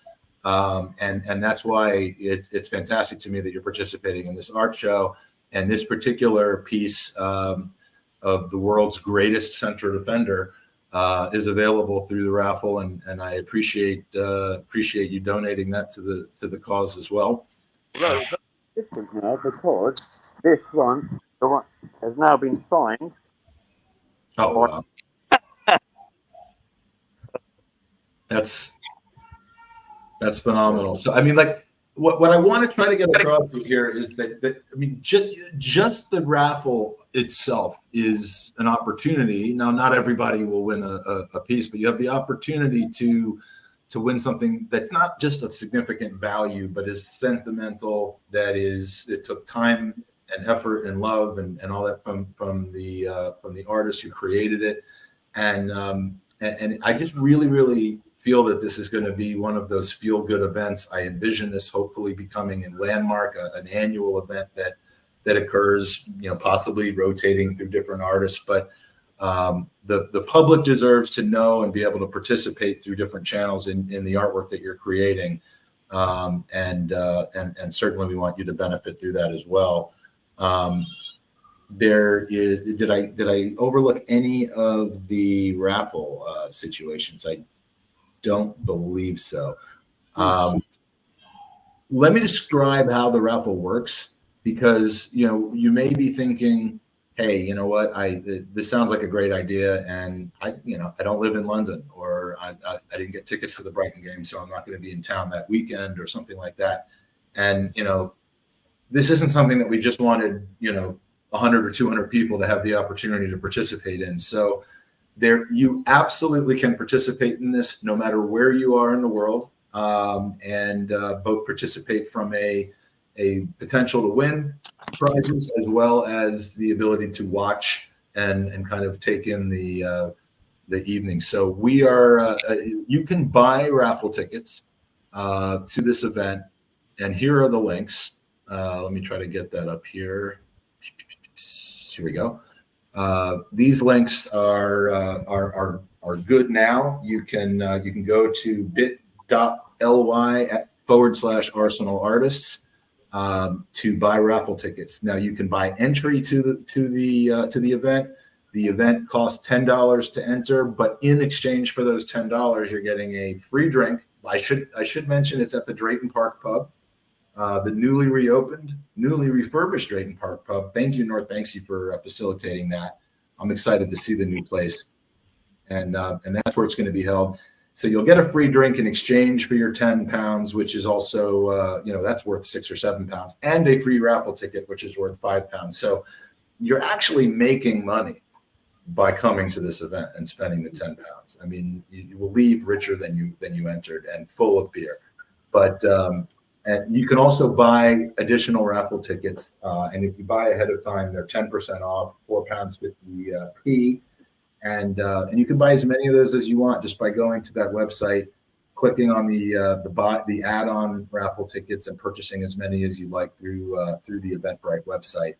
And what will happen is, if you are purchasing those ahead of time and you did not purchase entry, meaning that you're from somewhere else in the world or you're not able to come to the event, the night before the event, you will be emailed your raffle ticket number or raffle ticket numbers and be entered into the draw that's going to take place that night, along with everybody else who is going to be at the event and purchase raffle tickets at the event. And the event itself is from 7 p.m. to 11 p.m. Starting at 9 p.m., we are going to be doing a live stream from the event that will include interviews with all 5 of you, with some of our attendees. We have some special people that are going to be joining us. And then at 10 o'clock, the raffle drawing. So not only do you have to just buy tickets, not really be participating in it, and then hope that you won and never find out whether you did or didn't, you'll actually be able to watch the raffle drawing and see whether you won or not. So we hope that over the next 2 weeks, raffle ticket sales and entry ticket sales will skyrocket, as my attention now can go back to this after this podcast is over. That's taken me away for the last few days. But please buy raffle tickets for this, because there's too much value in these prizes that are being given away. I bought some raffle tickets. I'm sorry? I bought some raffle tickets. I want to win these other guys. Own one, Ruth. What are you going to do? Pardon? What if you win your own picture back? Oh, well, I have to get it back in. That's the only thing I don't want to win. But that's a money laundering strategy, and we know Ruth is into money laundering, but yeah, that would be a good way to do that. But yeah, please, and again, I don't know that we've really gotten the word out enough, but we will be getting the word out quite a bit over the next 2 weeks. You have all been very helpful from your influential social media accounts. North Banksy's been, he's not opposed to putting up stickers without asking first. So that's been going on in the N5 and N7 postcodes quite a bit. So we're going to get the awareness of this event really into the mainstream in the next couple of weeks, and my wife and I will be there along with the 5 of you, hopefully just raising a lot of money, raising the profile of you guys, and just having a really, really special evening that we can build off of in the years to come. So anybody else want to talk? I kind of changed the role of our roundtable about how we all got into this. So we'll keep going with that. Now I know your story, Ruth, but some of the viewers may not. So you don't live in North London anymore, but you certainly did when you were a young, impressionable young lady, right? I did, yeah. I was born and bred in Highbury. Mum and Dad met there, got married there, had us there, and grew up there. So my art journey, I've always drawn and painted and did creative stuff. My dad was very creative, and my brother as well. But in 2018, I had a big op on my hand, and it was reconstructive surgery on my thumb. So in 2019, it took 11 months to recover. And my surgeon said, and the physio said, if you want to get back into your art, do something very light to, encourage your hand to get back to normality. So I did a bit of watercoloring, which I'd never done before. And I sat at my kitchen table and thought, I need to paint something, but I want to paint something that I love. So I painted Highbury barn shops, which I suppose a lot of our viewers will recognise and walk past a few times. And I thought, that doesn't look too bad. And I put it up on a Facebook page, and I got this amazing feedback from people. It was an Islington page, and they recognised it, which amazed me. And it just encouraged me to paint the next thing in Highbury, and then the next thing in Highbury, and where I was born, where I went to school. And I got like 10 or so pictures, and then it was my brother's birthday about a month later, and my brother's a massive Gooner, like the whole family are. And I painted him the West Stand, just a watercolour. And I thought, and a few of my friends liked it, so I then did another Arsenal picture. Then I did more Islington and Highbury, and it just developed like that. And then eventually, I started getting more comments online of it, and I thought, I could, enjoy this. And then someone said, "Do you sell prints?" And I said, "Well, no, but I could try." And it just, over the last 5 years, it's just grown and grown and grown. And I've just painted, a few hundred pictures now, and I love it, and it's my life. So I'm so lucky, and with help from you, Mike, getting more of an audience. I mean, this is a great platform for me, and it's just been incredible. So, yeah, so I'm more Islington as far as my back catalogue goes, like Hybrid Islington views, but they all kind of connect, because I'll do like chip shops and pubs and where all the Arsenal fans would meet, and it's all like interconnected, because if as North Banksy said, Arsenal isn't just a match every second Saturday during the season. It's Highbury, it's a life, it's it's where we all go to for the football, but there is a whole life there, and it's my life, and that's what I try to project in my art. One of the coolest things to happen that was really, really neat to me was I guess it was in January. No, it was probably in February. Whenever it was that we played Spurs away, I was in London, staying at my flat in Highbury, and I couldn't sleep. I woke up at 4:30 in the morning, full of energy, full of nerves, because I was going to be going to that game later. And I just said, you know what? I'm gonna do a Forrest Gump. I'm gonna put my shoes on. I'm just gonna start walking.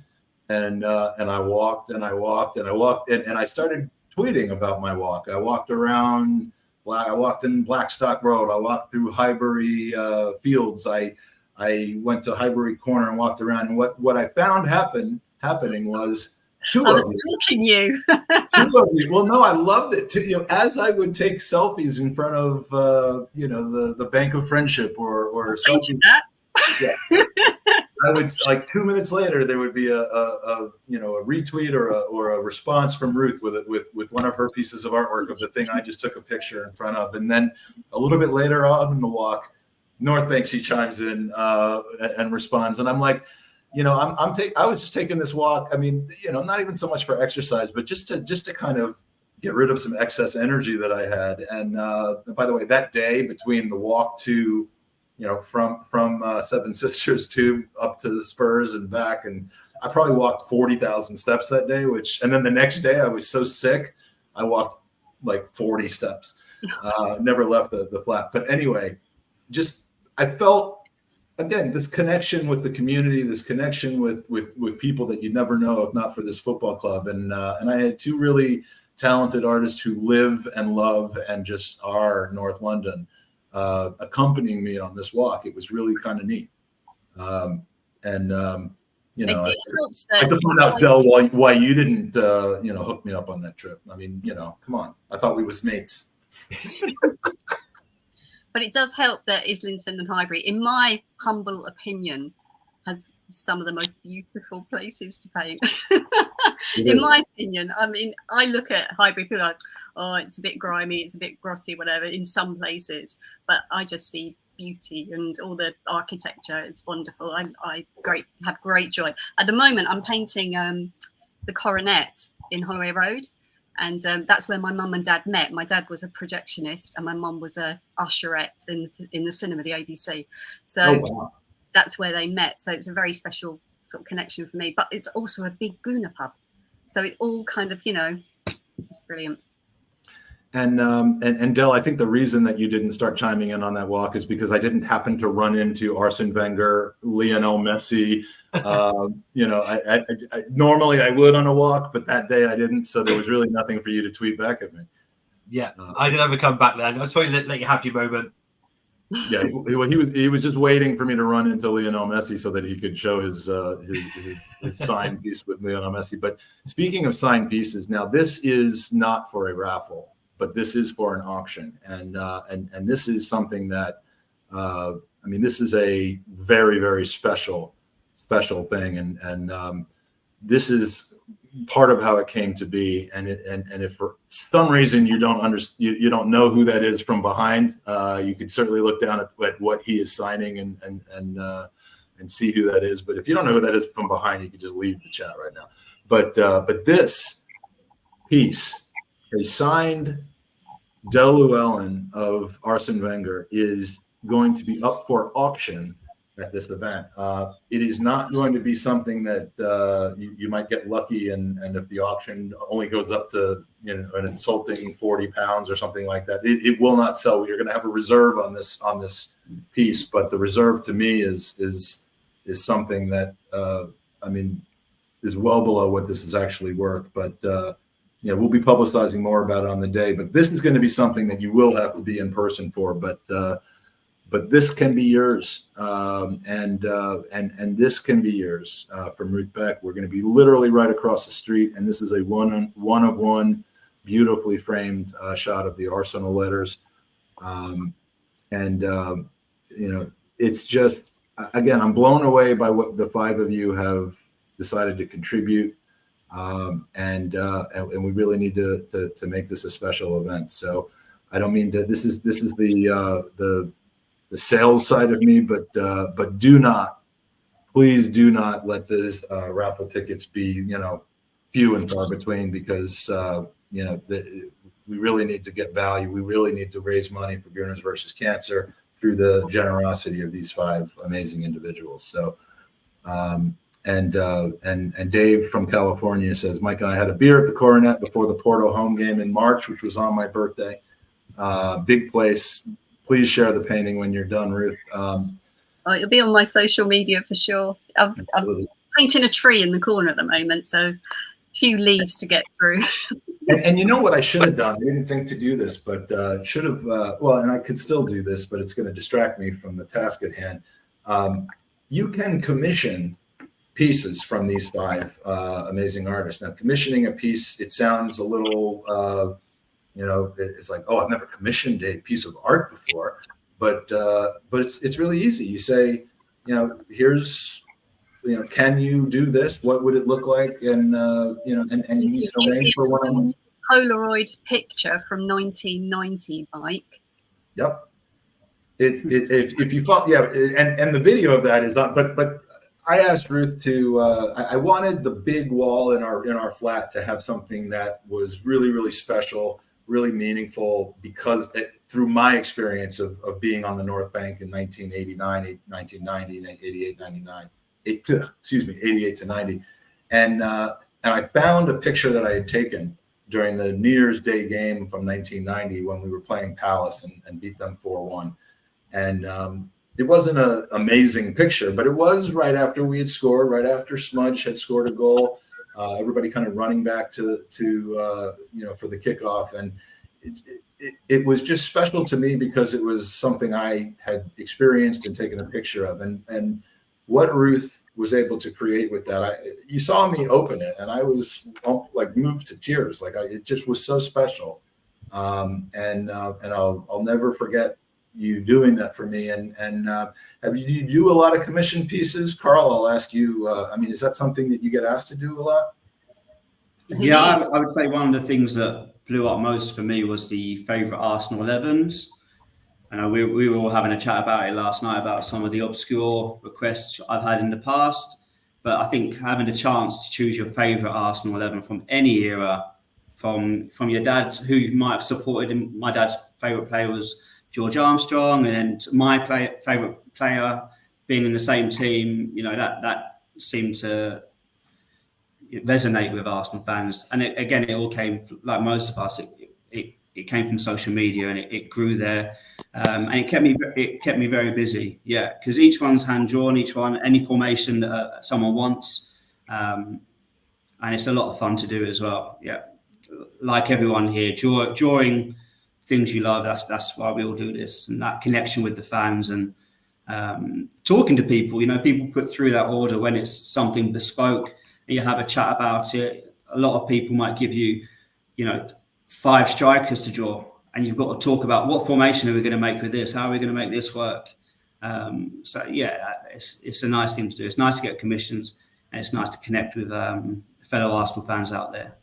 And of course, in addition to having pieces there on the night, and your generous donations, you will have the opportunity to chat with any of the 5 of you to discuss, negotiate, kind of talk about what they can do, and they've all generously agreed to donate a portion of the proceeds of sales to Gooners versus Cancer, which again is just extremely, extremely generous of you to do. So I think you can probably tell that I am a fan, and I'm a little bit emotional about the fact that you guys have given this given this to Gooners versus Cancer, this opportunity. So Sharon is saying all those steps on that day, and you didn't meet me at the Blackstock. You told me you were at the Blackstock. I walked past the Blackstock. I saw Axel there. Did not see no Charn there. I painted that. Exactly. So, but Sid asked a question, because Sid's in Toronto, Canada, and says online auction. We can't do an online auction, but in case you didn't hear, we are doing an online raffle. So you go to the links that right here, Arsenal Art, bit.ly/Arsenal Artist to buy raffle tickets.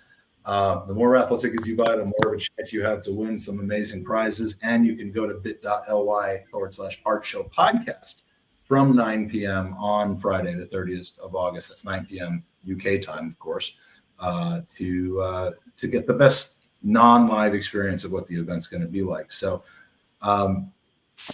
Charlie, what's the kind of the craziest commission you've ever? Do you accept commissions? Have you done a lot of those as well? I do. I mean, one of the most nerve-wracking is when somebody asks you to draw a portrait of somebody that's recently passed.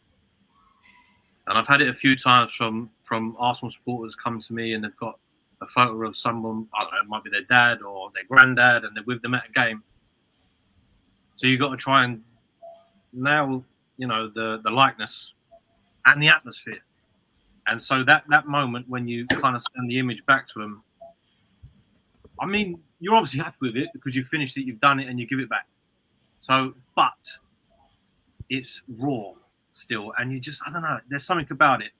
But it's an honor as well to be asked that somebody's come to me and said to me, can you draw or paint or whatever, me with my dad or my granddad or my mum or whoever. That's probably the most touching of commissions. I mean, I get commissions all the time, but those ones are hard and rewarding when they like it. Because touch wood, I've never had them say, "Oh, it's rubbish." So, well, and I mean, I just remember how nervous Ruth was on the day when I was getting ready to open this. I'm like, "Why are you nervous? I know I'm going to love it. I just didn't realize how much I was going to. You never know. You never know. It's a big responsibility. It's a big responsibility, and I don't feel like, I mean, all of us here, you'll see our finished works, our good works, but I'm sure that they're all the same as me. There's a pile behind me in a big bin of screwed up, where you just can't nail the likeness, or you do the wrong pen mark, and it can take a lot out of you, but it is also very rewarding. And I want to, real quickly before the next hour begins, I do kind of want, I mean, it's somewhat self-evident by looking at it, but you each kind of have a different style, and I want you in your own words to kind of describe what your style was. So Del, while you do that, you told us a funny story in our kind of event chat the other day about how the club asked you to do a specific kind of, I don't want to call it a stunt, but like they asked you to do something in real time. That was let's just call it a disconnect on really what was involved. So are you obviously I don't think it's because of the style of work I do. Some of my portraits can take weeks to months, and of course I had the amazing opportunity to draw at the Emirates before the Crystal Palace game. 60,000 people, surreal, mad experience. And obviously I was drawing in the Armoury after, and I met loads of fans, loads of kids. It was absolutely a great day. But I think the club were expecting me to draw, well, that side, to basically have that finished. And I literally didn't even manage to draw a sock because I was just chatting to people, and it's like my stuff takes so long. I try and get every thread, every detail, every crease. Did they think you were like a caricature person, like it takes 10 minutes and then hands you the thing and then says, "What do you think?" Absolutely. Yeah, and of course I was obviously, when I was pitch side, I was drawing on an easel, and obviously I was like sort of like squatted down like that. My back was in pieces. And then obviously in the Army, like I said, people were coming in. Every single person was speaking to me and asking me questions and about the artwork, how people didn't realise they were pitch-side drawing while football was happening on the pitch. No. So I don't think they realised how long it took me to put everything away as well. So they're like, right, you got to pack up and get down the tunnel. And I was like, right, that's going to take me 5 minutes. And next thing you know, all the players are coming out. I met Eddie and saw Aaron again, and then they did the whole lineup. Obviously the players like the lineup, shake our hands, music, fire everywhere and stuff. And then she was going past. Obviously Mick Arteta walked past me. I was like, "Ooh." But yeah, that was mad. Great day. Heavy night. I know the coroner. I went for a couple of beers after with a couple of the retail gang, and I didn't get in until 2 a.m. So a couple of beers. A couple an of beers interesting day. Point at the coronet probably cost about what, £2 combined? Yeah, I don't know. I was on such a high. I was walking on cloud 9, and I was walking into pubs, and people were just like collaring me, going, "Are you the artist from today?" I'm like, yeah. And then I went to one pub and it took me about 10 minutes to get served because I was just like, I don't know, felt like a celebrity. It was weird. Now that sock that you drew, I mean, it was the best sock ever. It's quite possibly the best sock I've ever seen. It's unbelievable, and the best sock. That piece went for £50,000. Yeah, just the sock. It was just like sock. Soccus interruptus. Carl, describe, if you would, your style of art. I would simply describe it as digital art, but it's definitely I think a journey I'm still on. I'm always trying to improve it, always trying to make progress with it. It's not something I grew up doing. It wasn't an option back then. I grew up practicing, making up my own Arsenal kits and drawing Ian Wright and all the likes. And then it was actually just before COVID, I got my first iPad Pro and opened up a new world, really. So started from there. And I look back on them now, they were pretty terrible. But it's a journey, and I enjoy doing it. I like looking out for those moments, those funny moments, like the pickpocketing with Mikel Arteta recently, and trying to turn those into art as well. So I think probably the biggest successes with my art have come from when I've drawn the iconic moments, that iconic kit, the iconic celebration. It just takes you back to that moment, doesn't it? They're the pieces of art I think people want on their walls, maybe in an office or something like that, not necessarily in the living room above the fireplace, but something that they remember and they have a personal moment with, something, whether they were there or whether they just remember watching it. Those iconic moments are what I try to focus on, but through digital art. And it's just something I enjoy doing and enjoy sharing with other Arsenal fans, really. And it can be lighthearted. The Dell stuff is there's gravitas to it. It's the players in their glory and detail and stuff, and then but being able to do a pickpocket drawing is, some of them like that. They're a bit silly. I hope they make someone laugh or bring a smile to their face. Like Bukayo on a unicorn went absolutely viral. It was insane. It caused me to buy I have an inflatable unicorn at everyone does now, right? Yeah, I've had it next to me on podcasts before. I've ridden it on Bukayo and Carl inspired me into making that. That's purchase. it. Well, I'm happy to have inspired you, Mike. But I'm a kit obsessive as well, like many of us probably are. I love Arsenal kits. The older the better, the more retro and outlandish the better. So that obsession started from a very young age. Now my children are the same. It's something that passes down the generations, isn't it? Well, I wish we had more time to chat, but our next hour, our 21st hour of 27, is getting ready to start. Our guests are in the green room, and our co-host is in the green room. So, again, not to continue to go in circles here, but you guys, I'm going to enjoy the next couple of weeks of making this thing a reality. I appreciate everything that you guys are doing. Please, if you're in the audience, you're not going to want to miss being a part of this, no matter where you are in the world, even if you're far, far, far from N5. Please go to the links listed here. You can follow at Gooners Beat Cancer on Twitter, or at the Gooners Pod on Twitter. By the way, this is the piece that means so much to me that Ruth that Ruth created. This is a moment that I lived, and she brought it to life in such a beautiful way, and thank you, Ruth, for that. Friday the 30th at 7 p.m. Where are the links? Here are the links. Please, come, say hi, purchase art, decorate your entire house, spend your entire retirement fund. I guarantee you that we'll be curing cancer through this. So thank you all. Appreciate it. And I'll be seeing you very soon. See you on the 30th. Okay, Mike. See you.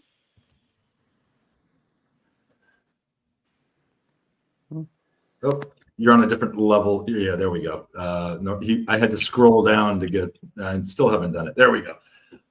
So in case you're just joining us, it is as the wonderful, late, great Kevin Campbell always did, Dickie Bow Thursday. Every Thursday, a bow tie in honor of somebody who was a friend and mentor of his, who always wore a bow tie on Thursday. So in case you wonder why I'm not necessarily wearing colors that go together, not wearing a shirt that normally would be worn with a bow tie, this is a tribute to Super Kevin Campbell. And we have a very wonderful next hour as we move into, I forgot to do the prize draw in that hour. So we'll do 2 in the next hour. But welcome to the podcast back again. Jared, my co-host, who is wearing a bow tie. Yeah, if you were dressing up, you should have told me. I didn't get the memo. But You're the best dressed, podcast host in the nation. Well, it's a low bar in our group, but I'll take it. Thanks. Yes, and we welcome back to the pod for the 614th time, and I'm very lucky to have him, Gabby Marcotti, the man who I've known longer than anybody else on this podcast. Gabby, welcome back to the Podathon. Thank you, and I think that mostly means that we're old. We are so old. In fact, I have no idea if this is going to work. I just thought of it in like the last 30 seconds. But I am holding here in my hand, and I will raise up in a second, a figurine of a former Arsenal player. He's not, I don't know if you can see this. He is not wearing an Arsenal jersey. He is wearing, he's wearing his national team jersey, actually. If that gives it a hint. Anybody know who this is? I'm not good at claymation. These figurines are so hideous. Everybody kind of looks the same. So like if you had held up that statue of Ronaldo that was made in Portugal, I don't think I would have known who it was either. It's roughly it's about roughly the same. We have the same thing. I'm happy to give this away if anybody wants one, or you guys can play 20 questions. It is an Arsenal player from our lifetimes. Yeah, we've got some guesses in the chat. Over Mars. All right, you got it right away. You guys are slow. Yeah. Yes, that kind of does it, right? That game's over. It's funny because Grant thought it was Jared, which is weird. But yes. So that's very cool. That was a great bit. Thank you for writing that. Having your team of writers come up with that. But yeah, we appreciate that. Now, you're not an Arsenal supporter. We know this. No. And we've had many interesting conversations over the years, and we're going to continue that trend today because the team that you support in England, I find to be the most fascinating football club in the world. Always has been, well, not always, but since they actually became a football club 20 years ago, and seemingly always will be for one reason or the other. But Chelsea. What's going on? What is happening? So, great. First of all, don't tell me you don't know why I'm asking. Like, what do you mean? Everything's fine. No, I was just pointing out. Not that I want to go back into the history books and stuff, but Chelsea did win they become English champions for the first time in the mid 1950s. I know. Also, Chelsea didn't move from South London to North London, take the ferry across and all that jazz. I'm just pointing it out. Like they're still kind of in the original location. Take advantage of the opportunities I have. So I don't know. It's an absolute. It's so hard to decipher from the outside. All right. So there's a footballing answer, which is essentially, if you think, and I know some people have a serious problem with it, including my company, which is why, at ESPN, we don't say that players were bought or sold because it's considered to dehumanize them. But if we can suspend this for a minute, essentially, if you view players as assets that might appreciate or depreciate in value, if you view them as an asset that has an acquisition cost, maybe a maintenance cost, which is obviously the guy's wages. If you essentially hoover up as much as you can, as much as the best talent around, and maybe you overpay, but if you're confident, if you're confident there's going to be inflation, right, and things are going to be more expensive in the future, you'll go ahead and buy a whole load of stuff today, right, rather than wait till tomorrow because it'll be more expensive. I mean, roughly speaking, I think that's kind of what they're trying to do. They have these two guys, Wayne Stanley and Stewart, who are the people running it, and in terms of the talent acquisition side, and that's what they're doing. What does it work on the pitch? Do the pieces fit together? I don't know. Can they satisfy profit and sustainability rules? Without selling hotels to themselves, selling the women's team to themselves, stuff like that. I don't know. I mean, are they at the point where they're about to sell a bag of crisps to themselves for £60 million? I mean, You know what? Like, apparently 14 of the 20 Premier League clubs have no problem with them doing that. So no, well, look, I mean, the stuff with the hotels, I am not, despite what you may think, I am not an expert in commercial real estate in West London. But it's not like they said, oh, look, our hotels are worth, 500 million each. They're not worth 25 Amari Kellermans, right? You're not a real estate expert? God, there went my whole agenda. That valuation that they gave probably seems like a pretty reasonable valuation. This is a very expensive part of town, and these are large buildings that can house a lot of people. Well, if that's the case, then why not just sell them to somebody else who's not you, rather than get into the thing, oh, it's worth this much or whatever else. And the whole notion with the women's team is just odd because, the reality is most women's teams, in fact, I think all women's teams, and we're not going to talk women's football, though, obviously. You guys as Gooners know sort of how historic the Arsenal women's team is, but the reality is all these teams lose money, and there's a bit of a dysfunctional situation in the league where the 3, 4, 5 biggest teams, including Arsenal, just outspend everybody, and the others can't compete, which is why in the second tier right now the costs are so high that you're seeing some of the ridiculous that's happening in the women's game. I don't know why they're doing these cartwheels. Reportedly, they're still. I don't think it's a very transparent system because you get little, snippets. That's how the Premier League want to do it. So there's always going to be speculation. Like there's always speculation around City and Everton and stuff like that until they actually publish the report.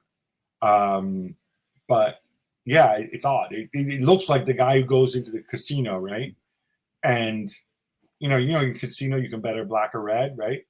And you bet on red every time, and if you lose, you just double your bet. Well, eventually you're going to win, right?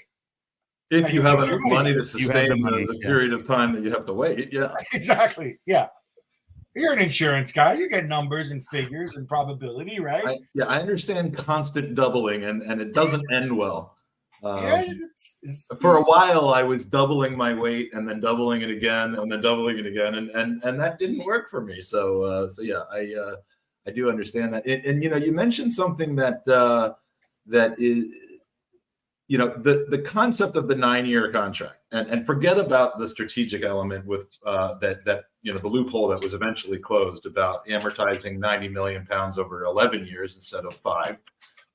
That I understand, but the element of it that should be attractive is buying an asset that, yes, you take the risk that you're going to pull a Mesut Ozil and an Aubameyang where you sign them to massive money, and then you don't get the results, and it's an albatross hung around your neck. But you also presumably have the ability to get a bargain on a player, lock that player in for a number of years, say 7 years at, say, I don't know, 50, 65,000 a week, and a player who really just absolutely smashes it more than you think that they would. And that should be seen as, we won this gamble. Why then extend that player for 2 years and give them a pay rise right away? Like didn't they just invalidate the entire reason that they signed him to such a long contract in the first place? And obviously I'm talking about Cole Palmer. You're channeling your inner Paul Merson there, right? Who he doesn't get it either. Well, let me explain it to you and to Merce. I would love. I mean, I understand pay rises and contract extensions. It just seems antithetical to these long contracts in the first place.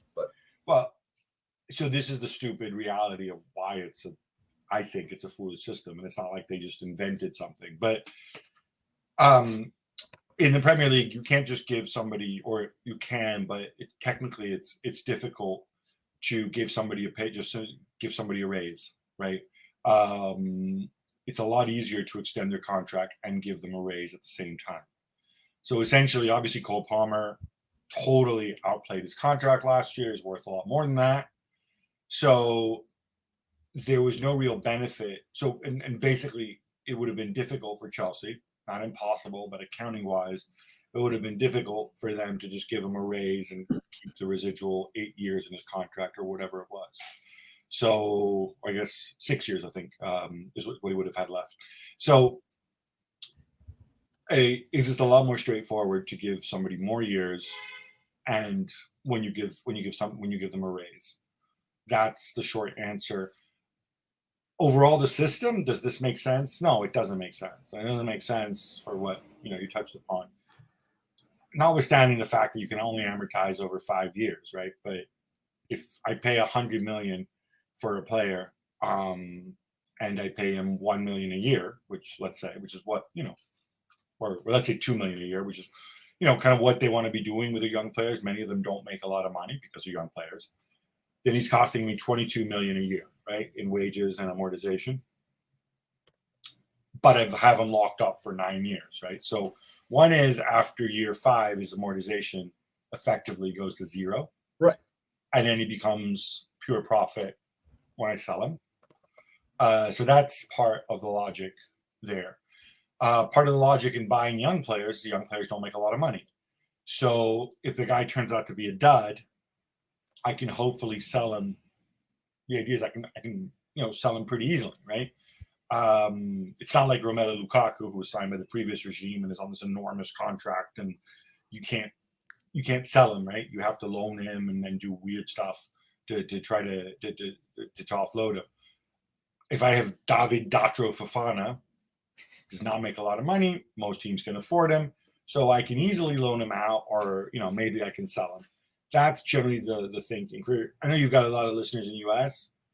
It's kind of like, in the NFL where like draft picks or people who are still under rookie contract are worth a lot more than like the 5-year veteran who's a Pro Bowler. I'm exaggerating here a little bit, but they're worth disproportionately more. Well, that's the idea. They're easy to monetize. They're easy to shift. That's what they're trying to do. So I think we all kind of understand what you're saying and agree. And I know it says it's dehumanizing to look at players as commodities, and I get that. But if you're running a football club, that's what they are, and that's the way you have to approach it. The human side of it, though, if you're a new manager coming into Chelsea, you've got a squad of 40 plus probably first team players potentially. How much harder do you think that job is now, trying to balance all of those guys' personalities? Obviously, everybody wants to play. If guys are making a move to Chelsea, they want to go to a big club, they want to play football, they want to feature. How do you think he manages the fact that half of that number right now aren't going to be able to see the pitch regularly, if at all? I have a pretty good idea how he's doing it. So there's a player. So there's maybe half a dozen players who are not training with the other players or aren't doing it regularly, right? Or elsewhere or whatever. And those are the players who know that they're going to move on, or who don't want to be there. The club doesn't want them there, whatever. So that takes away some of them. There's a core of maybe 15, 20 players who know that they're going to be there. And then the others are in a limbo. And it's a case of, if the right situation arises, they might move on. It's difficult. It's difficult because just even as a human being, like anybody who's ever managed others, right? You got a team of, go back to you, Mike. You got a team of 8 little insurance guys with your actuarial tables and stuff. And why do they have to be little insurance guys? Like, can they be normal size? No, they're all Overmars size, right? Yes, exactly. There's the insurance guy. You don't want to devote just when they're all on the same level and they're all saying, okay, you guys impressed me, you can be part of my team, and then you guys will suck, you be transferred over to some other office doing even smaller insurance stuff. You want to give everybody a shot, right? You want to be able to talk to these guys who are there. You want to, you don't want to come across as a dick, basically, right? But he can't necessarily do that. So I think his job just becomes a lot tougher. If you're Nani Madueke, for example, right? I think in any good club, there's a hierarchy, right? I use your club as an example, right? Bukayo Saka knows that he's not the same as Leandro Trossard. Trossard knows he's not the same as Saka. You have, and you're there because you earned it on the pitch. Doesn't mean these things can't change. Doesn't mean Trossard can't outplay Saka, whatever. But there is a sense, and that when the manager speaks to them, that these are the 7, 8, 9 players who are going to form the core of the team, and then there's 6 or 7 that are going to play regularly, and then the other guys are going to be more on the fringes. And make my decisions hard for me, prove me wrong. At Chelsea, I'm not sure I'm not sure how you can do that. I'm not sure that you're in that position. I'm not sure how many guaranteed, cast iron starters there are. And that's even before you get into all the guys who were injured or coming back from injuries or having to improve their fitness. And that makes your job really hard. I mean, is Cole Palmer going to start? Of course. But get beyond that, I don't know anybody who's guaranteed. Reece James, if he's fit, sure, but do we know he's going to be fit? I don't know. Fofana going to be fit? I don't know. Enzo will start, sure. Okay, that's one guy. But then Dewsbury Hall, is Caicedo definitely starting when Lavia is now fit? Who knows? And so you have to manage all these situations. If you're Madueke, if you're Mudryk, how do you feel about this? And that's a really and they're still looking at. I mean, there's constant chatter about bringing new people in. Like it's one thing to say, where am I going to fit in as one of 45 people? I mean, like are we going to do that thing that where you saw Neymar in China playing against like 465 little kids?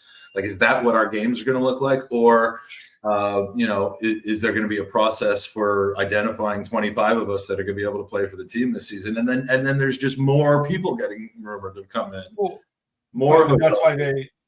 that's why they bought Strasbourg. I think in the end, the reality is they can only register so many players for the Premier League and for European football. So 19 loans to Strasbourg, then is what we're going to see. And there's limits on loans now as well, as you know, right? So that's going to be difficult. They have to figure this out somehow, and the clock is ticking. I don't know how they think they're going to do this, because obviously every day that passes, you hear like it's a familiar situation. You get had it with Ozil, right? And I'm Lukaku. I mean, if I'm any club that might be interested in Lukaku, every day that passes, the screws turn a little bit on Chelsea, and it weakens whatever negotiating ability they have, right? So yeah, and the whole everybody's going to Saudi to make a ton of money. That pipeline is pretty much dried up. Remember all those people like this time 12 months ago? It was like, well, within 2 years, the Saudi Pro League will be bigger than La Liga, second only to the Premier League. Yeah, we've seen how well that's going, right? It is turning into the China thing from 10 years ago. All of a sudden, I didn't expect that out of this, but it's worse because, I mean, first of all, attendances are actually down. You know that, right? So last season's attendances were worse than the year before. They've actually gone down, which is pretty extraordinary when you think about it. But they're right around 11,000. But I mean, in China, you had a gigantic country, gigantic economy, and you had people who, they didn't have a strong football league, and they had people who they're trying to encourage to go out and start going to games and spend money, and they have a growing middle class and all this stuff. But Saudi's completely different. They've had football in Saudi. Football's been the number one sport in Saudi for forever, right? For 40, 50 years. And so just getting them better, more expensive players, it's not like all of a sudden you've got more people. You still have 40 million, 45 million, however many Saudis there are. And yeah, it's a rich country, but it's not like all of a sudden everybody has more money and they can all go and, you can triple ticket prices, because then you alienate fans. They've already alienated a lot of fans internally because, it's really only 4 or 5 teams that really spent the really, really big money. I mean, you don't really think that the goal there was to build a self-sustainable, world-class football league. I mean, that I don't want to be too what's the word, cynical, but yeah, I don't think that was ever the plan. There's a word that starts with S and ends with ing that I think might be able to apply to that situation. But you know what? You're talking about sports watching. I might play here, but I'm not sure. I'm not sure that that's the case. And the reason I say this is that works if you can go into another country and or if you develop such a global presence in something that people say like, oh, let's just focus on how great the football is, how great the sports is, how great this entertainment is. I don't think that it works that way. I mean, I think the people who have opinions of Saudi one way or another, those opinions aren't going to change. I think if I were trying to do this, I mean, I think it can make sense for smaller countries or countries in different situations. But I mean, politically, Saudi's a really, really important country. With the world's second biggest producer of oil, the world's third biggest buyer of weapons, most of which they buy from us in the West. So I don't, they're important, right? They're strategically important, geographically important. They can pick up the phone and get the president of the U.S. or Putin or China, the leaders of these countries, on the phone whenever they want. This isn't Qatar trying to become relevant on a world stage. So I don't think it's that. I think it's just a massive miscalculation. And unfortunately, we often generalize about entire countries or whatever. I don't know that this is, we look at Newcastle, I don't think this is the same strategy, because if you look at Newcastle have generally lived within their means, right? I mean, they may have some PSR issues like Villa or whatever, or Chelsea, well, probably not as bad as Chelsea, but they've gone for kind of the organic growth part, right? Saudi Pro League, I don't know what the hell they were thinking. I don't know what the hell that business model was. But I don't think it's going to last. I think, they're not morons, right? They don't, if they're losing money on something, I think they will pull the plug. And right now it looks as if they're just losing enormous amounts of money. And this is money from the Public Investment Fund, which it's oil revenue that they're supposed to use to turn into sort of some sustainable economic business that can sustain the country once the oil runs out. That's what this money is for. And, giving that money to Neymar or Cristiano or Sergei Milinkovic-Savic doesn't necessarily mean that in 20 years, the average Saudi is going to be better off. No, I don't think it does at all. Do you think any of those guys would regret their move already? I mean, we know obviously what happened with Jordan Henderson. Do you think Ronaldo is? We know Ronaldo is much more conscientious and emotional than he's given, than his reputation is. He certainly hasn't spoken out about his move, but I don't think it would be in his best interest to. But do you think he regrets that? Because he certainly is the one who kind of the first domino to fall in all of this. It's an interesting question, and you look at it. I mean, we're purely speculating from the outside, right? Well, of course, but I think you're maybe a little bit less on the outside than most of us. Cristiano's slightly different in the sense that I generally think because look, we've all wondered this, right? None of us, I'm assuming, not even you, Jared, is a billionaire, right? So, despite the tie, no. Exactly. So I always wonder, like, okay, I know he's also in the insurance business, so you never know what us insurance. I mean, different side of the insurance business, but yeah. No, so you ask yourself, how much money is enough money, right? How much generational wealth do I need? Having been around some of these players and their family members and around them, I actually think for some it's a way of keeping score.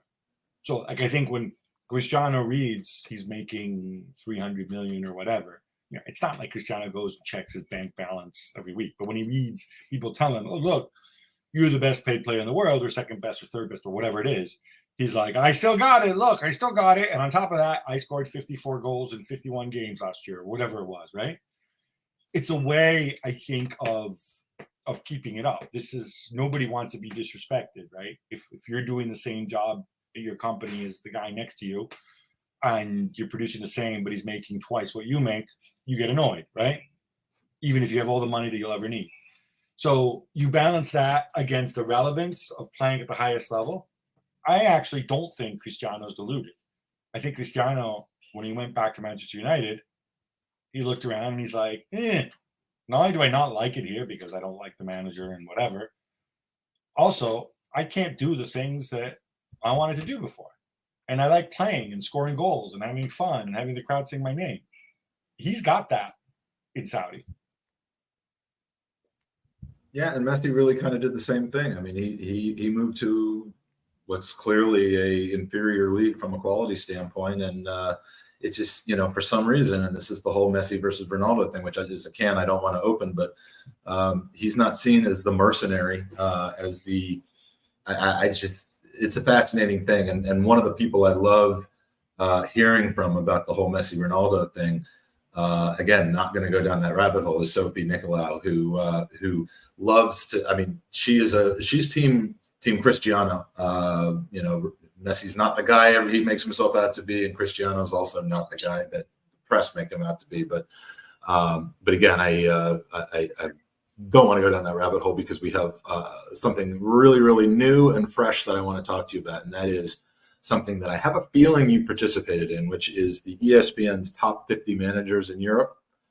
Were you a part of the judging crew for that? Because this just came out a couple days ago. I love me some lists, but I was not. I believe actually it was. I could be wrong on this, and my boss is listening. Please forgive me. I believe that list was put together by Tor Christian Carlson. Well, it was, but I think it was like a committee of 50 people or 70 people. I think that I'm not sure about that. I certainly wasn't a part of that, so I can't claim responsibility. Tor, for those who don't know, is he's been director of football at a number of clubs, including Monaco. He was also former CEO of Monaco. He is a scout. He's an old school. He does use his analytics, but he's more old school. And, he's a guy who's been in the front lines. He's actually hired and fired coaches. So I think he brings a lot of insight from kind of inside the game. And I'm glad he's putting himself out there. Although, no doubt, you will point out some serious flaws in his top 50. Okay, I actually misread it. It says an initial group of 70-odd names was narrowed down to 50 before I brought together a host of people working in the football. There you go, reading comprehension, Mike. If it were numbers in an actuarial table, you'd be good. But I got a crap high school education. Exactly. Slow this down. Yes, I did think that they essentially crowdsourced from 50 people. And averaged out all the rankings and stuff, but no, he essentially got the list down to 50, and then talked to a handful of folks, coaches, sporting directors, CEOs, and chief scouts for added input, and ultimately then ranked those 50 people in order. So I found it really interesting, because it really. I liked the list. I bought into the list, and I'm gonna kind of go through it real quick with you, and any commentary that you'd like to add to it, I would appreciate. But obviously, I kind of like the way it ends. But top 50, you see a lot of coaches who are currently unattached, but I highlighted the ones that I found fascinating, and Enzo Maresca at 38. I figured you'd have something to say about it. And Conte at 36. I've never been a super fan of Antonio Conte. I thought the hire at Spurs, I absolutely thought that was a joke, and just about Conte, building a path to a bigger job rather than, Spurs showing ambition. It was desperation. But what do you make of that? Is that do you think those are kind of, and then of course Ten Hag at 34. You're not asking me about the other former Chelsea manager who's Graham. Yeah, Graham. This is like it's a Chelsea list, 4 to 5 in a row. Well, I mean, if you look over the last 20 years, the chances of 30 or more Chelsea managers being in the top 50, I mean, you're going to have that. I think it depends on the vantage point. I mean, for me, if you're looking at it from a coaching perspective, if you're going to parachute Antonio Conte down with a group of footballers and you tell them you have 2 months to prepare them in preseason and then go out and win, who's going to get the most out of them? I generally think Conte's, from that vantage point, is top 4 or 5 in the world. I mean, to me, there's no real question, no real debate there.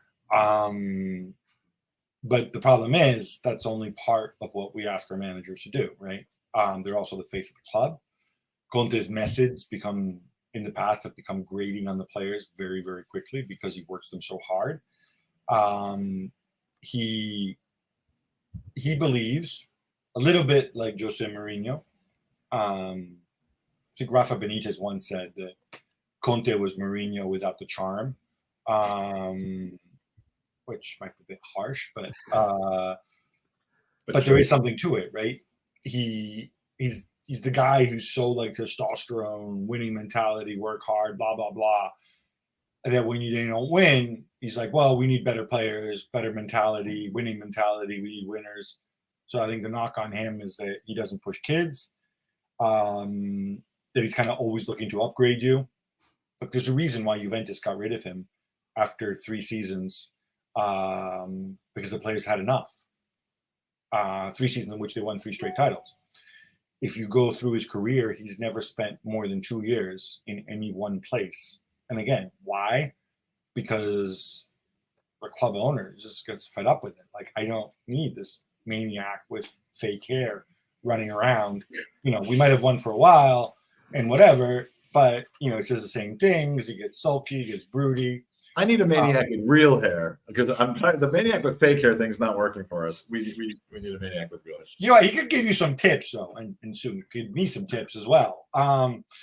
But I think he becomes hard to handle, right? So in terms of an instant lift, if you bring in Conte and you spend a bit of money, you're likely to do very well very quickly. I mean, even Spurs did very well very quickly.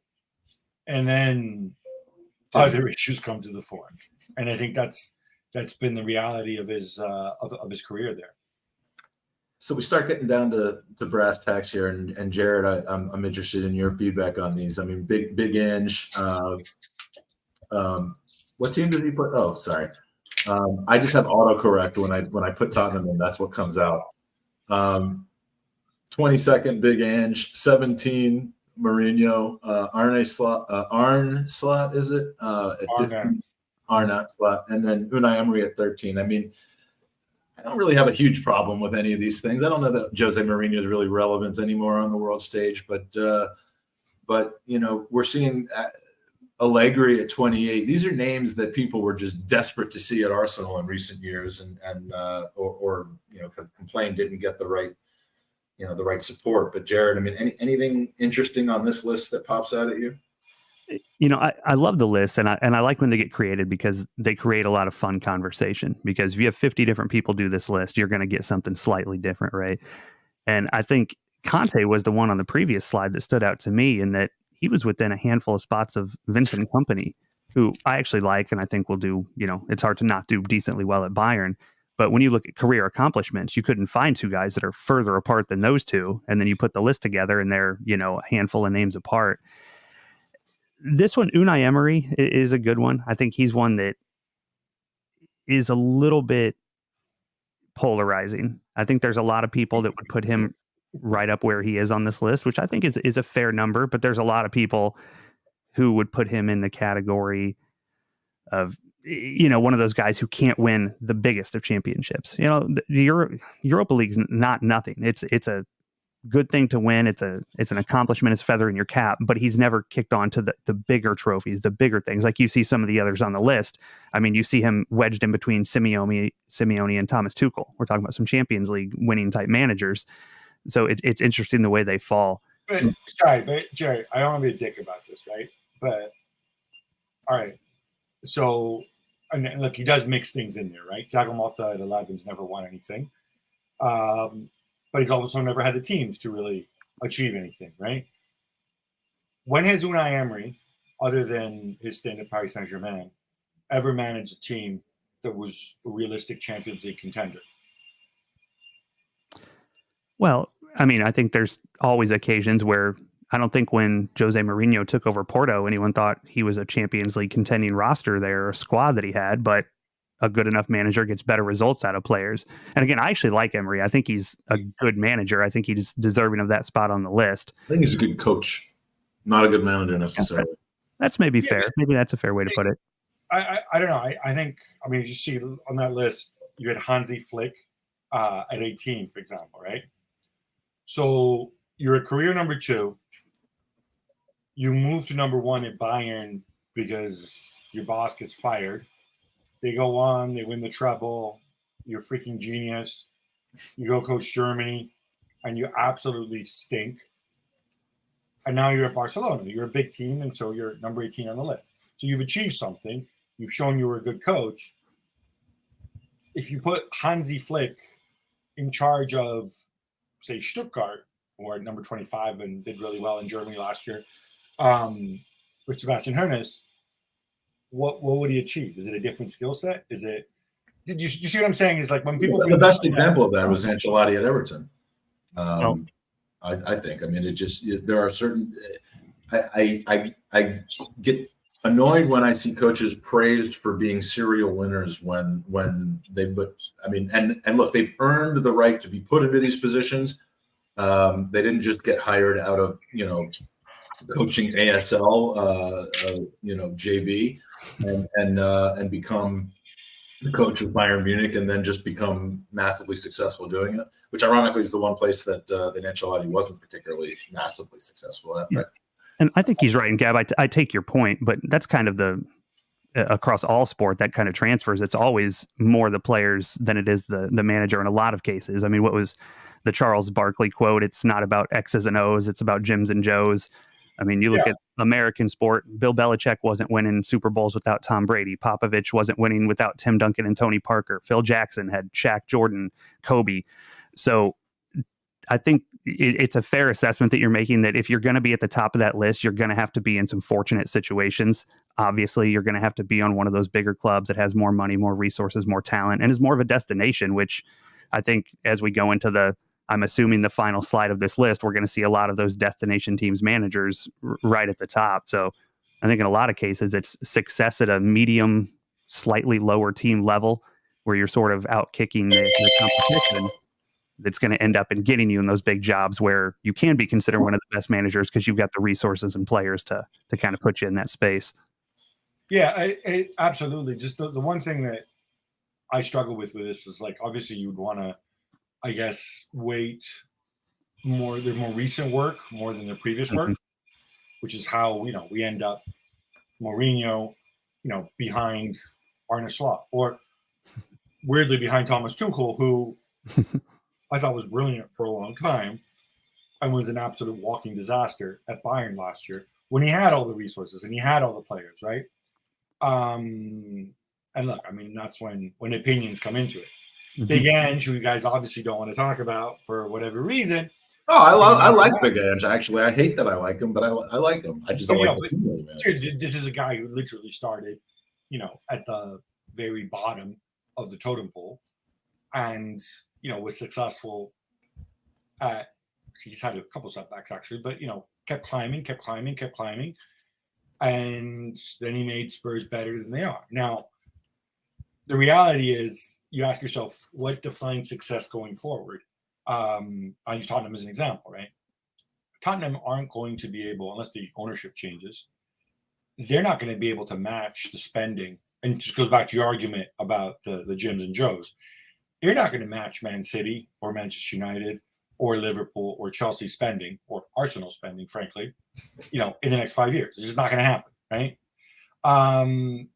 And so what is his ceiling? Like, does he need to finish 5th or 6th every year to maintain that level? And if he never goes above that, does it mean he's a worse coach? Oh, Spurs haven't really kicked on under Ange, And I would argue whenever Ange passes one of these other better resourced clubs, that's a big W for him. That is a real achievement. And of course the final 10. I think this is a very, very spot on top 10. I actually am not sure I have any arguments with this. Maybe I don't. I've never really had the kind of respect for Mauricio Pochettino that a lot of people have, and I don't say that having anything to do with Chelsea. I see him as a guy that, I mean, what has he truly accomplished? And one of the criteria for this is, and yes, you could say the same thing about Mikel Arteta. I fully understand that, but he's now been at 3 clubs, and now with the U.S. national team, a 4th. He's kind of I don't know. I think he because he had Tottenham playing awfully well for a while. I think he just got this reputation for coaching them up, but I mean, I just don't buy it with him. I don't understand. I'll play devil's advocate for a minute, right? On Pochettino versus Arteta, because you can make an argument that where Arteta is now is where, or that they're apparent was where Pochettino was at his peak, right? So, I mean, difference, obviously, Arteta was a number 2 to Pep, but, you know, Pochettino made Espanyol a much better team, made Southampton a much better team, went to Spurs where they didn't actually have a lot of resources and spent a lot of money, was there a long time, built a culture. They finished second in the league. They reached the Champions League final. Arteta's finished second in the league, hasn't lost the Champions League final yet. May it happen. And so we have Arteta at 4. If he'd made this list a few years ago, you know, before Pochettino went to Paris Saint-Germain and Chelsea, you know, maybe Pochettino would be where Arteta is, right? Mm-hmm. Yeah, I can get behind that. I mean, Pochettino, yeah. I mean, Arteta's at a cusp where he either goes, you know, as we go forward and do this list next year and the year after that, he either, you know, ends up in the 3 to 4 range, or, you know, if things don't work out, he easily could drop into the double digits. And I would hate to see that, but I don't know. I mean, my point really was that I think they got 9 out of the 10 of these pretty well spot on. And you know, I've always kind of pushed back on Carlo Ancelotti, and it seems everyone I have a problem with has at some point in their career managed Chelsea. It's just that's not the reason why, but I just, for me, Carlo is the Phil Jackson of football, and that's not a bad thing because Phil Jackson won like 74 world championship or NBA championships. And Carlo Ancelotti's obviously won massively everywhere he's gone, that he's had the kind of team that Phil Jackson coached in Chicago and in LA in the basketball.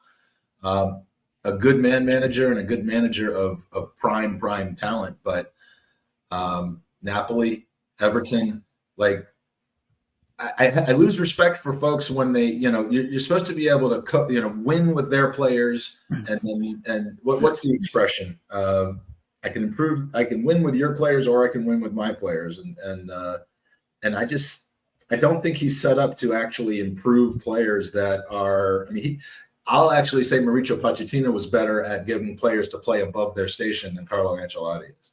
Is that a ridiculous comment? Yeah, it kind of is. Sorry. I mean, obviously he's coached a lot of really, really big teams. I mean, I thought maybe the players, I'm seeing these players as being Galacticos, and maybe I'm not giving him enough credit for culture, for cultivating them into Galacticos. I mean, I'm aware that might be the case. First of all, coaching Real Madrid, I think, is totally different than any other club. But, you know, at Milan, they had those Champions League runs when everybody was old and they were effectively doing it on a shoestring. If you look at, you know, what they actually bought, what they actually achieved. You know, am I going to hold against Pep that, you know, he coached Barcelona, Man City, and Bayern? Is it his fault? You know, do we knock him back too because he hasn't coached bad teams? I mean, look, in fact, this whole list, right?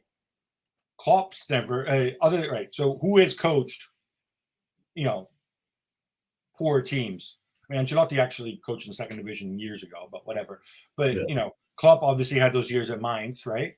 And then what? Inzaghi did come up the hard way. Gasperini definitely came up the hard way. Valverde came up the hard way. The other guys, Luis Enrique. Oh, look, here's Barcelona. Let me win a treble. Okay, yeah, fine. Let me go and coach Spain and dominate everybody, and then we don't win anything because Morata can't finish. Great. Now I'm at Paris Saint-Germain with Mbappe. Yeah, like, is it fair to hold this against them? I don't know. I mean, look, Xabi Alonso, tremendous feat, right? But then you get into longevity with him, right? He's been there 18 months, has not set a foot wrong. If he continues along this arc, and it's interesting because Leverkusen, they have kept all their star players. They've actually added to it a little bit, and they kept Xabi Alonso. So this is the year. If he repeats, you know, hats off to him. He can break into the top 3. He can write his own ticket if that happens. Yeah. They haven't gotten off to a good start though in the losing 4-1 to Arsenal, but exactly in a massively important, impactful major priority. You know. Yeah. I think they're in crisis right now. It's funny, you've got Klopp in there. I don't know if Klopp's going to manage again, frankly. So it's interesting. I mean, our perceptions of these, I find really, really interesting. And that's why I think this list is so difficult to put together. I think it's almost easier to kind of, you know, isolate the different parts of the skill set. So Klopp is a phenomenal communicator as well, as is Ancelotti. Xabi Alonso does it in a very different way. Luis Enrique, again, if you don't speak Spanish, you might miss out on this, but I don't want to sound like, Tim Walls here talking about the other side, but Luis Enrique is just a little weird, right? He's an unusual person, right? Gasperini has a horrendous personality, but then his team's really good and his players seem to follow him, so there's a whole mix in there. And I guess this is part of what makes it fun, is that ultimately these lists are just about sparking conversation, and clearly it's got that. Both of you, where on this list, all things considered, and I'm not even going to dictate the rationale, but where would you put Mikel Arteta on this list right now with what he's accomplished?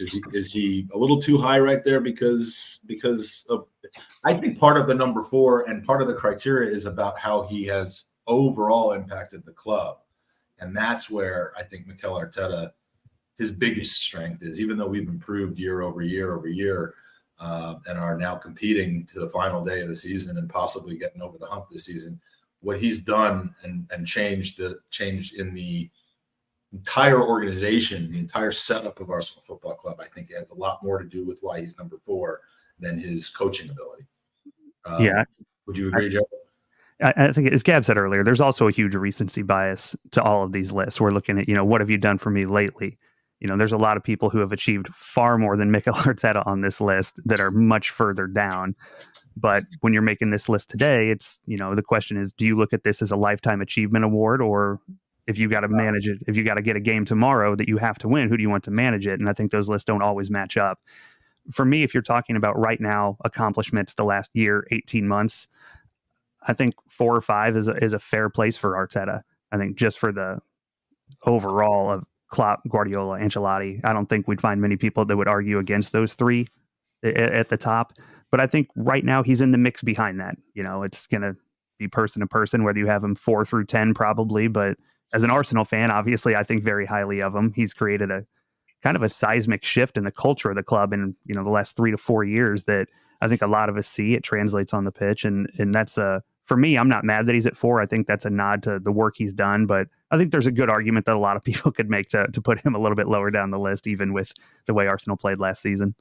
I one of the things that I look at Arteta and that make me really like him is I think there's a certain humility there, which actually there is with Ancelotti as well, in the sense that you remember, at the start of the season last year, you don't need me to tell you this, but like when he was playing that kind of 4-1-4-1 with Declan Rice in front of the back 4 and Jesus at center forward, that was an idea. It's obviously an idea that's kind of borrowed and evolved from Pep played, and Declan Rice is supposed to be Rodri and whatever. It didn't work. It didn't work as well as he wanted it to. Mm-hmm. So what does he do? He tweaks it. He finds a different solution. He doesn't say, no, this is my philosophy. This is my tactical vision. You will bend to my will. Or, he doesn't go and says like, hey, Edu, hey, Vinay, give me a bunch of other players. No. He says, all right, let me fix this. Let me see. So in certain games against, because Rice has a certain skill set, I want him in the lineup, obviously. But so, maybe I'll play Georgie there or Clarke when available.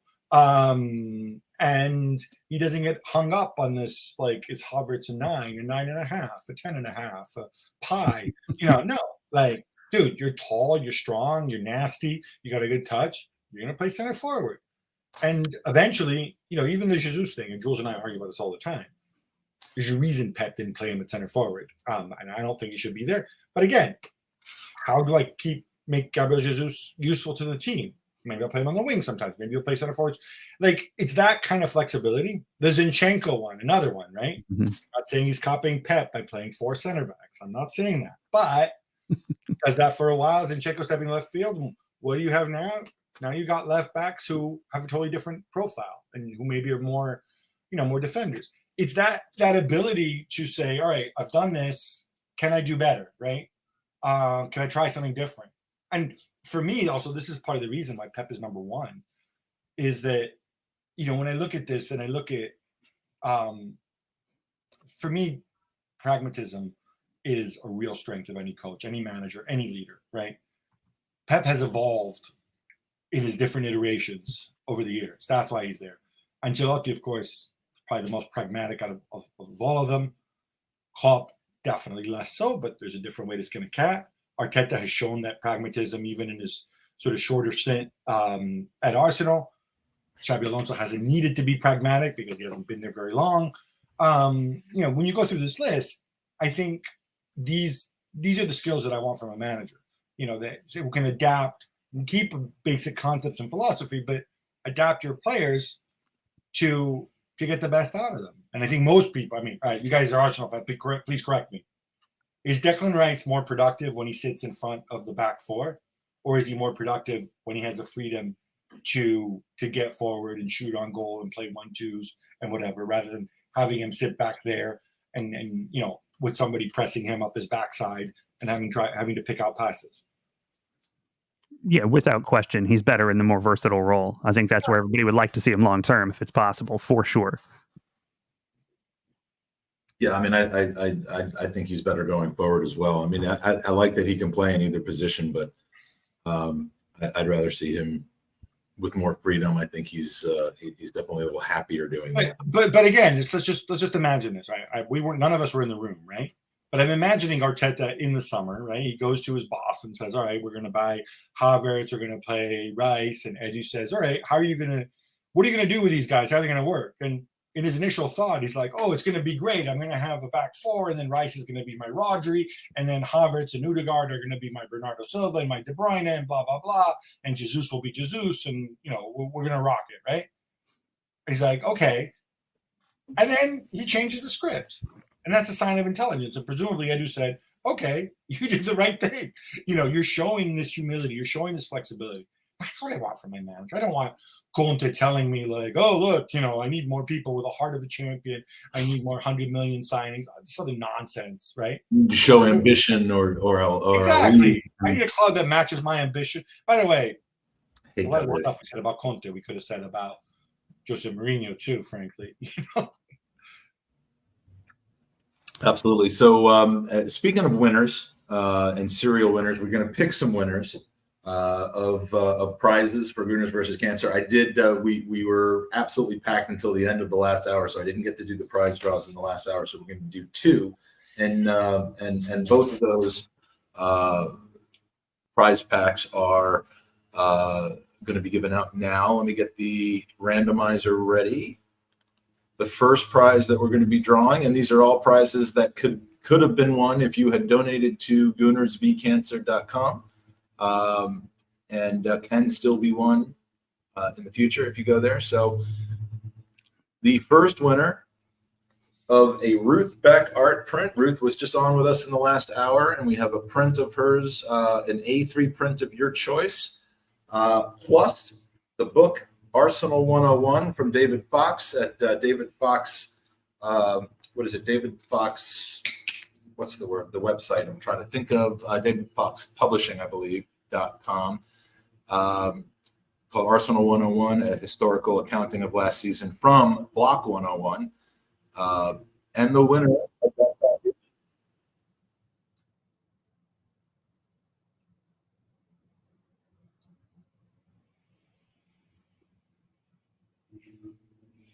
Patrick Harewood. That is I believe Patrick's the multiple-time winner today. He actually won the exact same prize package earlier in this podcast. So I'm actually going to make an executive decision here and assume that he doesn't want two of the same book, and maybe we'll actually switch that up to the other prize, which I was going to give away, which is the Gooners versus Cancer polo. So, Patrick, we don't want to take the prize away from you, but we're going to switch it so that you don't end up with duplicates. And then we'll draw again for the Ruth Beck art and Arsenal 101 book. And the winner.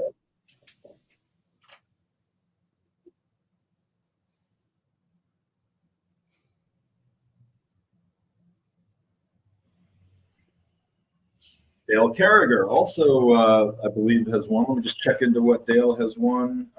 It's a new kit, a Theo and Gilberto kit, and yeah, I believe he is eligible to win that. So a piece of Ruth Beck art and Arsenal 101 book. Congratulations to Dale for winning his third prize of the podcast. So, Gabby, we've reached the end of the hour. And we've also reached the end of segment 3 of the podcast. Because this is a pretty unique, long podcast, YouTube does not allow recordings longer than 8 hours. So we've broken it into 4 slices. And so for everybody that's watching and wants to catch the final 6 hours of the podcast that we're getting ready to get started with, you can do that by just essentially re-entering the same link. And you will then be taken to the chat room for the new podcast, which here's the links here. Where's it? Here. Disregard the fact that says part 3. To join the part 4 pod room, go to bit.ly/Podathon 2024. And you'll be ready for part 4. And part 4 is going to be us, Jared, and a number of other guests playing a game. Playing the Way Too Close game, which we featured over the last couple of years, and it should be hopefully fun. So we will see you on the flip side. But Gab, tell us what are you up to? Where can we find you? You've got the easiest to remember Twitter handle possible, as long as people know how to spell your last name. That's right, just my last name, Marcotti. The Gab and Jules show is back. We taped our first show of the new season just this morning. Jules sends his best. Unfortunately, he's been really overworked this summer between the Euros and the Olympics, so can't join you guys, but would have wanted to be there. And then I've got my column, my Monday Musings column is back this Monday. Got another column which I have up. Like when you spend a ton of money on an under 19 player or an under 21 player, and you figure like, oh, this is brilliant. I've actually gone through and even adjusted for inflation, the 25 most expensive under 21 players and under 19 players in history. Kind of transfer fee or wages or both? Transfer fee. Okay, so Cheeto Obi Martin is not involved in that because he left on a free, pretty much, right? We did go by transfer fee. I mean, unsurprisingly, Kylian Mbappe is number 1 on both lists, but he left on a free, so maybe not the biggest. It depends your vantage point about whether you thought that was good business or not. And it's interesting. There's a lot of hits and misses, but you're reminded too that people were throwing around enormous amounts of money many years ago. You're reminded that for every Vinicius, there's a Rainier, and I was also reminded of.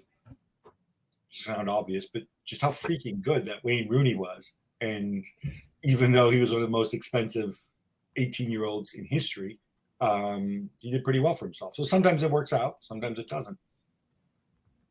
And speaking of things that work out, I'm contractually obligated to mention that, of course, Gabby and I met in 1988 in high school together in London, at the American School of London. That's the ASL I was referring to before. And never have I met 2 people who I saw practicing and beginning their journey in their respective fields and then reach the height of those fields. And you know exactly who I'm talking about, Gab. First of all, seeing you in journalism class and then watching what you've become is very proud. But maybe even more so, seeing what's his real last name again? Oh, Steve Glover.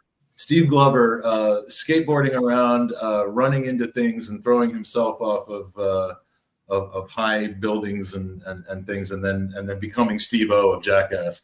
I mean, never have 2 people so adequately grown in the field that they started expressing themselves in high school than the 2 of you. And it's and I could say the same. I remember you back when we were 16, like having your fantasy actuarial tables and stuff. I am not an actuary. I'm in sales. I'm an entrepreneur, and I'm in sales.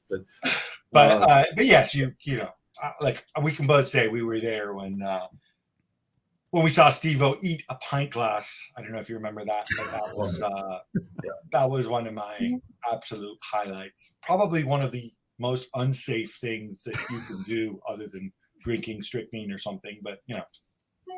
Have you seen any of the stuff he did since, Gabby? I mean, like I'm not sure that I would have thought that's one of the most unsafe things you could do until I saw the last 25 years of his career.